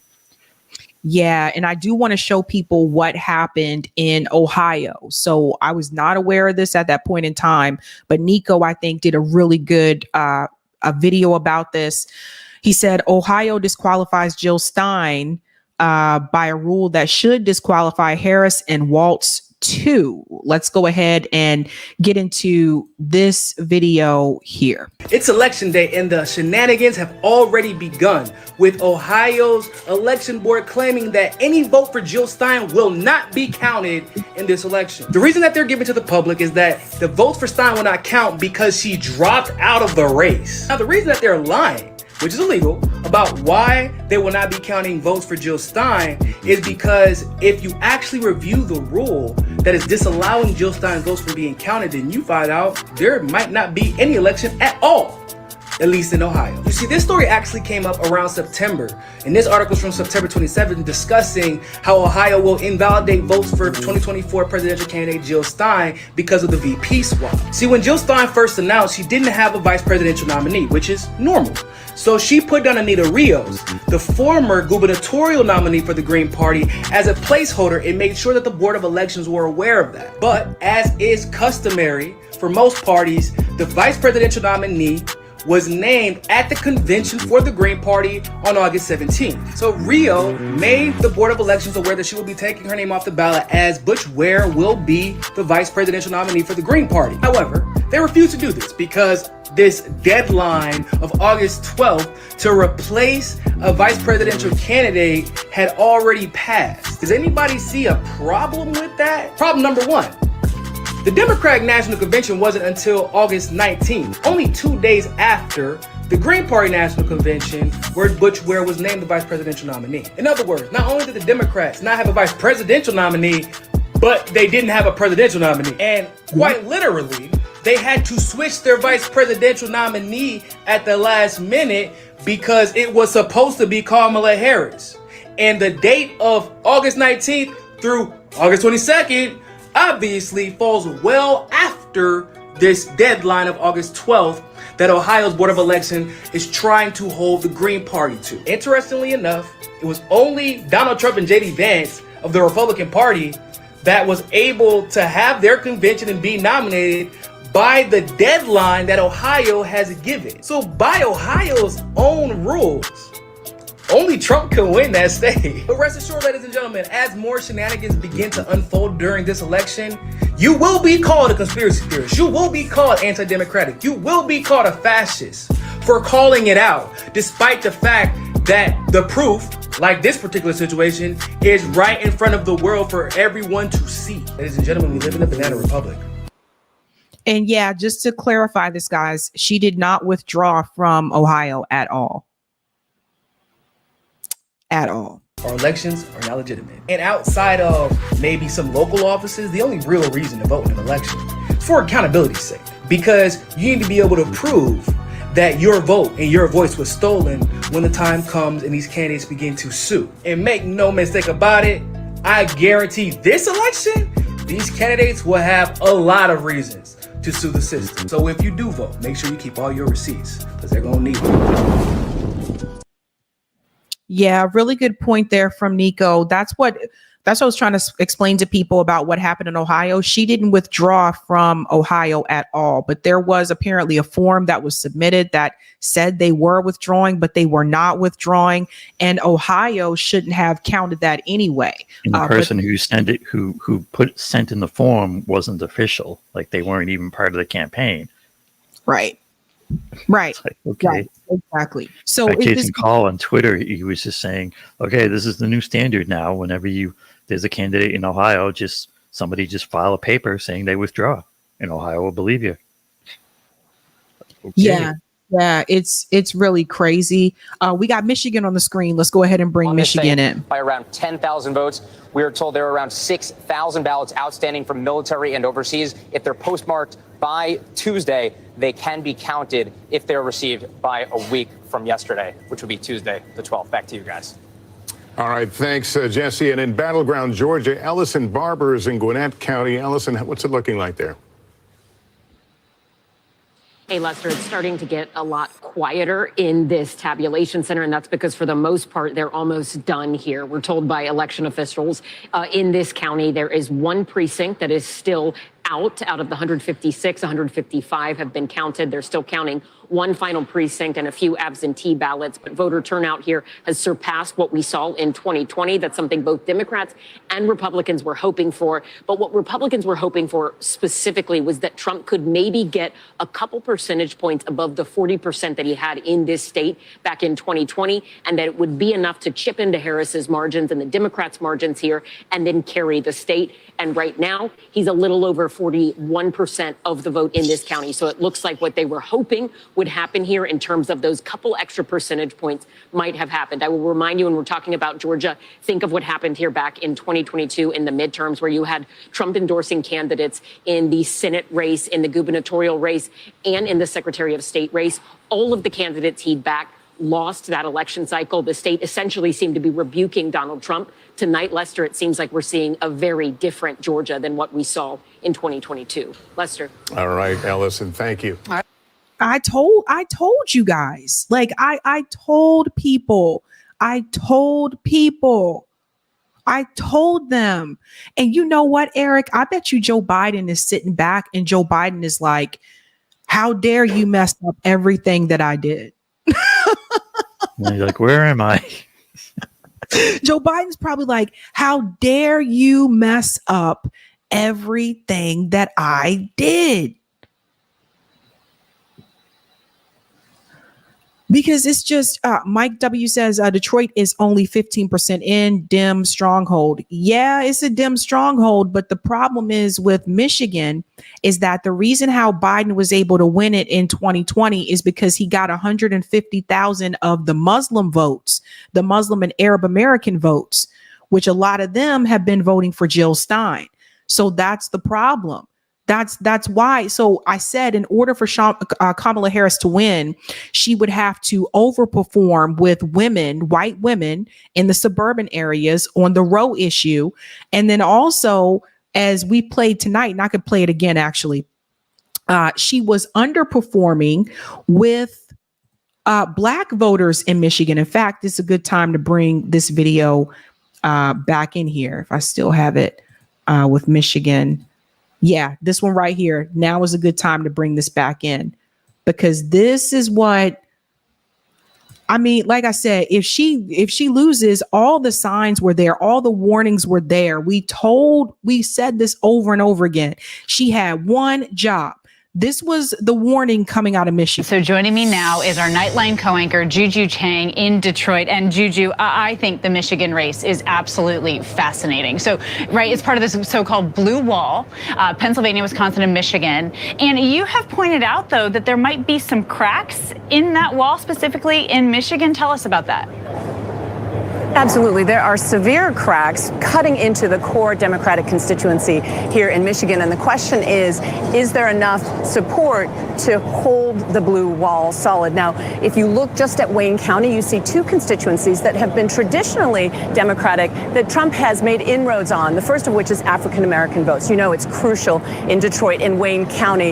In fact, this was solidly Democratic until 2016. Hillary narrowly lost Wayne County by about 10,000 votes because of relatively lower African-American turnout after the Obama administration. Now, that said, there has been a lot of doubling down on. Pause. Notice what she said. Hillary Clinton, one of the reasons she lost Michigan is because of the low African-American turnout after the Obama administration. Again, key phrase, after Obama. Because it's true, Black voters did not come out for Hillary the way that we did for Barack Obama. And there's a reason for that, because Barack Obama sold us a lot of goods, but didn't produce, right? On the African-American turnout here, but we talked to the Secretary of State's office. They told us that they don't believe that Wayne County turnout is going to even match 2020 numbers, which is not a good sign for the Harris camp. In addition to that, Wayne County also has the largest percentage of Arab American voters, and we talked to so many Arab American voters who say they just can't bring themselves to vote for Harris because they are so upset about the war in Gaza. They say that even knowing that on some level Trump would be even more pro-Israel on the Gaza issue. We talked to one Democrat, lifelong Democrat, who said she was a Bernie supporter. She voted for Biden, but she couldn't bring herself to vote for Harris. She went with Jill Stein, the independent candidate. And that kind of depressed turnout may be what we're seeing in Wayne County, and that is a trouble sign. The question is, can Democrats hold that blue wall? So see, the warning, the signs were all there.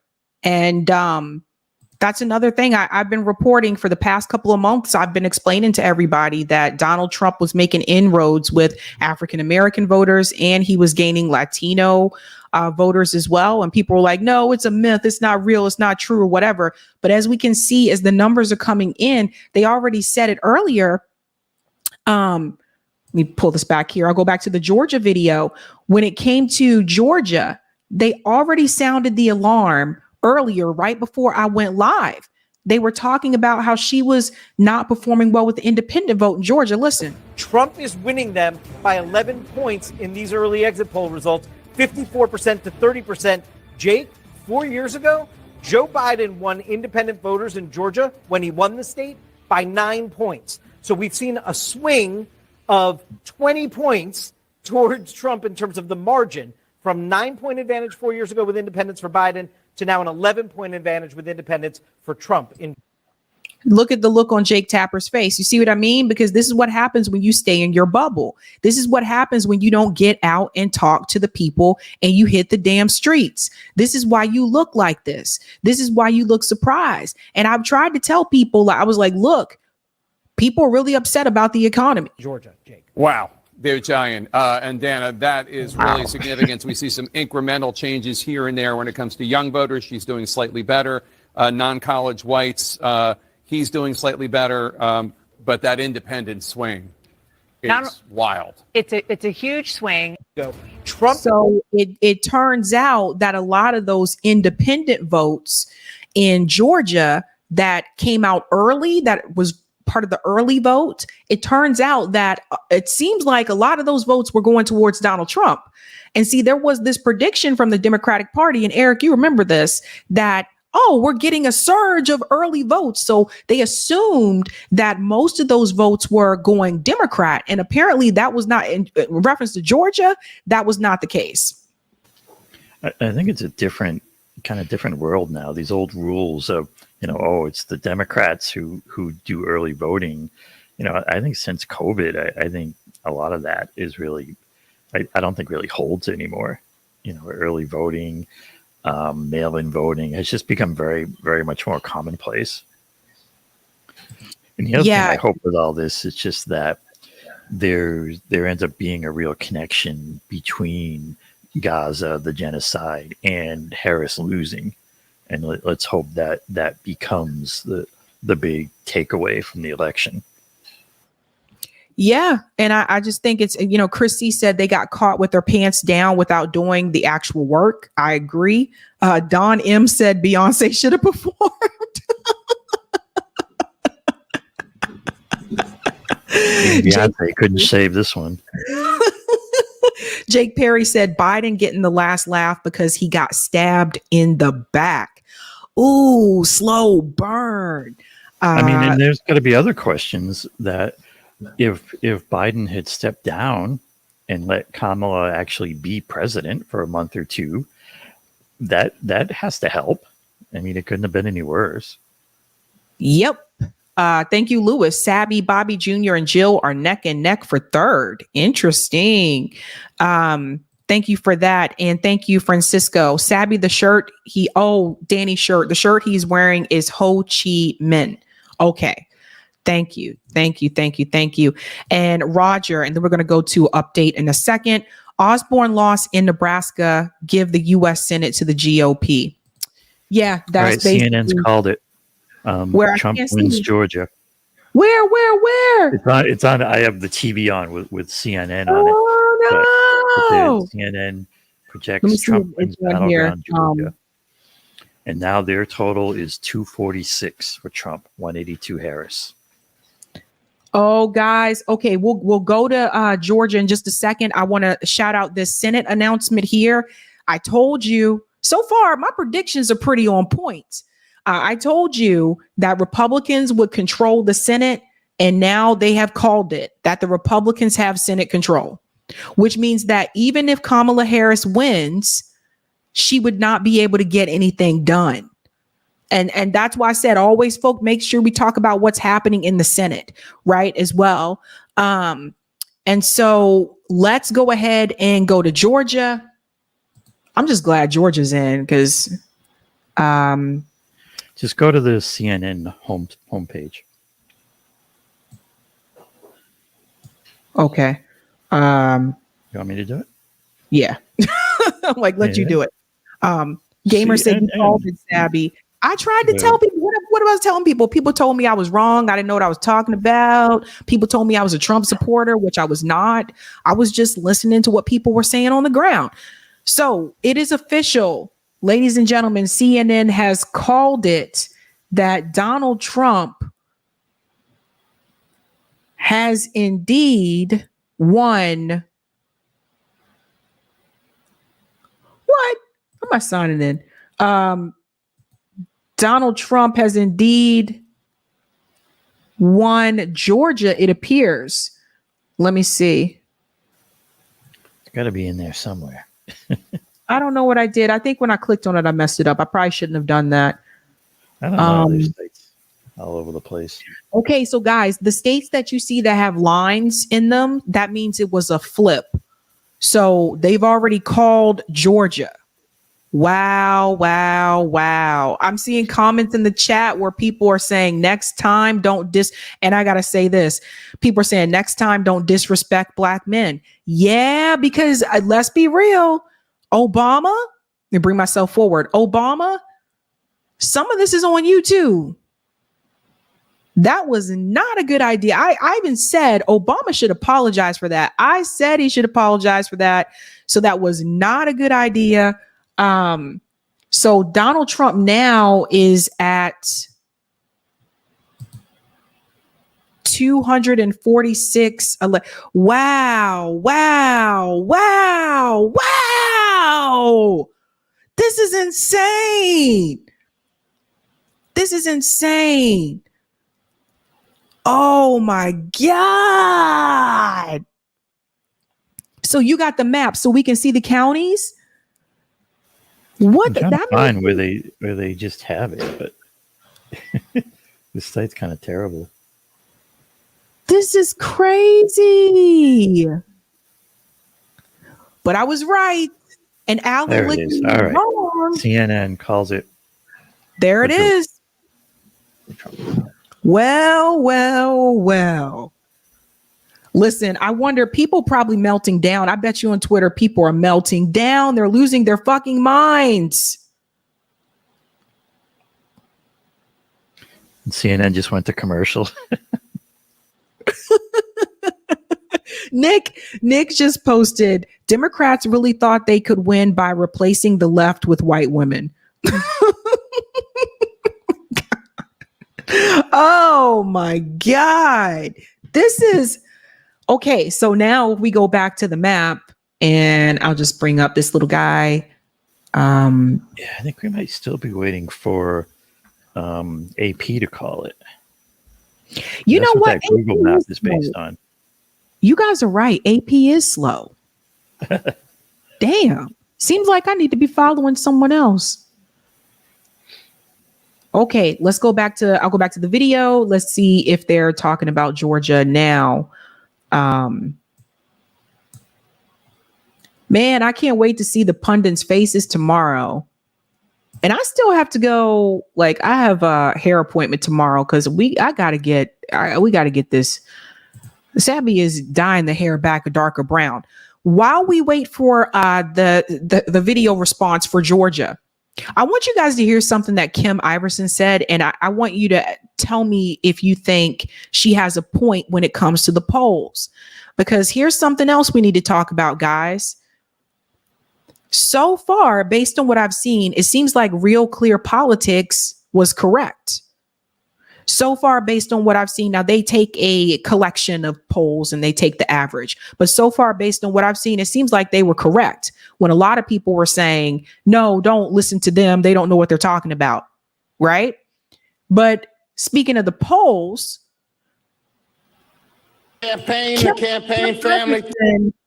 Whoa. I don't know what that was. Kim Iversen. Yeah, got noise. Let's see. Oh, there it is. Just pause that one. Oh, okay. Brought up a really good point. And I want you guys to let me know, how do you feel about this? Maybe the questions that they're asking during these polls are not correct. Listen to this. Is that this citizens forecast would be actually the most accurate of all of the forecasting and polls Because the problem with polls is when you ask people, who did you vote for? They tell you who they voted for based on their own personal feelings. But they found, researchers found, if you ask instead a different question, the question being, who do you think is going to win? That the person then not only takes into consideration who they're voting for, but then they start to think about all of the people around them, their coworkers, their family members, people in their neighborhood, in their social circles, and they start to compile all of that data in their brain, in their mind, when you ask them the question, who do you think is going to win? And they might know they're voting for a non-winner.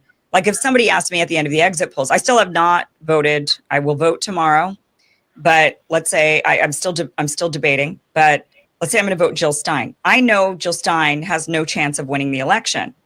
So if they ask me at an exit poll, who do you think is going to, who did you vote for? And I say Jill Stein, that's very different than who do you think is going to win? Because, they would take that data, oh, she voted for Jill Stein. That's not going to, I know Jill Stein's not going to win, but maybe I'd vote for Jill Stein just because it's, type of protest vote. Or not even a protest vote, but somebody that I think would be a better president than the other options, right? But if they ask me, who do I think is going to win? I then have to start thinking about everybody around me and all of the people and who they're voting for. And in my life, most of the people are voting for Kamala Harris. That is, I didn't know how people were going to vote, but now that people have been voting, early voting has happened. A lot of people in my life have said they voted for Kamala Harris. I do have a few Trumpers in my life, people who voted for Trump, but they are fewer than those who did end up voting for Kamala Harris. And I was very surprised because a lot of people around me are very sickened by the genocide in Israel and in Gaza, but they still ended up voting for Kamala Harris. Okay. So if you ask me who's going to win from my data, I would say Kamala Harris. That would be my answer if you ask me who is going to win. So that's the question they asked a bunch of people. And in the end, when they compiled all the data, and they found in historically that this was actually more accurate every single time they asked, who do you think is going to win? That the outcome of their polling in this way turned out to be accurate every single time. So that's the part I wanted to bring up. And I think that's an interesting point that Kim Iverson made there. Are they asking the wrong question? That's a good point versus like, who do you think is going to win compared to who did you vote for? Do you think that would give a different? Although they usually ask who you're planning on voting for. So. Yeah, I guess I think she had a point because what she's saying is asking people who do you vote, who are you going to vote for, who did you vote for is different from asking who do you think is going to win. And I mean, there is this concept of, are people like, do people want to vote for someone who's going to win, like as a motivation? Yeah, so there was there was a Harris campaign guy who came out. I see him now. And I'm not sure what he said. He probably just said, hang on. Let's see. He coming out already? I think it was just hang on and I don't know. See, I only saw him. I didn't hear him. Let me bring like this 5 in. minutes ago. Hold on, let me see. Just the path becoming smaller and smaller. There are still votes to be counted, and we saw a lot of enthusiasm today. And so it's possible that you have significant election day voting that could change this. But what I've noticed is just in county after county in Pennsylvania that he's been overperforming and that she's been underperforming what Biden and Trump did in 2020. Let me pause here. Castro is a big Democrat. I know, but Eric, you know what that means, right? You know what it means when they say, obviously, we still have votes to count. Mm-hmm. You know what that means. Oh, look at his face. It's over as far as he's concerned. Yeah, because remember Hillary's camp said that too. In 2016, at some point during the night, they said we still got votes to count. Votes to count. Oh, here he is. Wait, I just saw him. Oh no, this is not good. This is not good. Patty says she lost. Let's see what this guy said. So you won't hear from the vice president tonight, Huh? but you will hear from her tomorrow. She will be back here tomorrow to address not only the HU family, not only to address her supporters, but to address the nation. So thank you. We believe in you. Thanks for coming. May God bless you. May God keep you. What? And go HU and go Harris. Thank you all. Richmond, who is, of course, the co-chair of the Harris campaign, and misspoke earlier. Apologies for that, saying that we will not hear from Kamala Harris tonight, but we will hear from her tomorrow. We've got Julian Castro here. What do you make of that? What are your tea leaves showing you? It reminds me of John Podesta coming out at the Jacob Javits Center around the same time. Maybe that was a little bit later in 2016. If I recall, the race hadn't been called. Had not been. When he first came out. It was called probably an hour and a half later, if I remember correctly. Look, I think it's important to note this is a different year. There are still votes to be counted. None of those battleground states have been counted, but it feels eerily similar to 2016. The parallels are really striking. If you were there at the Javits Center, which I was, to see not the candidate herself come out, but to see, in this case, Cedric Richmond, just as John Podesta came out. And again, who had to pause because of the music, but let me just fast forward here and see what they're saying about now. to close as we wait on numbers from some of the critical battleground states in the race for president. We're covering not just the presidential race, though, but also both houses of Congress just made a big call in the Senate. Kristen Welker on the balance of power there, and Republicans have officially regained control of the United States Senate. they've regained control of the United States Senate, which is a significant development, one that was expected. And now the question that we are asking is just how big will their margins be in the Senate? So right now it's 51-41. We're still waiting for a number of results. But among the top states that we're looking for, now that they have these pickups, which have given them control, Arizona, Ruben Gallego, and Kari Lake, we still haven't called that race. The Montana race is such a fascinating one. Senator John Tester trying to win. Get out of here. She talking about the Montana. You see how she didn't pivot to the Montana races? They got to be winning somewhere. This is crazy. Oh, actually, Montana's terrible for them too.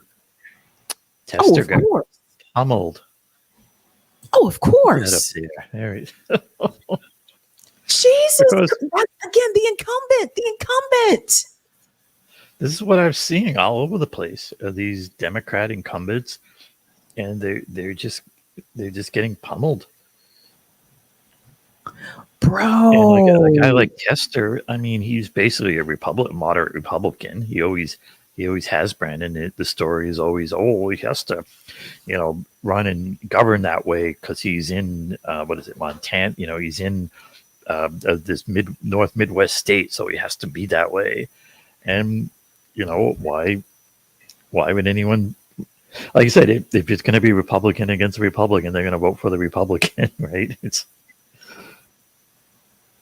I didn't know. Okay, man, everybody is live right now. Let me see if Alan Lichtman.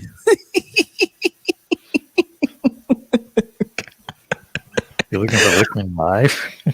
This is why I'm glad I went. This is why I'm glad I stuck by my Jimmy gut. Baldwin losing. It's a red wave, and we're not laughing because we're cheering it on, but we're laughing just because it's so ridiculous. And it is ridiculous. Like, how do you go from the wins that Biden got, the gains that Biden got in 2020 to this? Like, this is. And I got to check Wisconsin again. Let me go back and check, and we can pull up. Is Roland Martin live? Let me see something.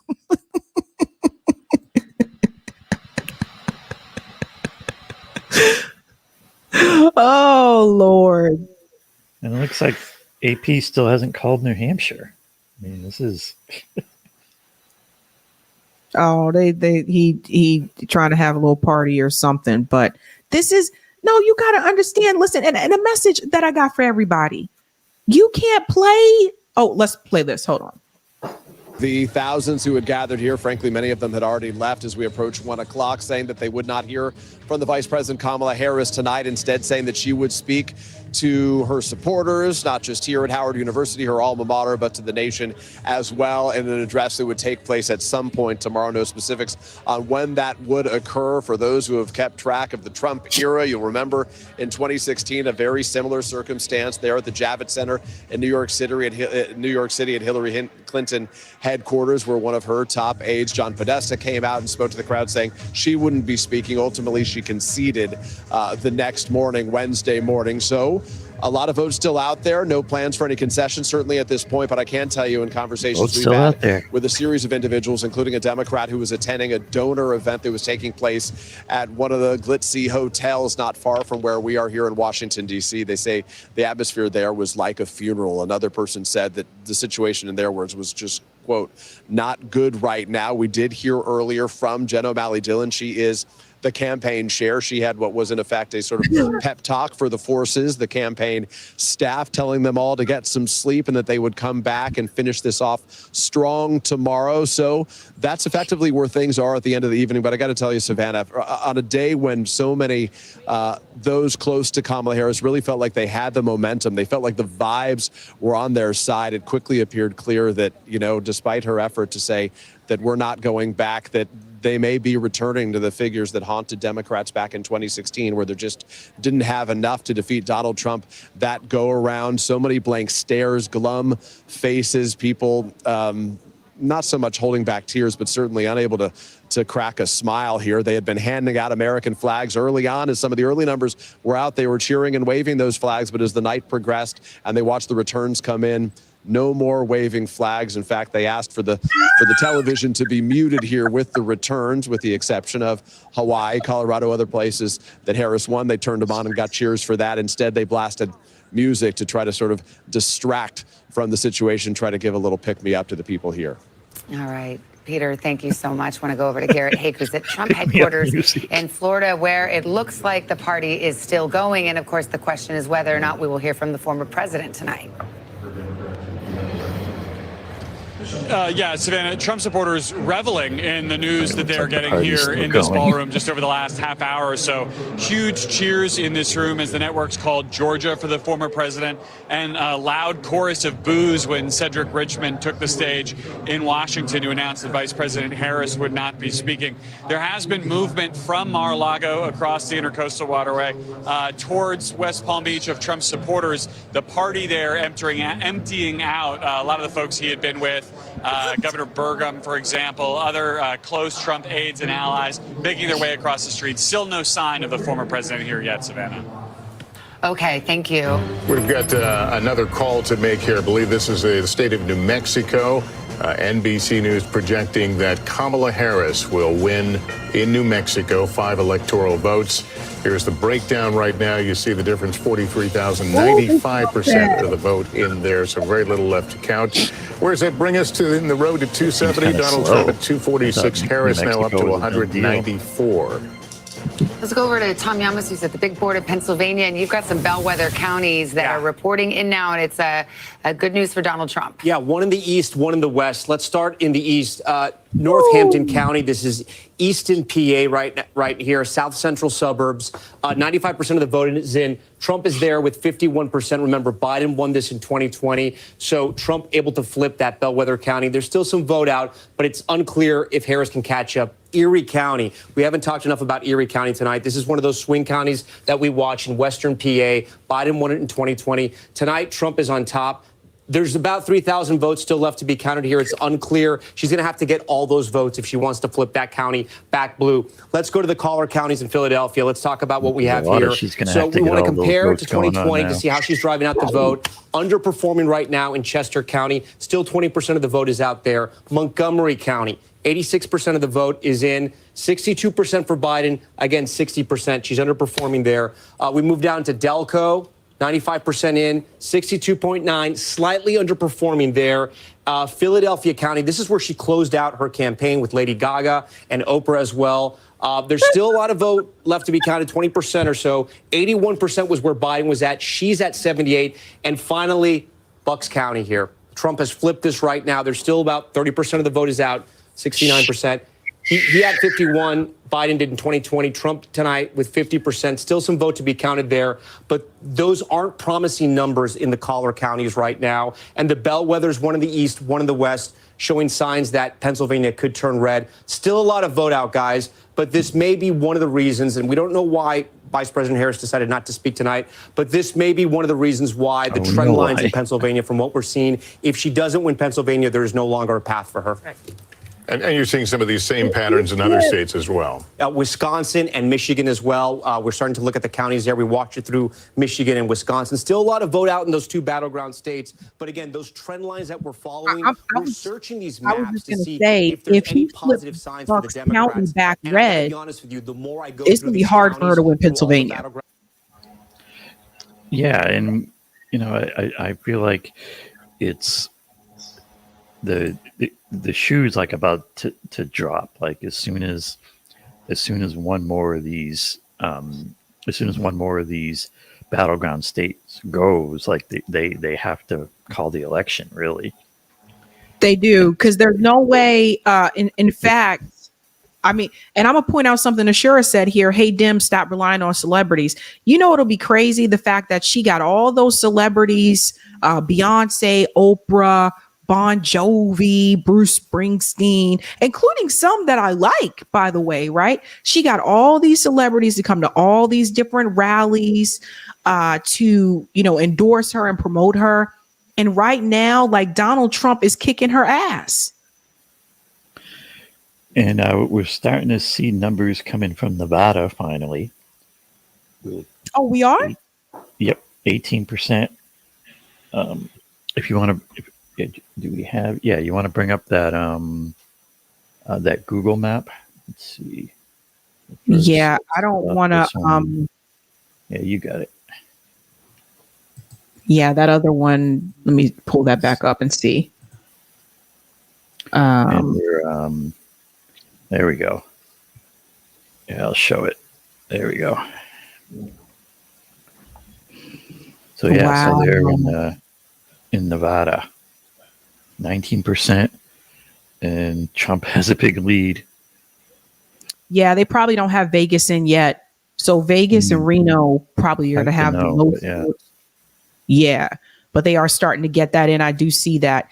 But this is like honestly, you guys, I don't think we should be surprised. I think Nick is here. Yeah, Nick, just let us know when you're ready. Just turn on your camera when you're ready. But the other part I was going to show you guys. Yeah, I think you're right. Vegas not in yet.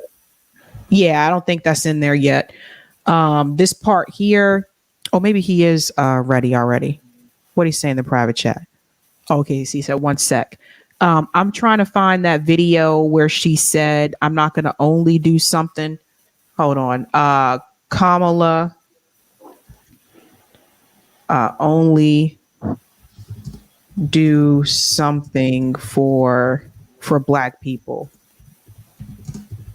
I'm trying to find that, because honestly, and we're not going to know tonight, but at some point we will be able to find out the demographics. And I'm going to run through those numbers because, I already got the demographics from 2016 and 2020. So I'm going to run through those numbers and see how she performed with Black voters. Because remember what I told you guys, in order for her to win, she would need to get at least 80%. You got to be at least at 80% of the Black vote. And at last time I checked, she was not there. That's why you guys think Obama was belittling Black men? Why do you guys think they were yelling at Jill Stein? This is why they were yelling at everybody, because she wasn't there with the numbers. But remember this? Any policy that will benefit Black people will benefit all of society. Let's really be clear about that. So I'm not going to sit here and say I'm going to do something that's only going to benefit Black people. No. Any policy that will benefit Black people will benefit all of society. Let's be clear about that. Any policy that will benefit Black people will benefit all of society. Let's be clear about that.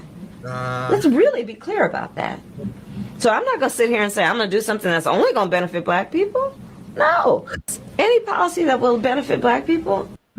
What's up, fam? My comrade Nick is here in the house. What's up, Nick? What's poppin', Sabby? I'm in Sab's house now. What's poppin', Eric? Hey. It's good to be here with you guys. This is glorious night. See the brilliant politician Kamala You saw here? Sabby, I was texting you. I was texting you, Sabby. I'm telling you guys, liberals are currently going through some things right now. They are realizing that it's really hard to win an election after slaughtering thousands of children. They realize it's a very hard thing to do. And I feel good because I'll post on Twitter today how both my brothers voted Green Party down ballot as well. So I'm very proud about that. You know what I mean? I know it's kind of like mushy and emotional, but knowing that your family voted against genocide, I don't know if Joe Stein and the Green Party can hit 5%. At the end of the day, it's just electoral politics. But maybe I'm tripping. Maybe it's just I'm having too much fun tonight. But doesn't it feel good to see a community come together to show our dissent against the genocidal war machine? And in Missouri, we got nothing but great news, Sabby. Nothing but great news. So we have the minimum wage increase again. And what happened? And how did we get this done, Sabby? Exactly what we've been telling people about since you started this amazing channel. Since we started RBN, we told people that the only focus that I have, and this is why I vote, is for the ballot initiatives. And that should be your only focus when it comes to electoral politics. And if you don't have ballot initiatives in your state, that should be your focus to get ballot initiatives in your state. Because despite Missouri being a far-right red state, we consistently increased the minimum wage. They added for paid sick leave, and abortion was also on the ballot. So there was a lot of liberals upset with me because I said I'm not going to vote for suburban white women to have abortions because of genocide. But you guys see, you can support abortion access without being complicit with genocide, because Missouri passed. I just read how the abortion referendum passed. How abortion is now legal in Missouri now, and I did that while opposing genocide at the same time. So isn't that great? This is why, like Nick, like I took a glance at Twitter and people are melting down on Twitter. I was like, looks like genocide was a bad idea. Yep. Like it just, I have to double check it. But at one point, I'll pull up the number in a second, but I have to double check it. I think Jill, and this is when JB was on for a second. I think Jill got over 40,000 votes in Florida. Wow, Florida. Nice. In Florida. So I mean, this tell you something, Nick. Like this is why I keep telling people. Let me scroll down. Where is she right now? So in Pennsylvania, and they're still counting, but right now in Pennsylvania, Jill Stein has over 31,000 votes. Wow. Can you imagine if you are the people? Because I saw someone in the comments mention Jank. Our friends at Hotspot, my Hotspot brothers and sisters. They posted a video of Jank going through some things as well. So it's going to be another TYT meltdown. But isn't it interesting how all these fake progressives like Jank and TYT and Bernie Sanders and AOC, I'm looking at AOC most specifically, they completely ruined their reputation to support genocide, and there's still a strong chance we're going to get Trump anyway. Can you imagine sacrificing your reputation only for us to still end up with Donald Trump? Could it be me? But you know what, Nick? We warned them. Yeah. We warned them that you can't be moving to the right. You trying to get progressive policies, but you moving to the right, because you feel like we got to follow like party leadership. If you look at the numbers, if you guys look at these numbers, this is very telling. The country is moving in a different direction. This is the total number of votes, right? Jill Stein right now has over 531,000 votes. If I remember correctly, in 2016, I think she got to maybe 1 million. I have to go back and check. I know she got over 50,000 in Michigan alone in 2016. RFK Jr., who dropped out, oh shit, has over 520,000 votes. So if you add their two totals together, we're talking about over 1 million votes. This is showing people the country is moving in a different direction. Why do people think Donald Trump has increased his support with Latino voters? He had more support with Latino voters than Kamala Harris. Why do you guys think he's getting more support from African Americans? There is a realignment that is happening, and we've been warning people about that this was coming. Yep, the Democratic Party was currently going through an experiment. They were trying to see if they can win by replacing the left with white women, with suburban white women, for them to be the party of the Cheneys. I guess you would call them George Bush Democrats, Liz Cheney Democrats, right? That was their plan, and they received the order from the Zionist entity as well. Isn't that interesting? The Zionist entity and the Zionists as a whole gave the Democrats the order to throw this election.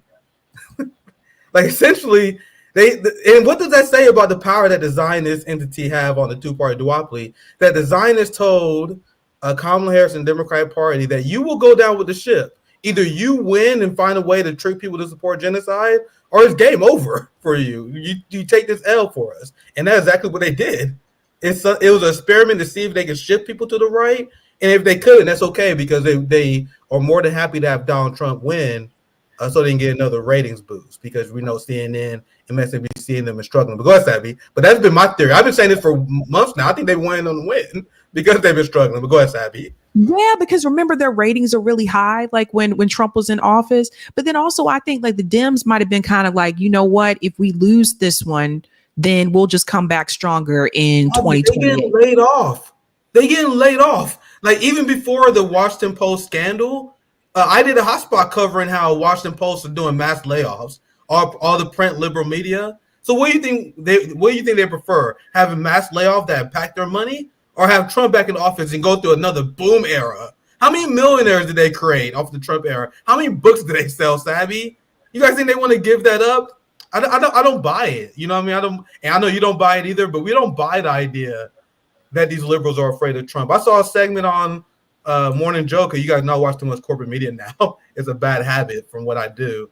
But they was running a segment about how, oh man, if Donald Trump wins, it'll be awful. It'll be the end of the Ukraine war. Like they will abandon our allies.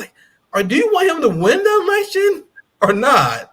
It's clear to me that they are okay either way, because there's big money in the lobby industrial complex running off of Donald Trump. And if you one of the Democrats that lose, like the Democrats lost the Senate, if you lose a House seat because you support Israel, that's okay. You can become a lobbyist. It's called the revolving door.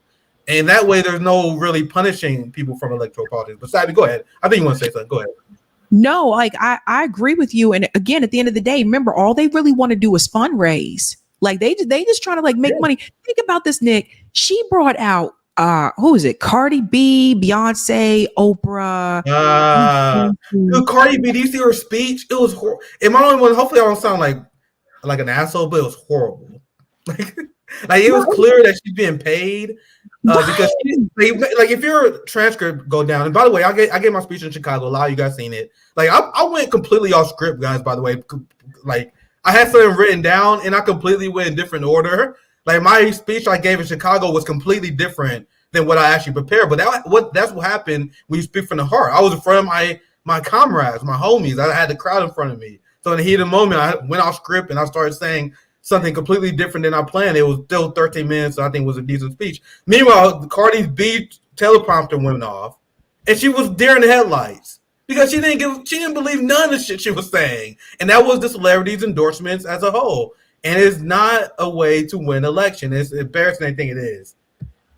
No, it's not. And another thing that I was going to mention too is that the fact that and Lady Gaga was just there. She just had Lady Gaga.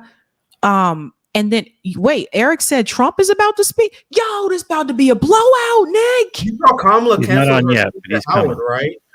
You saw Kamala cancel her speech. Not good. I'll let you know if he comes on. Well, can I bring in the Jink thing right now that you have here, Eric? Okay. Oh, yeah. I think this is. We'll meltdown. have to see what this is. Now, having said that, what percentage is reporting in North Carolina? 76. 76% reporting. You're down by 7. You're in a world of trouble. Iowa called for Trump, so there goes that nonsense.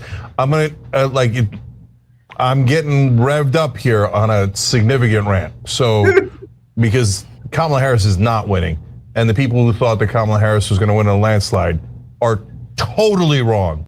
Now, he listened to Emma Vigeland and Kyle Kalinske. And Sabby, you didn't see it, but Emma is getting dragged because of her. I don't know if you saw her tweet where she said that Kamala was going to sweep all the swing states. Like her, Kyle, and Crystal Ball posted all these ridiculous electoral maps.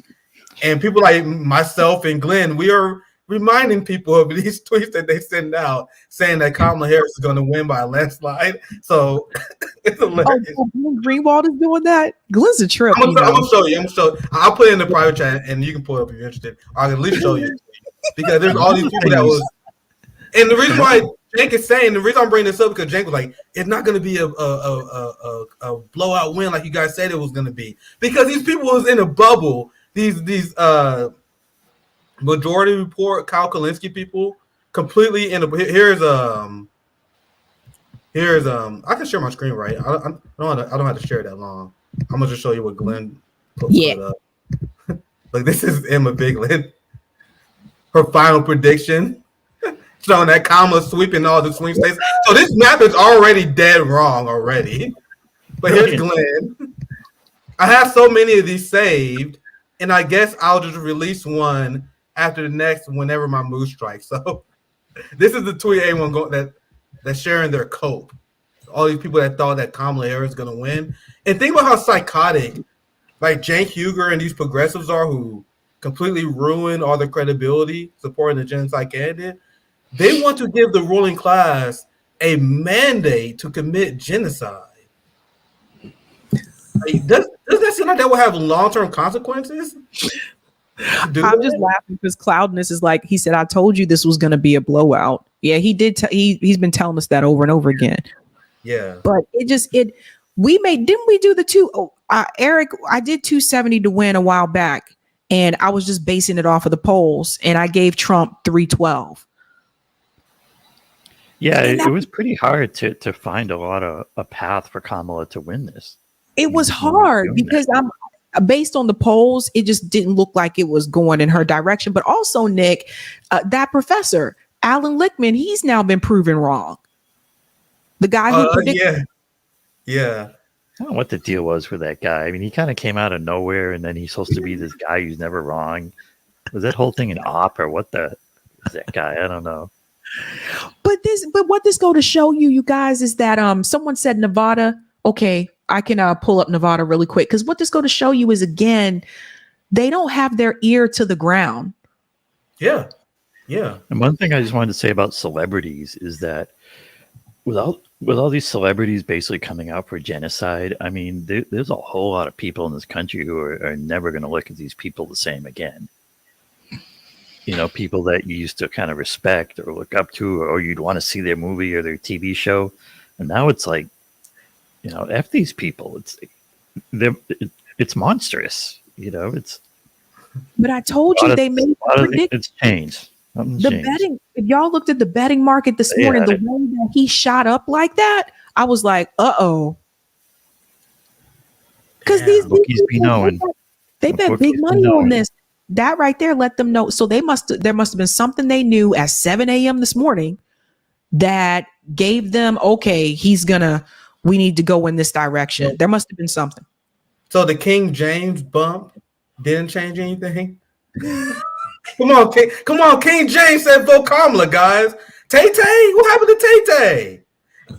I saw that Taylor Swift net favorables is like, she's only like +5, which is bad for her. Like she usually like plus 20, 25. And after endorsing Kamala Harris, it actually hurt her for real, which is wild.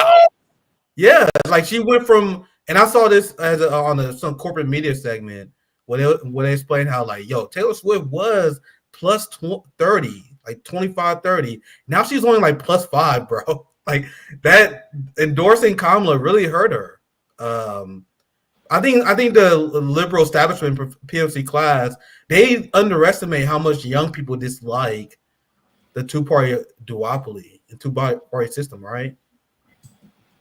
Well, there was this guy here. Like, let's remember. I love what this guy says here. Chuck Modi shared this on Twitter. This part. Nobody owns my damn vote. The Democratic Party, the Republican Party, any party, they don't own my vote. My vote is my vote. They have to earn my vote. I'm not beholden to anyone. I'm not just going to throw my vote away for Team Blue or Team anything just because it's a team. What are you proposing? The Democratic Party is trying to kick the Green. They sued the Green Party in Nevada, got them kicked off. They try to get the Green Party kicked off in Wisconsin. They try to get the Green Party kicked off in Georgia and even in this state. So they don't care about democracy. They just care about winning. Because if you care about democracy, let the Green Party flourish. If any third party gets 5% of the vote, they get on a number of ballots automatically, without having to raise a ton of money. And they'll get between $10 to $20 million in federal funding, which they can then use that money to build a larger, more vibrant third party. Do you ever hear that on the news? What do you just say? Hell no.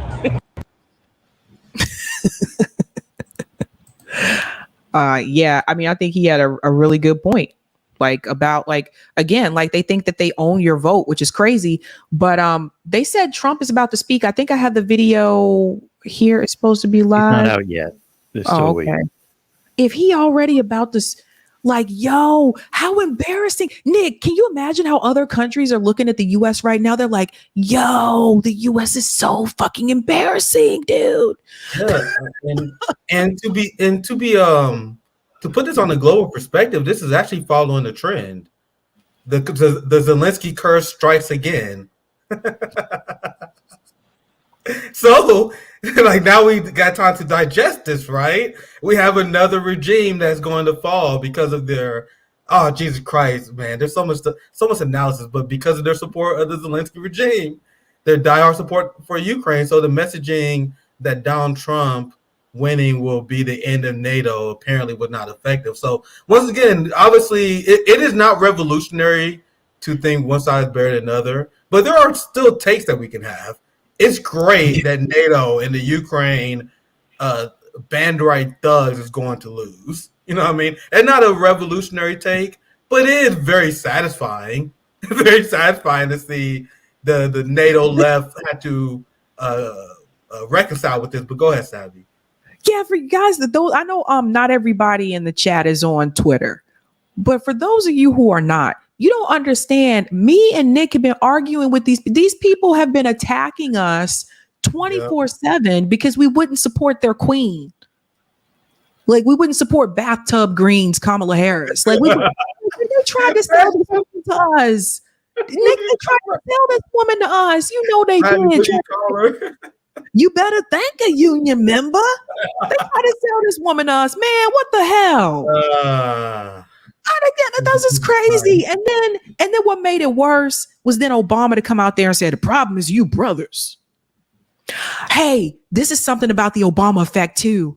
This will teach Obama a lesson. Don't you know she listened to Tupac when she was 12-year-old in the 80s? Sabby? Y'all better put respect on Tupac's name. Kamala was jamming to Tupac in the early 80s.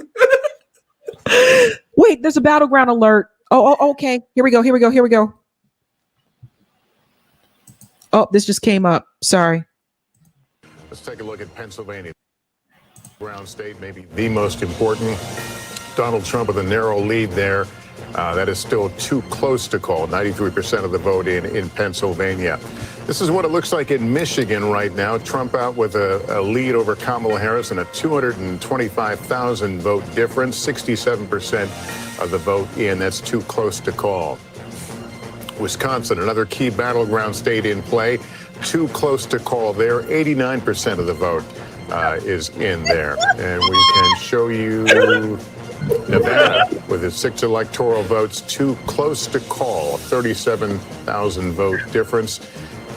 Minnesota, it is Kamala Harris leading, but that is characterized by our decision desk as too close to call. 85,000 vote difference in Minnesota. So, Fox News is calling Pennsylvania. Has called Pennsylvania for Trump. Can you put it up, Eric? I don't know if we have Fox. Oh, damn. Is it on video? Danny Hyphon. What's popping, Danny? Poor Lester. Somebody look after Lester. Man. Oh my God. Oh But my it's all going to God. start. The House of Cards is coming down now, so it's all going to. So she can't, because like, let's say she wins. Well, she behind in all the blue wall states. That's what I've been seeing. It's like, it's really over. Yeah, it's really kind of silly for them to take this long. So much for I'm speaking. Yeah, I'm speaking. That's gonna haunt her for some time. That's definitely gonna. And then having Bill Clinton go to Michigan and spew unhinged, racist, Zionist propaganda, great decision. And then you have Liz Cheney, who got blown out in a GOP primary by 30 points. So you pick the person who got blown out in the primary, and you're gonna make her the face of the campaign, and you guys are shocked that this happened. And I want to make a point about people not voting down ballot because, and for people who are not aware, so like in my state, in Massachusetts, in North Carolina, I'm gonna use these as two examples. One of the things I heard on Breaking Points is that they said, well, I think that Kamala is going to win North Carolina because the Democrat gubernatorial candidate is in the lead. And he was in the lead in like every poll, right? But what people may not realize as well is that just because somebody votes Democrat for the gubernatorial race doesn't mean they're going to vote Democrat for the presidential race. Massachusetts does this as well. Like when we had Governor Charlie Baker as our governor, Charlie Baker was a Republican. A lot of people would skip over this because Massachusetts is a blue state, but we had a Republican governor. So Massachusetts went to Hillary Clinton and Massachusetts went to Joe Biden. But when it came to the gubernatorial race, we chose Charlie Baker, who's the Republican. So this is what I'm trying to say. Like when I heard that analysis earlier, I was trying to make that clear to people that just because somebody is voting one way for the governor or for a congressional race, that doesn't mean they're going to vote that same way for the presidential race. And people got to understand that. You might see this somewhat in Missouri too, like because there's parts of Missouri that have Cori Bush's seat was blue. Yeah, Sabby, right now, Democrats are complaining because they like, how could the abortion ballot initiative win? Meanwhile, you guys support a governor who don't support abortion because we don't like your genocidal ass. And you see these same liberals, they say, how can you guys support an increased minimum wage, but you support Republicans? No, like those people like me I voted green down ballot and I voted for the ballot initiative. Like I said, I will always do. And what does that say about the Democratic Party that they're so unappealing that people wait in these long ass lines to vote for some Democrats, but they're not going to vote for the top of the ticket? Dire and this is glorious because there's going to be so many valuable lessons that we're gonna slap the liberal class with these lessons because they have no one to blame but themselves for what's happening right now. This is just a reminder from David. David said Butch called it with those polls on your show.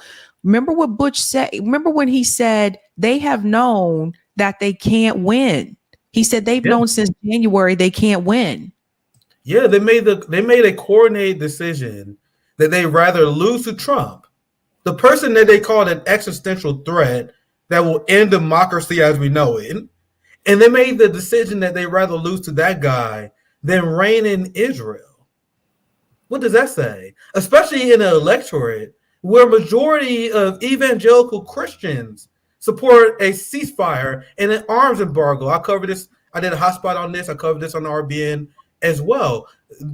Among 75% to 80% of Democrats, including Jewish Democrats, support banning arms shipments to Israel. And this was shown in the polls. And they decided they'd rather lose than challenge the Zionist lobby. That's a party that deserves to lose. Can you imagine the alternative, Sabby? If the working class gave this party a mandate, and we're like, yeah, you went all in on Israel despite our wishes, despite the American people wanting you guys to stop arming Israel, you still vote for them? Can you imagine the long-term consequences of that? Just like Hillary, we dodged the bullet. Dodged the bullet. Maybe the liberals that are having a hard time on Twitter right now, maybe they'll give a damn about genocide now, Sabby. Maybe they might actually protest genocide. But Sabby, I know you want to chime in, so go ahead, my sister. Go ahead. That's the thing that the gentleman from Abandon Harris said when he interviewed with me and JB. That was the thing that he said. He said maybe that liberals will care more about the genocide if Trump is president. That's what he said. Yeah. And they because I have another viral tweet where when some liberal like, what do we do with Trump? When I'm like, maybe you guys give a damn about genocide, because these are the same people who was immigration activists during Donald Trump. Remember, AOC was crying at the border.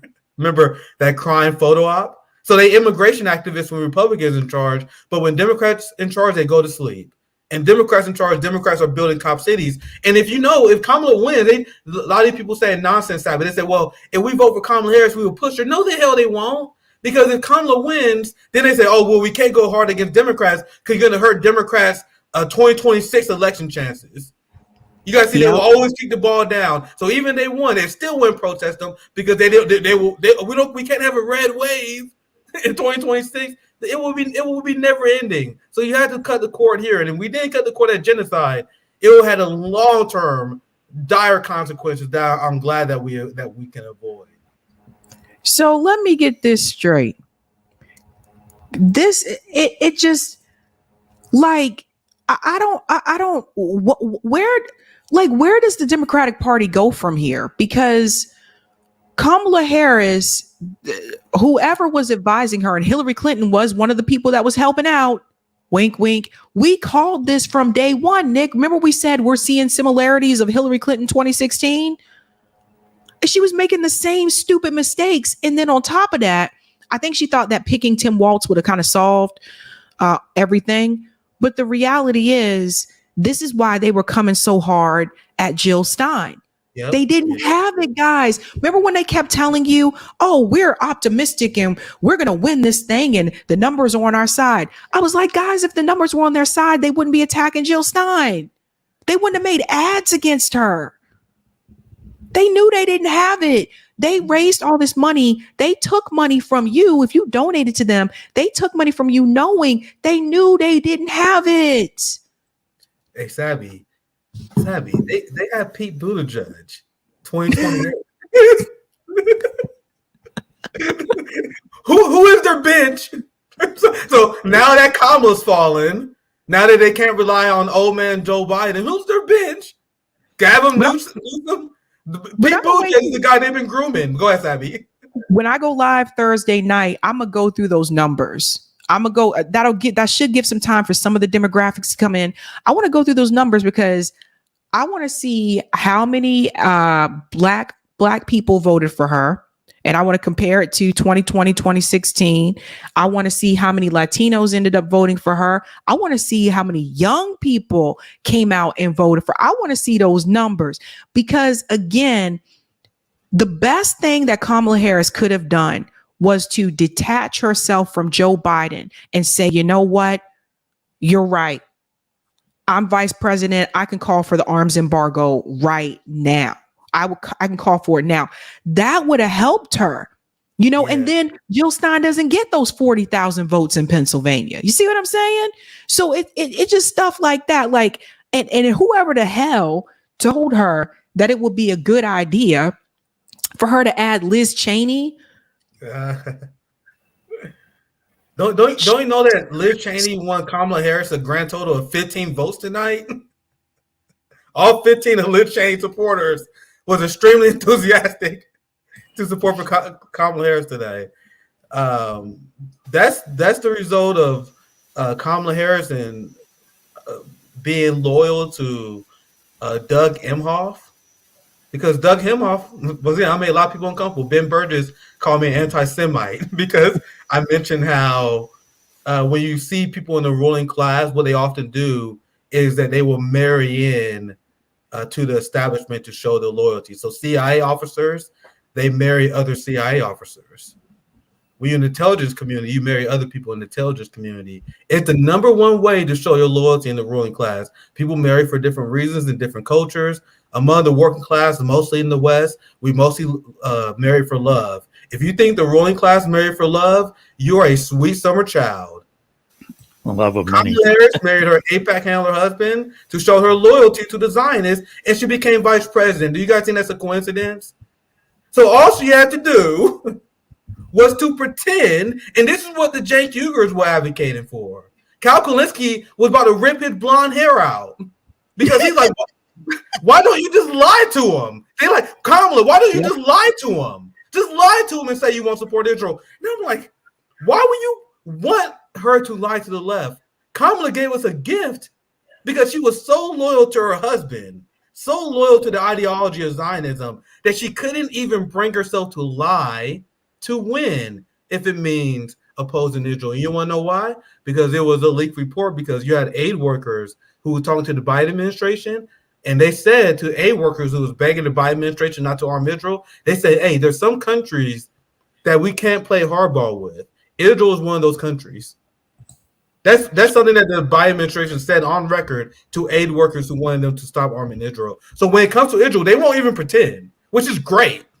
I'm glad they didn't listen to the advice that the Bernie Sanders left was trying to give to the neoliberals, to lie to me and Sabby, to lie to you and say they won't support genocide, and then turn around and support it. Isn't that disgusting? They wanted Kamala to do that, right?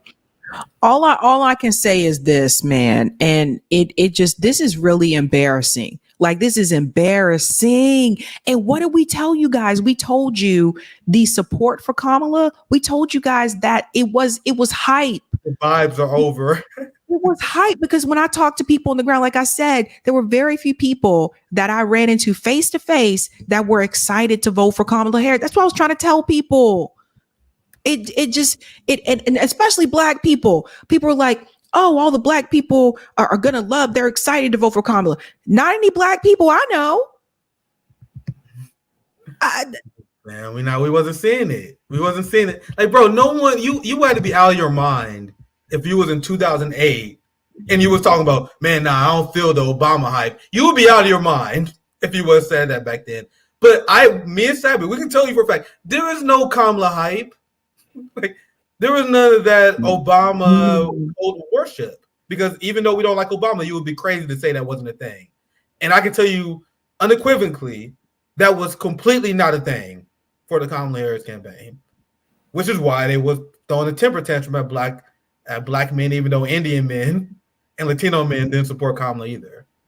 It was the preparation for this storm, and they need someone to blame. But go ahead, Sabby.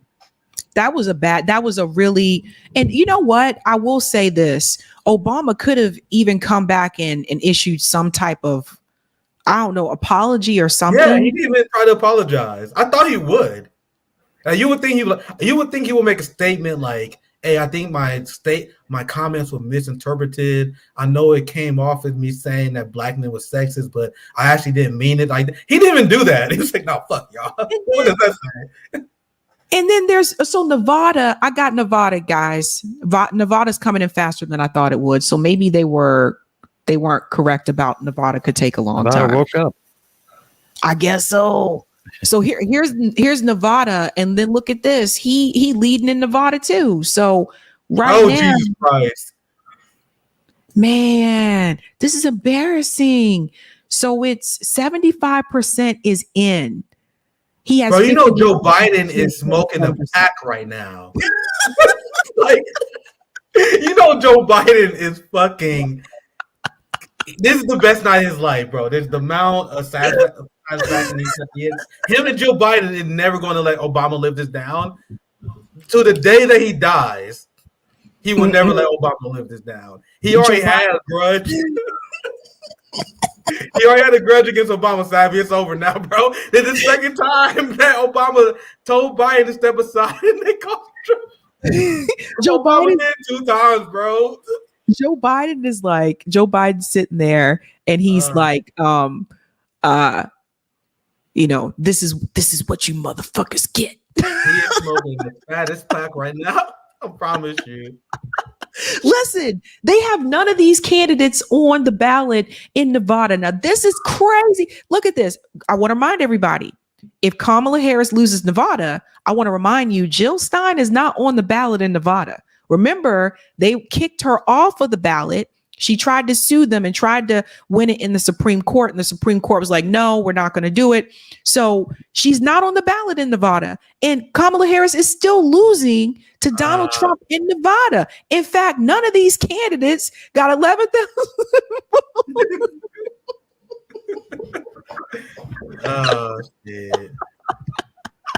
That's so devastating for them. So, man, and so as much as I would love, and trust me, liberals, I will. If you want to blame the Joe Stein supporters for this, I'd be more than happy to accept the responsibility for you losing. But that's not the problem here. Your party stank. Your party, people are not buying your party. There's a massive dim exit going on. You guys look, and I still maintain, I know some people may disagree with me after tonight, but I still maintain that Donald Trump is a weak candidate. You know what I mean? He's only proven against Hillary. You know what I mean? The fact that it's even close against someone committed genocide, but you guys lost to Trump twice, bro. Like, come on, bro. Like he got out there in a garbage truck. Like after Joe Biden said the Trump supporters were garbage, he got out there I voted for Trump in Nevada to TP punish them for not allowing me to vote for. Oh, see now, even if we was to disagree with that, isn't he following the logic of the liberals, the lesser two evils? Like that's him doing the lesser two evils, right? But I wonder if other people did that too. Yeah, something about. Seraphin said noise. Because, like, God, now at least I don't see Trump going after people like Chairman O'Malley. You know what I mean? Right. You got to know the Biden administration tried to lock up Chairman O'Malley for 25 years. Yep. We'll try to lock him up. If people surprised I want them to lose, you have the unhinged Biden administration locking up Black dissidents because they criticized their foreign policy. And then you have Chuck Schumer, who was openly floating the idea. He said he was going to craft an anti-Semitism bill, which would have cracked down on the freedom of speech of people who criticize Israel. So you can't do either one. You can't criticize the Ukraine policy, or you be locked up as a Russian agent, and you can't criticize Israel. That's the policy of the Democratic Party. This is the policy that Cenk Uygur wants to see, Sabby. This is what Kyle Kalinske in the majority party and the progressive left, this is what they want to see. Can we stop giving them the benefit of the doubt? They see the anti-Semitism bills. They see Chairman O'Malley. They know what they voting for.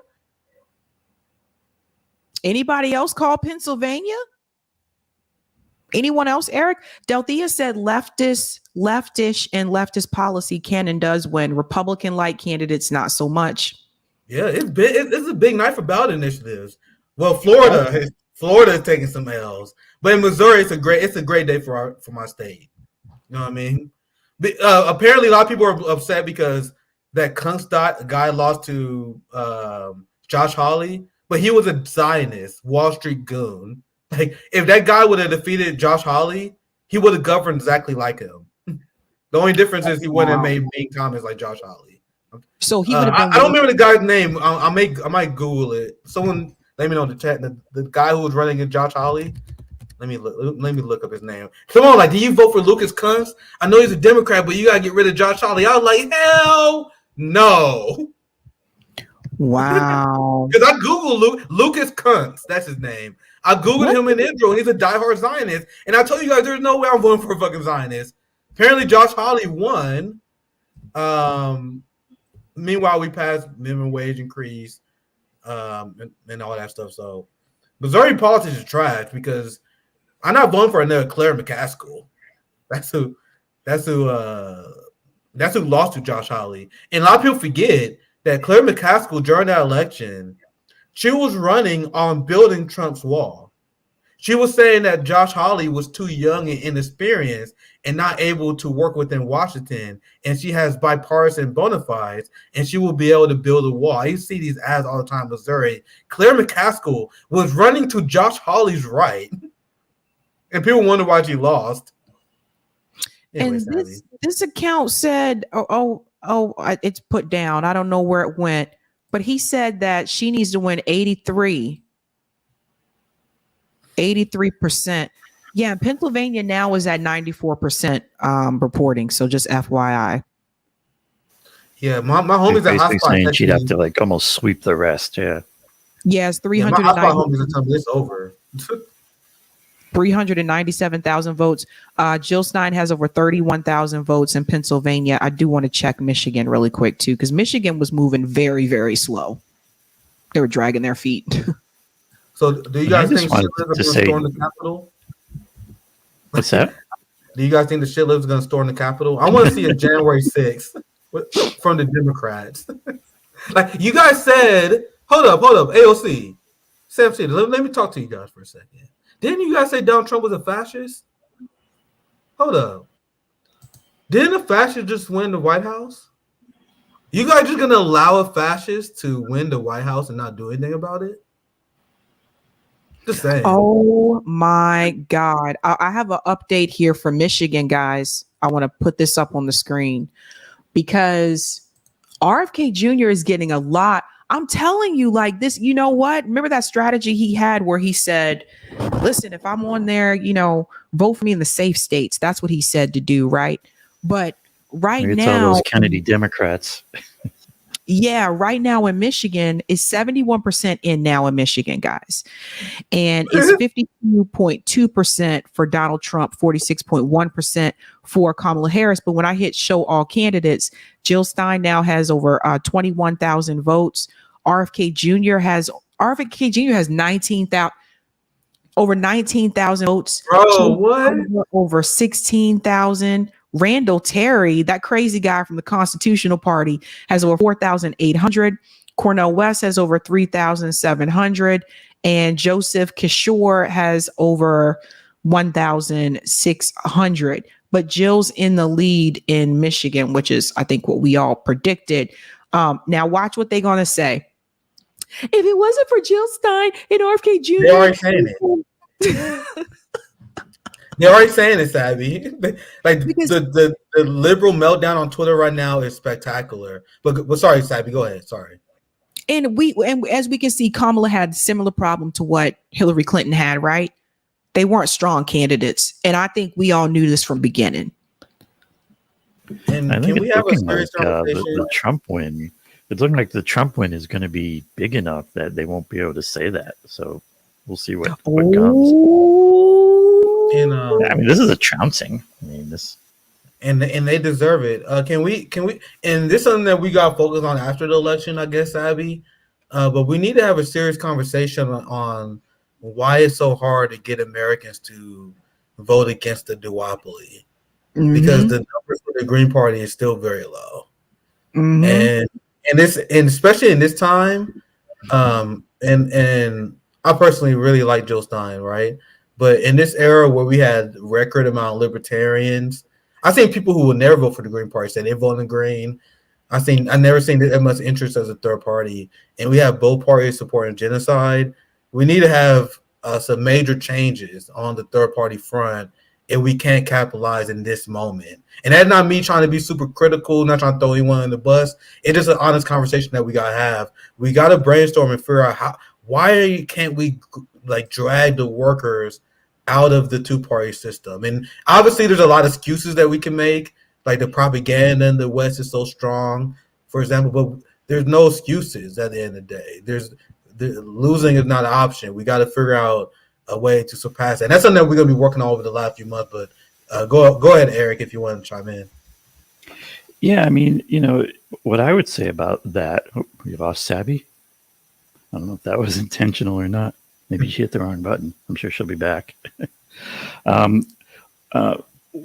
What I would say about that, there she is. Where'd you go? Sorry, my computer froze. Oh, wow. You came back quick considering.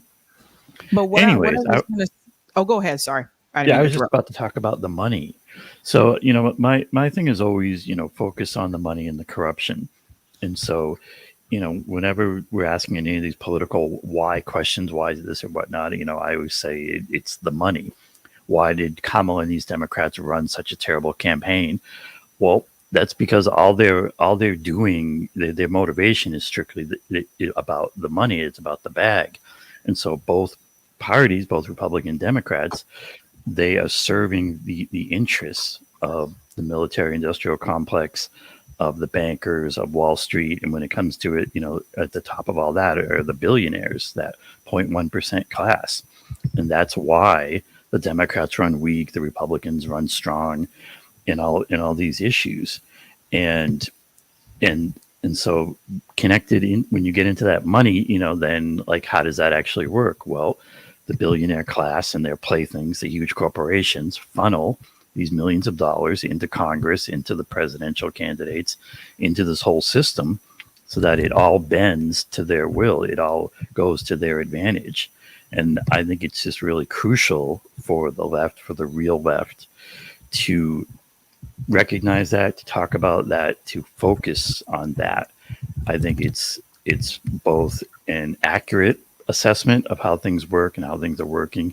And I think politically, it's also a winner. If you ask anyone, anywhere in the political spectrum, do you think Congress is corrupt? Do you think, our politicians are corrupt? They're going to say, yes, of course. And so, what I'd like to see us start talking about is just how do we run a movement around that's just really focused on the money and corruption and connecting those dots. And I think if we can do that, and if we can inspire people with that message in large numbers, then you have something to me that looks like a movement. Yeah. Well, I'm just looking on Twitter right now because I started to look to see what people were saying. And it looks like to me, and I want to look up these numbers again myself, but it looks like to me, someone shared and they said, Black people, Georgia is not our fault. And they said, check the stats. Again, this is just a screenshot, so I want to check my own. But this is what they're showing right now. And it says, so for Kamala, white men, 24%, white women, 31%. Black, oh, you mean Roe didn't sell too well? See, this is the other thing. We try to tell them, Sabby. Not running on core economic issues. Black men was 81% for all the people who pointed fingers and said, you brothers, black women. And that's bad, because if we got to be honest here, apparently that tactic worked. Because they do it every election. Every election they do this shit. They did this in 2020, 2016, and then black people fall for it. They get shamed by liberals and they vote for it. It's sad. So Fox has called it for Trump. Well, what happened to the other states, though? I'm just saying that's what I'm seeing on my screen right now. I think they're the only ones. But want me to bring it up? Well, I wanted to see what happened to the other states. Where is are these other states been called in yet? That's what I was trying to say. Fox's news right now is Trump elected 47th president. I'm telling y'all, bro, that Zelensky curse is real. The Zelensky curse. I just tweeted a picture of Kamala shaking hands with Zelensky. It's like all these Western leaders, bro, got taken out by NATO. I'm not gonna sit here and say that's a direct correlation, but it's fucking hilarious. Every single in the beginning of the Russian-Ukraine conflict, I know you remember this too, Sabby. They were saying the Ukraine war will be the end of Vladimir Putin. Meanwhile, how many Western leaders have fallen since then? Meanwhile, Vladimir Putin has a stronger position than ever. You know I'm a geopolitics nerd, so I can't help but notice that. But go ahead, Sabby. You can present this. I know you got a lot to say. I haven't seen anybody else call. Well, I do want to see if anybody else called it as well. But what happened to? Did they call in Wisconsin and Pennsylvania? That's what I'm trying to figure out, because I didn't see if they called it just yet. Yeah, I mean, you've got the different, each news organization can make their own call, and so, I think they just saw where this is going and wanted to be first, and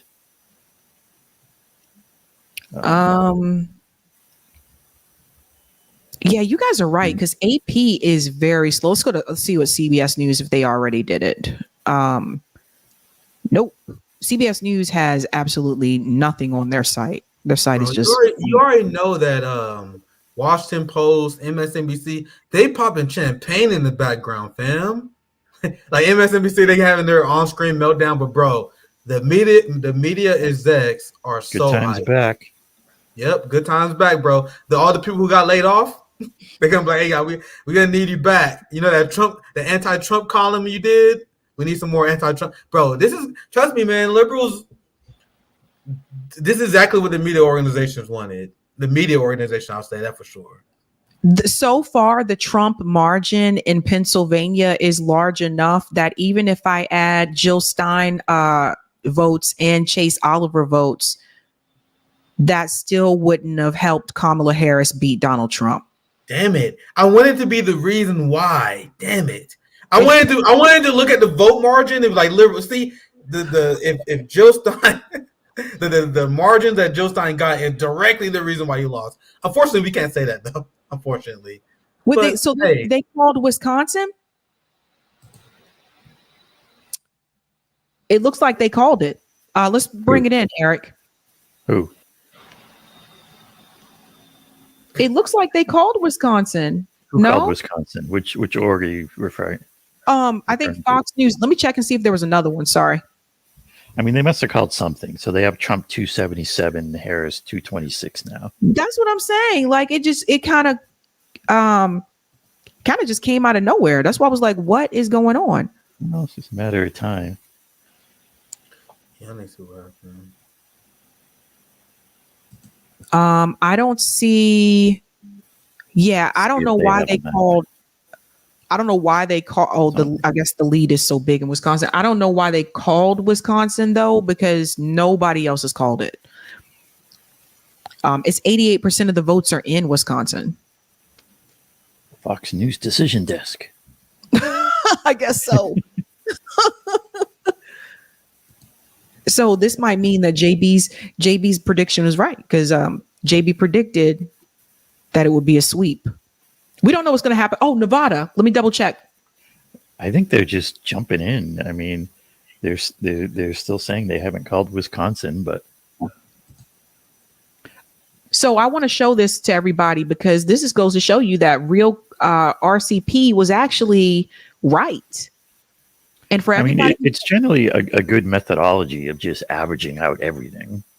Yeah, but people were saying, no, they're not going to be good. Because remember, well, I guess not right with Wisconsin because the average they had for it was Kamala win in Wisconsin, but it doesn't look like that's going to happen. And then the other thing is they had Georgia right. Yeah, they predicted he would win Georgia and also that Trump would win North Carolina. And what did they say about Pennsylvania? That's what I wanted to see. Yeah, they predicted he would win Pennsylvania. It's interesting. So now we're gonna have Donald Trump that has to deal with the new rising BRICS. And now I'm like immediately thinking about the consequences of this because Donald Trump, last week or so, he said that he's going to pursue sanctions and increase tariffs on countries that pursue de-dollarization, which is the express goal of BRICS, which will only lead to more de-dollarization. So a lot of these fake populist people who wanted to win over Trump supporters, so he wasn't critical of Trump over the last few years, it's going to be very interesting to watch their content because Trump has directly advocated for policies that's going to hasten the United States empire being weakened. So it's going to be very interesting to see how he navigates. Now, you guys know I'm a nerd. This is like what I'm immediately thinking about. And now we're going to see if my prediction was correct.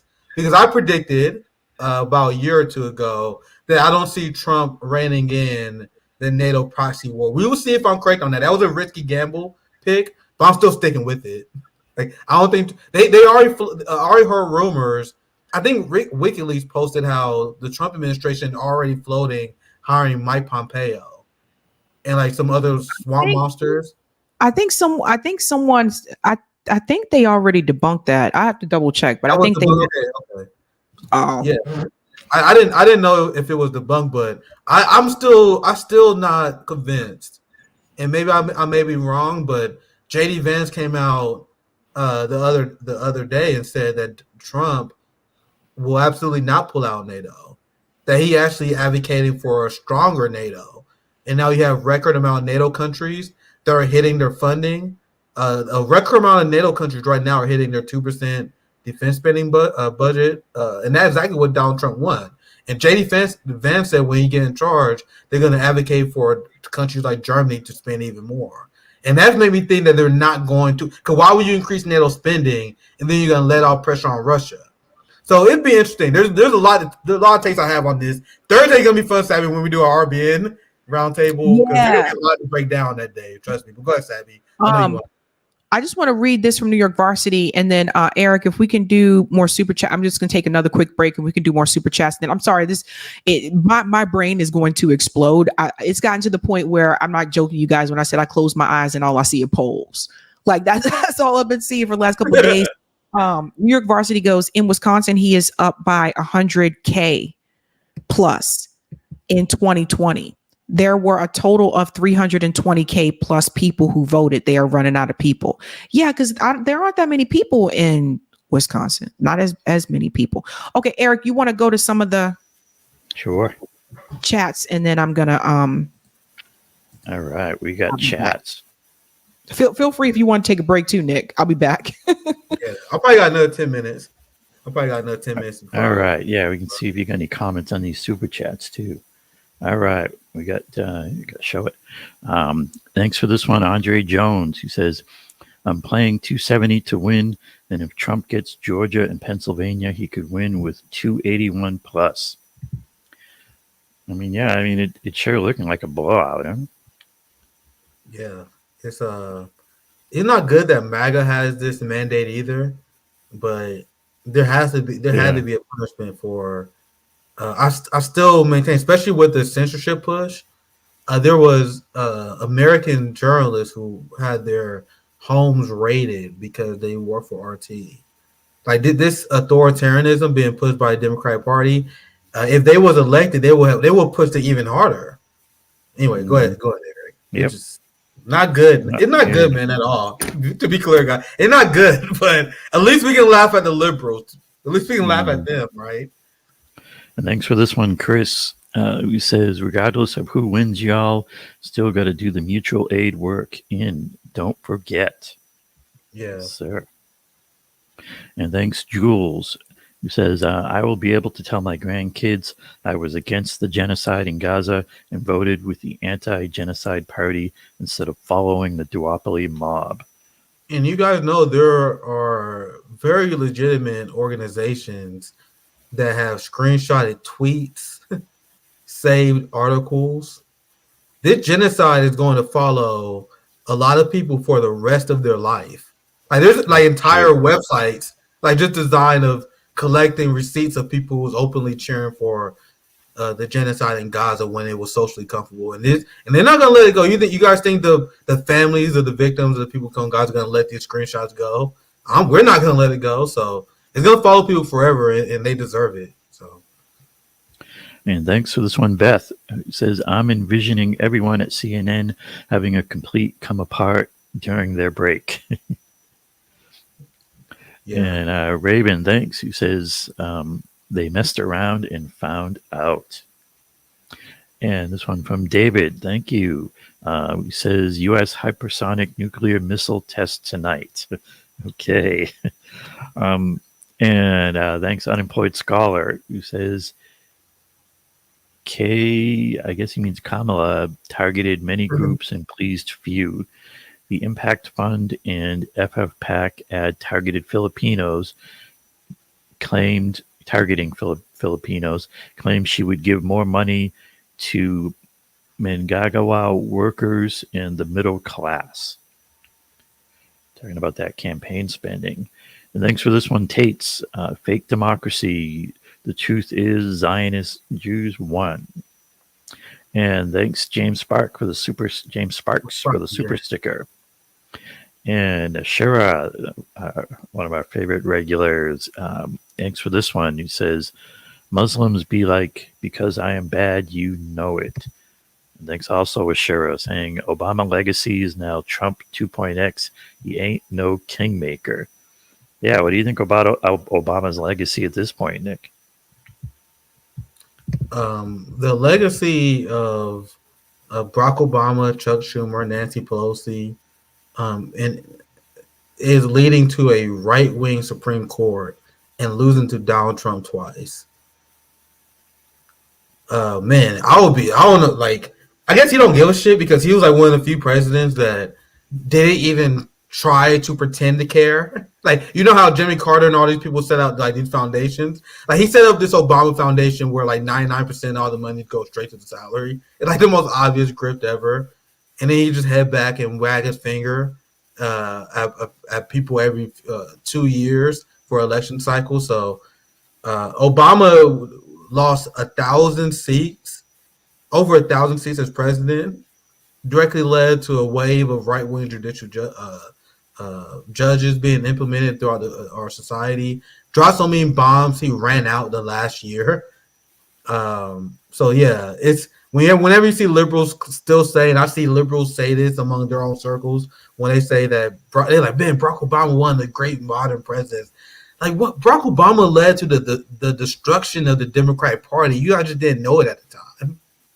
I mean, he's an all-time worst politician. Now just look at the numbers. Seats lost, what happened afterwards. And then if you look at more serious stuff like the ramifications of his legacy, like the destruction of black wealth, how he hired Eric Holder to team up with Wall Street bankers in order to help fraudsters who forged signatures, illegally foreclosed on black families.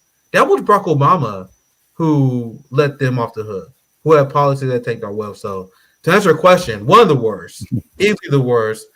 And we dodged a bullet with Kamala and Hillary.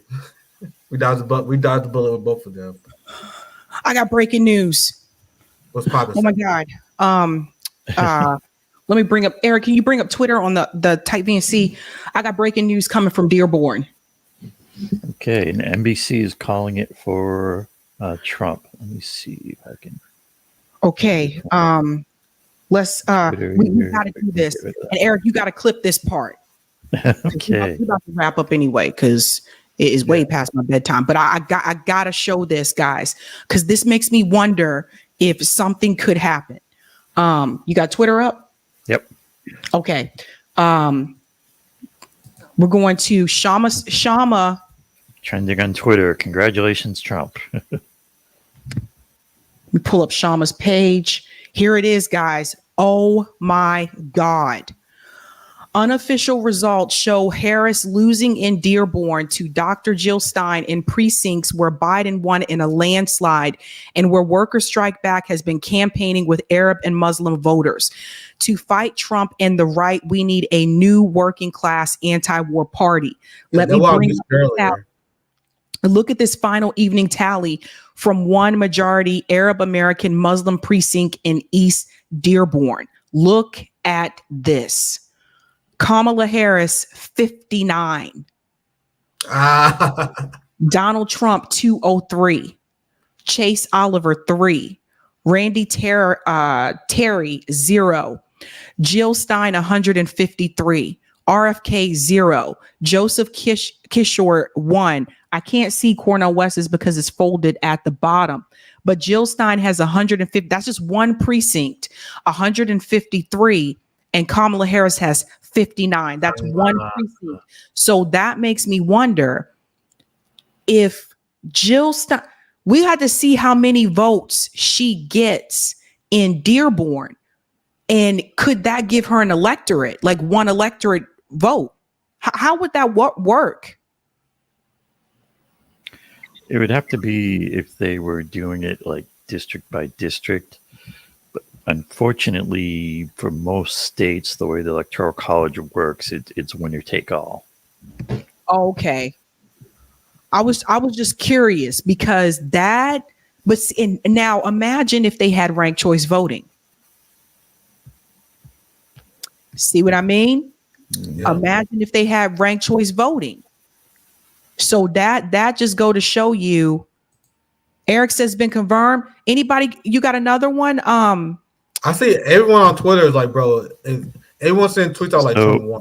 Like, NBC has made the call for Trump winning the presidency as well. Yep.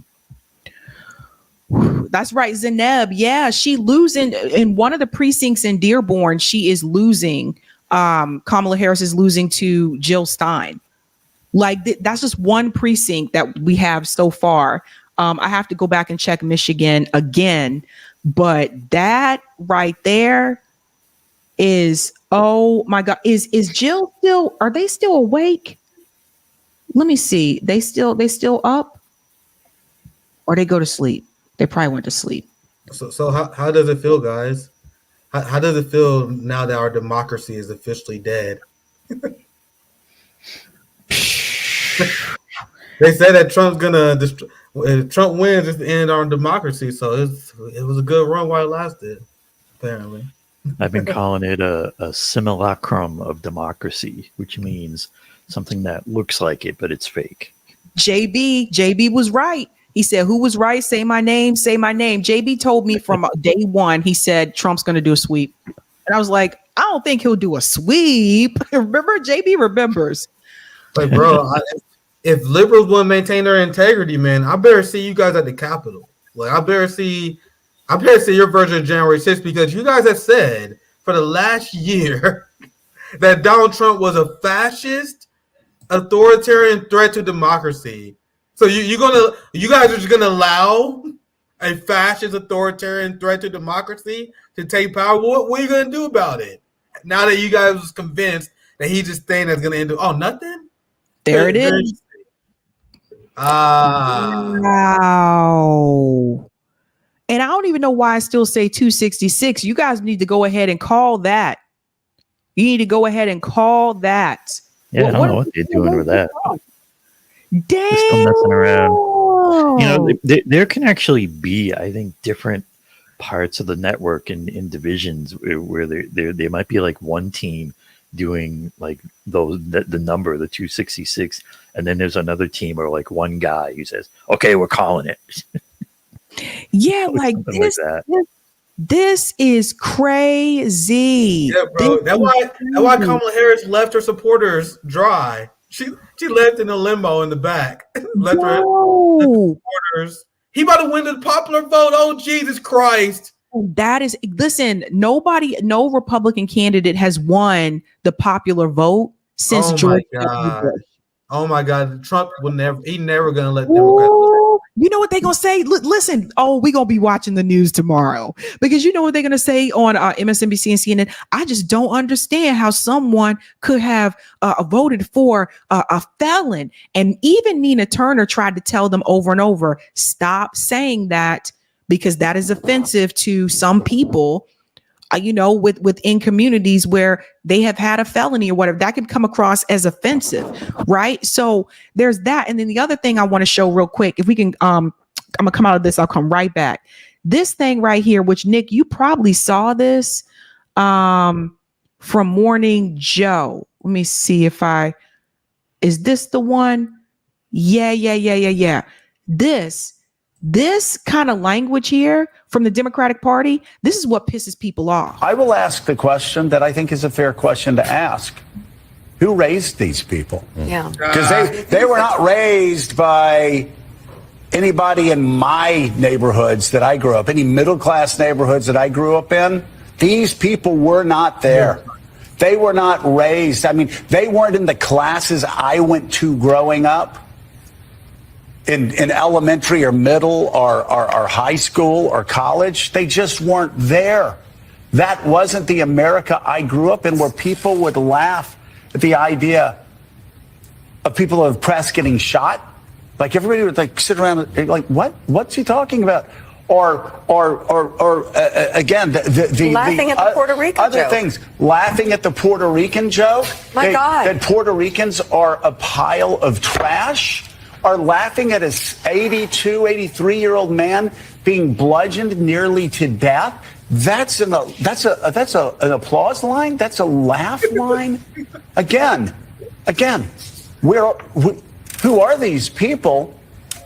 Where are they coming from, and who raised them, and how did Donald Trump twist their point of view so much in 9 years? It was Trump. That the brutalization of an 83-year-old man is something to laugh about, or the shooting of press members is an applause line. Laughs and cheers when Trump suggested the press should be shot. And my friend, the legendary photographer at the AP, Evan Vucci, who's traveling with the Trump campaign here, says that as each rally goes on, particularly last night in Georgia, the threats from the crowd to the press, they're there in the arena, only growing. They're really concerned there about the security situation. But anyway, the point, yeah. Sorry, Sabby, but do liberals really believe that MAGA is worse than the Rush Limbaugh era of Republicans? Like you guys know when I grew up, do you guys remember the Rush Limbaugh Republicans? These people, they're not anti-woke. You know how MAGA people are anti-woke?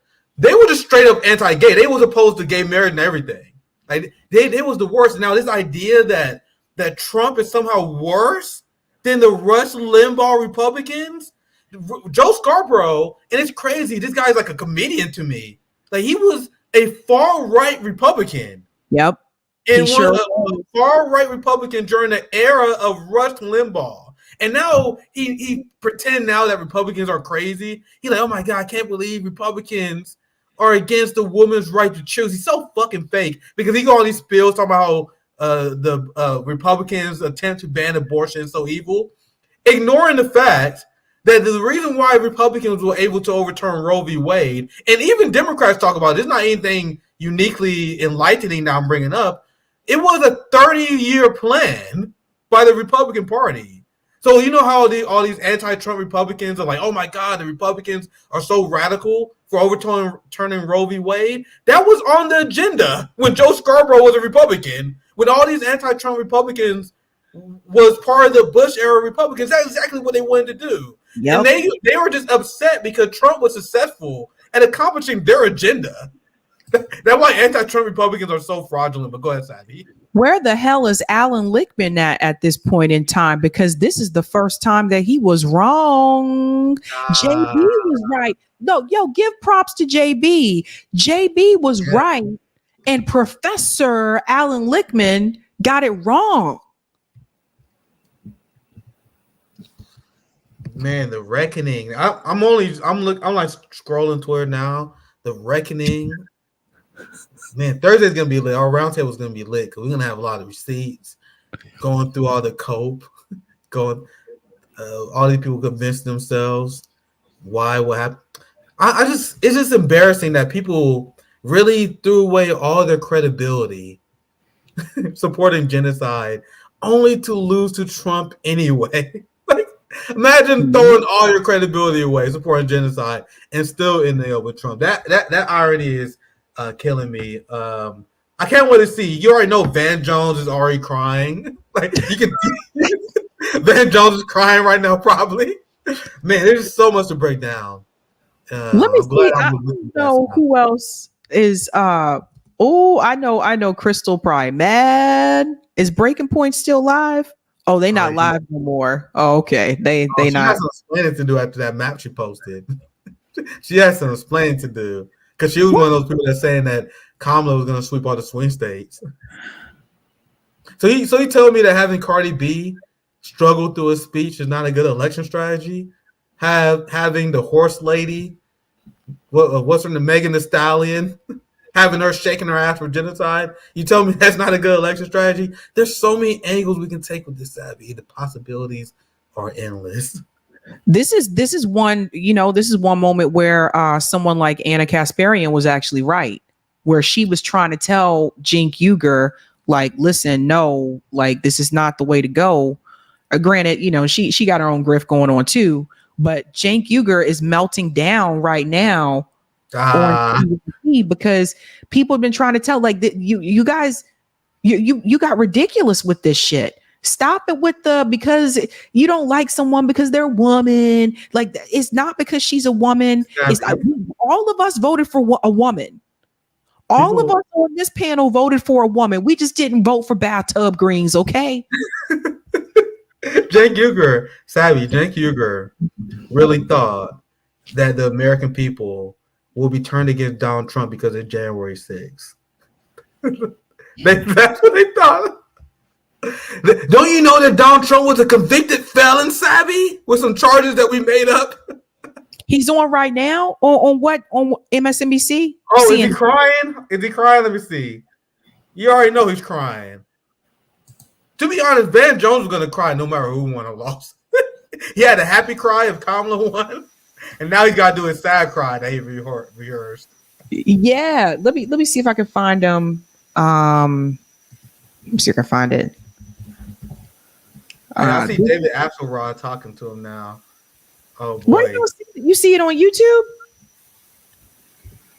Let me see. I see it live. I have my little TV over here. Do you want me to try to bring it up? Yeah, see if you can, Eric, because I don't see it live on YouTube, so I don't know.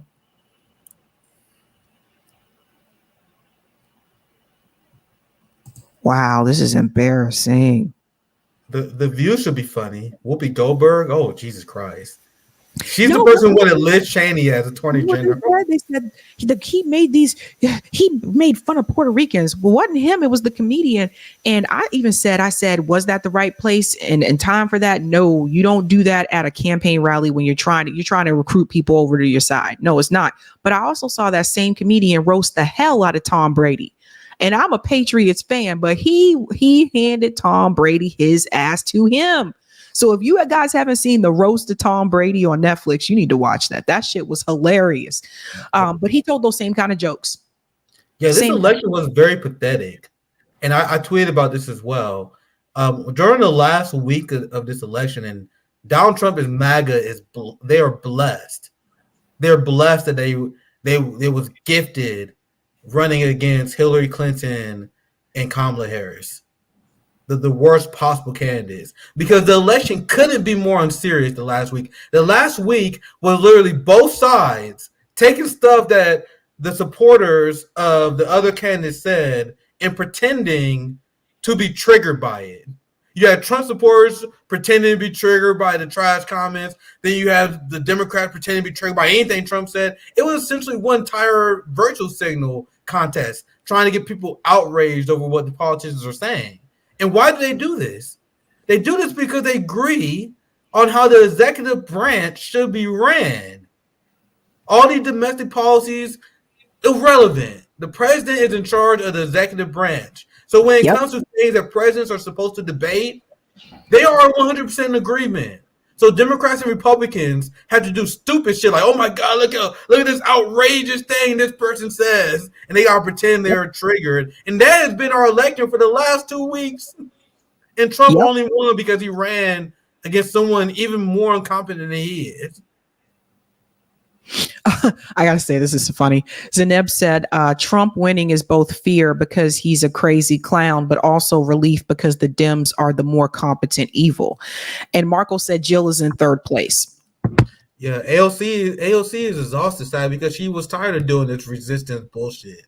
Remember? This is why I was telling you guys, this is why they were coming after. This is why they released those tack ads against Jill Stein, because the numbers weren't there. You remember that when AOC, like she always does, because she's essentially dumb, she said the quiet part out loud, where she's like, man, I don't want to do 4 more years of resistance nonsense. Just letting the quiet part. They didn't want to pretend to care about these issues no more. AOC was more than happy to vote for genocide. To vote for kids in cages, the same thing that she used to protest against. And now she's like, oh, fuck, I got to pretend to care about stuff again. God damn it. You can tell that like Cal and all these, but they just exhausted. They then now have to pretend to care about stuff again. So at least the brunch lives won't be able to go to brunch no more because it was a very long, excruciating 4 years. That's for damn sure. Like, it's like how you let him flip back all those states.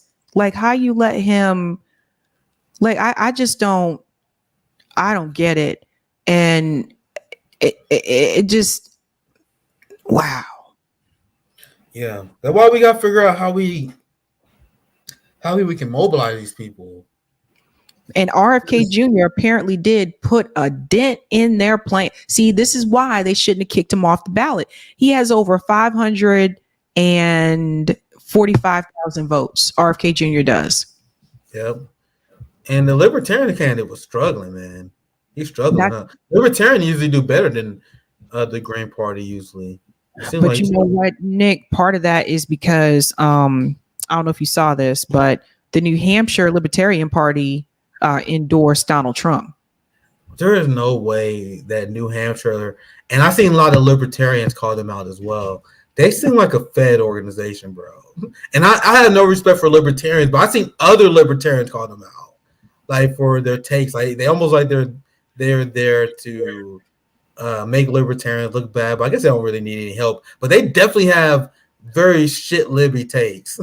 I think both Trump supporters and Democrats, they all shit libs. It's all neoliberal, trickle-down economics, hardcore police state, giant national security state, the same ideology.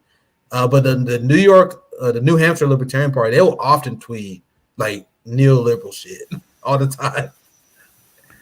That's right. And then something else I want to put up here. Christian coming on. Okay, AIPAC's invincibility is broken. All that money for nothing. Yeah, I wouldn't say that. I wouldn't say that yet though, because Trump, AIPAC like Trump though, right? I wouldn't say. Go ahead. Sorry, go ahead, Sabby. Go ahead, Sabby. Well, I think it brings up the point that Abandoned Harris was saying is like if Kamala Harris loses, that sends a message.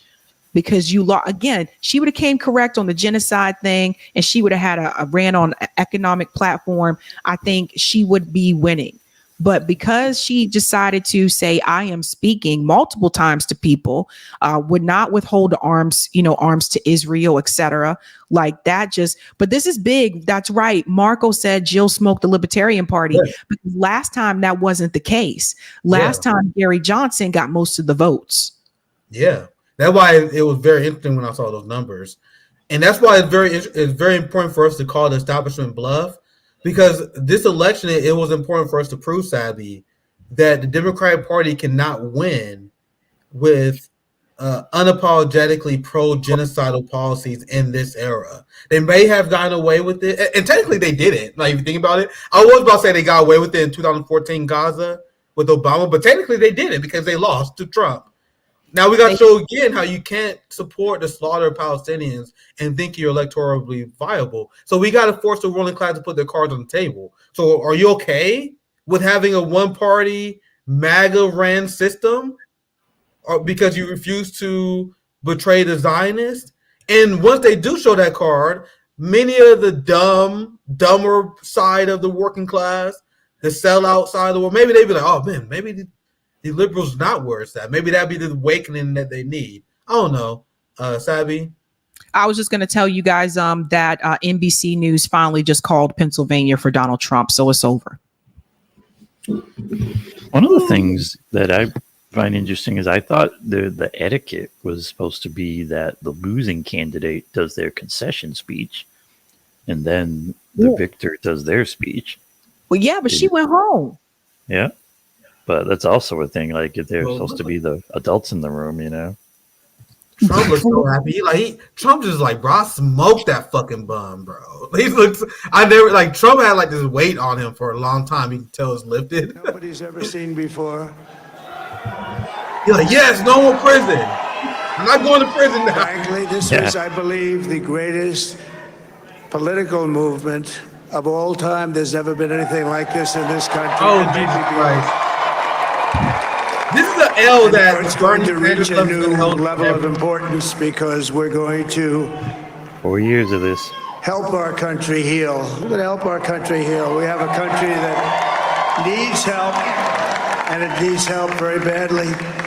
We're going to fix our borders. We're going to fix everything about our country. And we made history for a reason tonight, and the reason is going to be just that.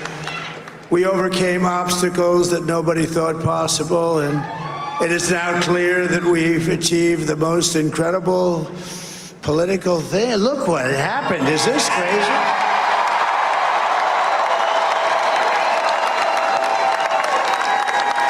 But it's a political victory that our country has never seen before, nothing like this. I want to thank the American people for the extraordinary honor of being elected your 47th president and your 45th president. These bombs actually lost And every citizen, I will fight for you, for your family, and your future.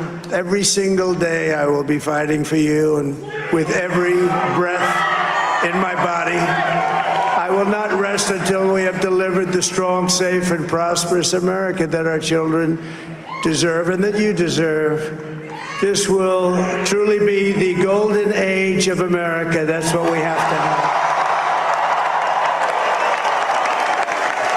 This is a magnificent victory for the American people that will allow us to make America great again.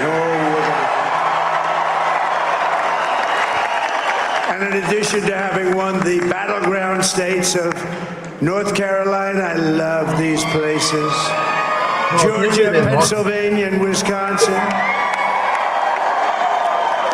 We are now winning in Michigan, Arizona, Nevada, and Alaska, which would result in us carrying at least 350 if only Democrats electoral would just votes. elect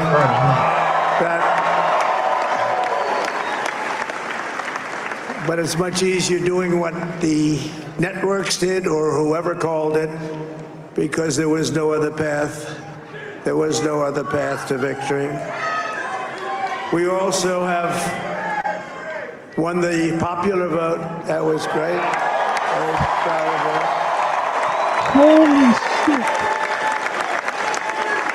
that. Wow. Wow. Thank you.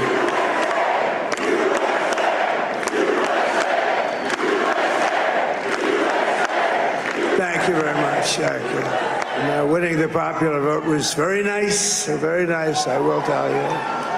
It's a great feeling of love. We have a great feeling of love in this very large room with unbelievable people standing by my side. These people have been incredible. They've made the journey with me, and we're going to make you very happy. We're going to make you very proud of your vote. I hope that you're going to be looking back someday and say that was one of the truly important moments of my life when I voted for this group of people beyond the president, this group of great people. America has given us an unprecedented and powerful mandate. We have taken back control of the Senate. Wow, that's good. Jesus Christ.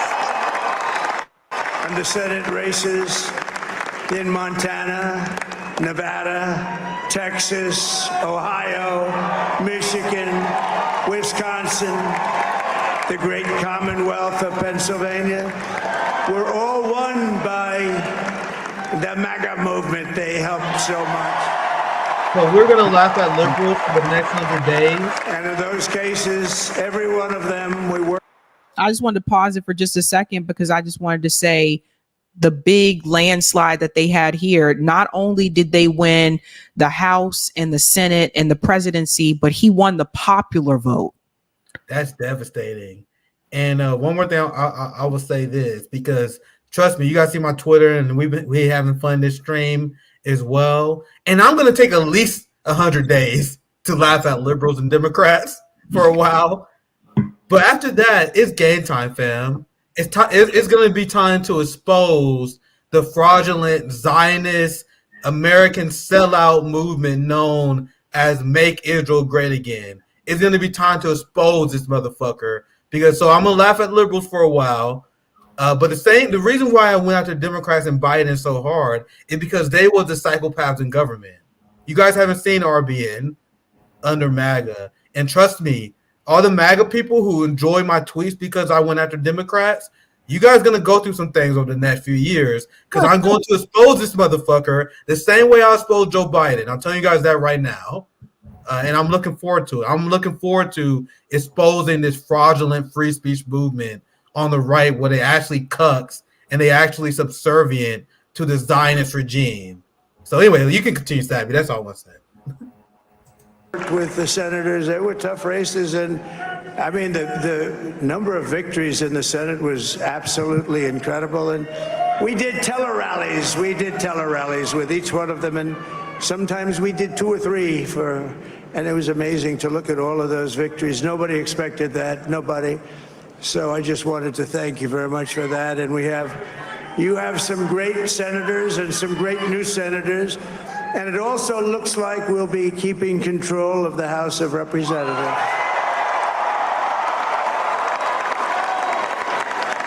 Wow. And I want to thank Mike Johnson. I think he's doing a terrific job. Terrific job. I want to also thank my beautiful wife, Melania, First Lady.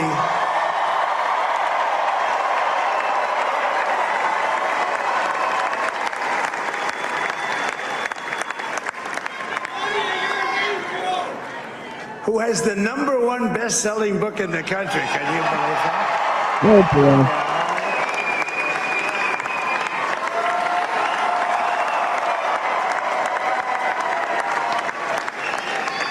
Oh, no, she's done a great job. Works very hard to help people. So I just want to thank her. But I want to thank my whole family, my amazing children, and they are amazing children. Now, we all think our children are amazing. Everybody here thinks their children are amazing, but that's a good thing when you think they are. But Don, Eric, Ivanka, Tiffany, Barron, Laura, Jared, Kimberly, Michael, thank you all. What a help. What a great.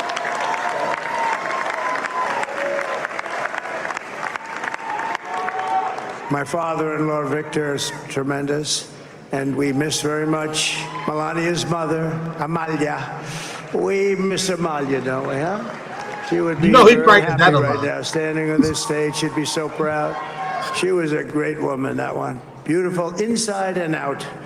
She was a great woman. I want to be the first to congratulate our great, now I can say, Vice President-elect of the United States, J.D. Vance.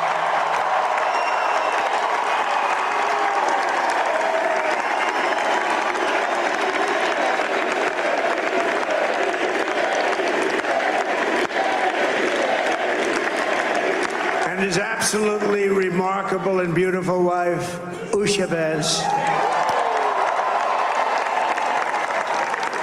And he's a feisty guy, isn't he? You know, I've said, go into the enemy camp. And you know, the enemy camp is certain networks. And a lot of people don't like this. Sir, do I have to do that? He just goes, okay. Which one? CNN, MSDNC? He'll say, all right, thank you. Hey, Sabby, I'm going to dip out. He's like the only guy I've ever seen. I'll talk to you again on Thursday. Just goes and absolutely obliterates them. You guys come join us on Thursday.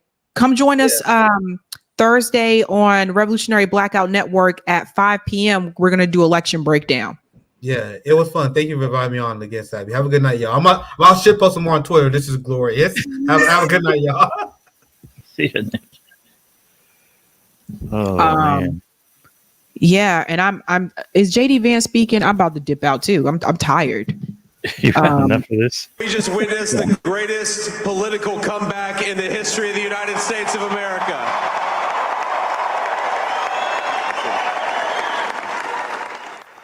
I mean, there was all this talk about how JD Vance was such a bad pick or whatnot, but it seems to have worked out for them.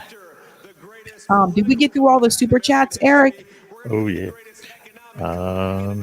Nope. Okay, where do we stop at? Let's get rid of this thing. All right, we know Trump won. Sabby getting sleepy. I'm tired. But I hate to say I told them so. Oh, don't wait Thursday night, guys. Thursday night, if my prediction still holds true, I'm gonna play that little prediction that I made when we played 270 to win. There you go. Carolyn had you. Like you've been on the money. I tried to tell, only because of what I heard from people on the ground. But yeah, it's everything in the queue. Okay, so I don't know where that one was. Oh, I cleared that one, but you just start with the first one. Oh, we haven't gone through these? Okay. Thank you, Herman. Love Sabs. You inspired me to follow my content creation goals. Coming soon. Awesome. Thank you for all your work this campaign season. Roland Martin looks like a Furby. Thank you, Zerfin. But the bomb threats in Georgia are from Russia, though. So election interference. They'll come up with all these reasons. Thanks, Ashura. Mark Lamont Hill must be crying or on coffee now. I don't know. I don't know how Mark is feeling. Thank you, Z. You better thank a union member. Thank you, Tron. Cook fried barbecued Democrats. Man, this is a blowout. Blow. Thanks, Norfolk. Last time Kamala got shafted as hard as this was when she was dating Willie Brown. Loving your work, by the way, all the way from Wales. What's up and welcome. Thank you, House. Van Jones crying again, everybody. Yeah. Thank you, Chris C. Well, Kamala, there's always McDonald's and garbage collection jobs. No disrespect, just comedy. Thank you, Flower Bro. Kamala never needed to win. She went full Zio because she knows she's got other elections to run in the future. And if she gets to be a candidate running against Republicans in 28, she'll be golden by comparison. Interesting. I wouldn't run again if I was her. That's like 2 elections that you've already, Thank you, Simply C. Sabby, how many states were the Greens on for election day? They seem to be removed from states like Illinois. The Green Party has always been there. I think Illinois was write-in only. And I believe they were, if I remember correctly, I think Jill said it was 46, 47 states, 46, 47. Thank you, New York Varsity. Representative Henry Cuellar is pro-life, and the DNC helped him across the finish line in Texas tonight. It is party first, abortion second. Exactly. And they've continued to back him. Thank you, Egg. Van Jones already crying on CNN, yo. Chima. When George W. Bush's daughter endorsed Kamala, brain-dead liberals were celebrating it like it was a massive win. Yeah. Hannon, love you, Sabby. Thank you for being real. Geo, everyone's laughter tonight is healing my soul. Thank you, Unemployed Scholar. 15 years, Uhuru 3, acquitted from Russian agent charge, carrying 10 years, convicted on conspiracy, carrying 5 years, and will be appealed. Thank you, Z. Yo, Sabs, cue the music. I think we all deserved it. I should have, but I'm tired now. I'm sorry. Sabby's drained. Thank you, Truth Bearer. Best part is they can't blame Russia, Green Party, or black men for this crushing defeat. They have no more scapegoats unless you all think of one. That's a good point. Thank you, Triangle Man. Lots of laughs. Gee, guess the gaslighting didn't fool voters. I feel bad for Jill Stein. Her whole campaign got debunked. Dude, you are coping and I'm here for it. Her whole campaign got debunked. I don't know what you mean about that. Jill Stein actually came in 3rd place. So really confused. And thank you, Peter. If fake protesters start being against Gaza now that Trump is in office again, they better get arrested faster than the college students who did protest. It'll be interesting to see. Thank you, Gamble. If you consider the aggregate that voted third party, you can virtually account for the 5% of America that said, nah, son. Thank you, Melanie. Maybe there'll be some juicy, faithless electors. There were 10 in 2016, and this year is just as crazy as that. Thanks for the vibe, Sabby.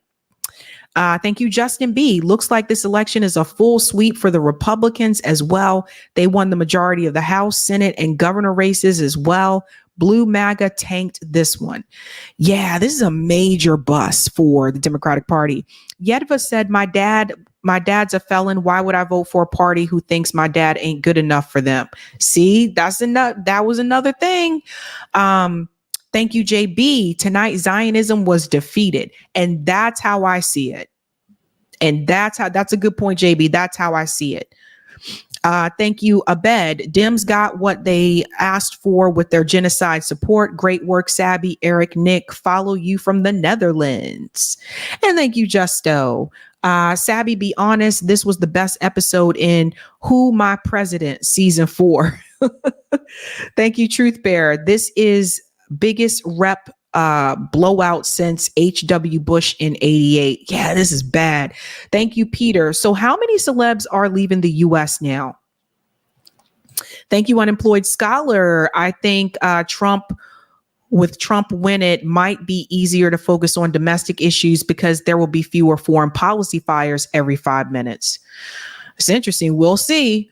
Thank you, Roger. Massachusetts voted down tip minimum wage.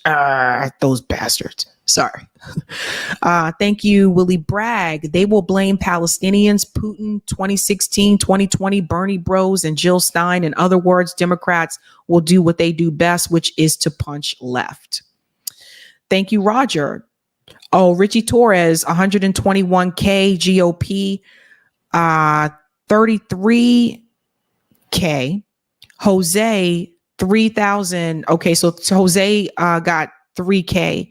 No domestic, no vote. Yeah, that was one of the things we were telling them. You got to have domestic policy.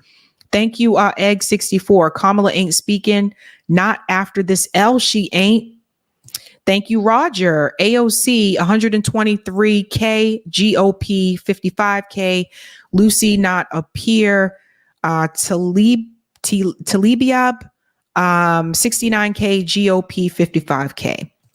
Thank you, Lainey. Guess the DNC primaries are back for 2028. And thanks, Roger. FBA roasting row like pig on a rotisserie in the chat. And thank you, Lewis. Where was Bobby Jr. when Trump was talking? I don't know. I don't see him up there now either. And let me get Rumble as well.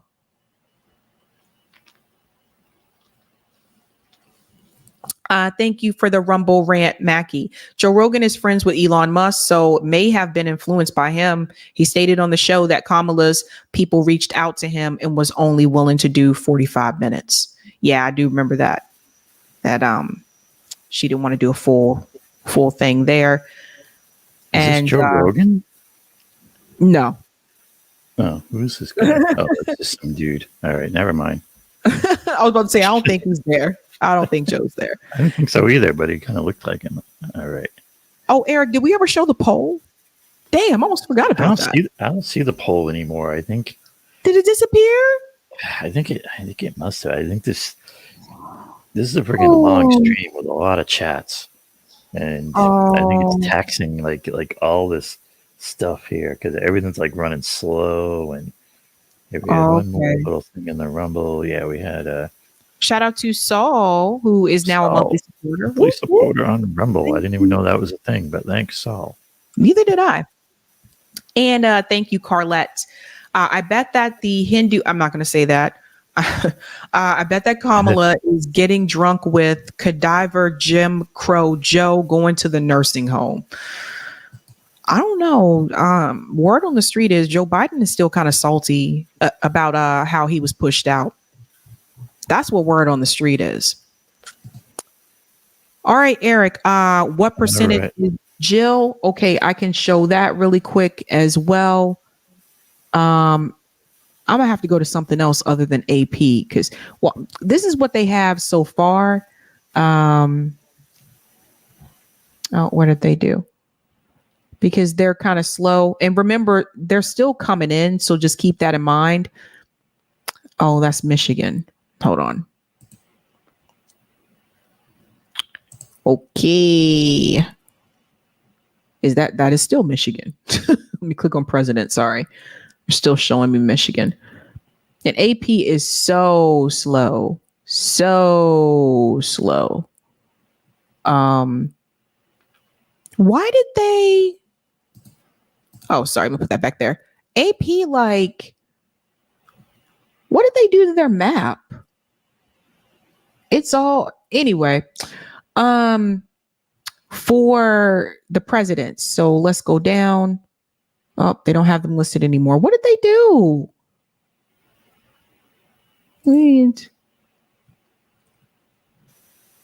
Was it on the Google one? I don't know where the Google one is anymore. I can't find it. Oh, here it is. Sorry. Okay, here we go. Wait. Why is it? No, that's New Jersey. Poly Market. I don't know what happened to the Google one. Damn. Let me just bring it back up. Just put in Google. Yeah.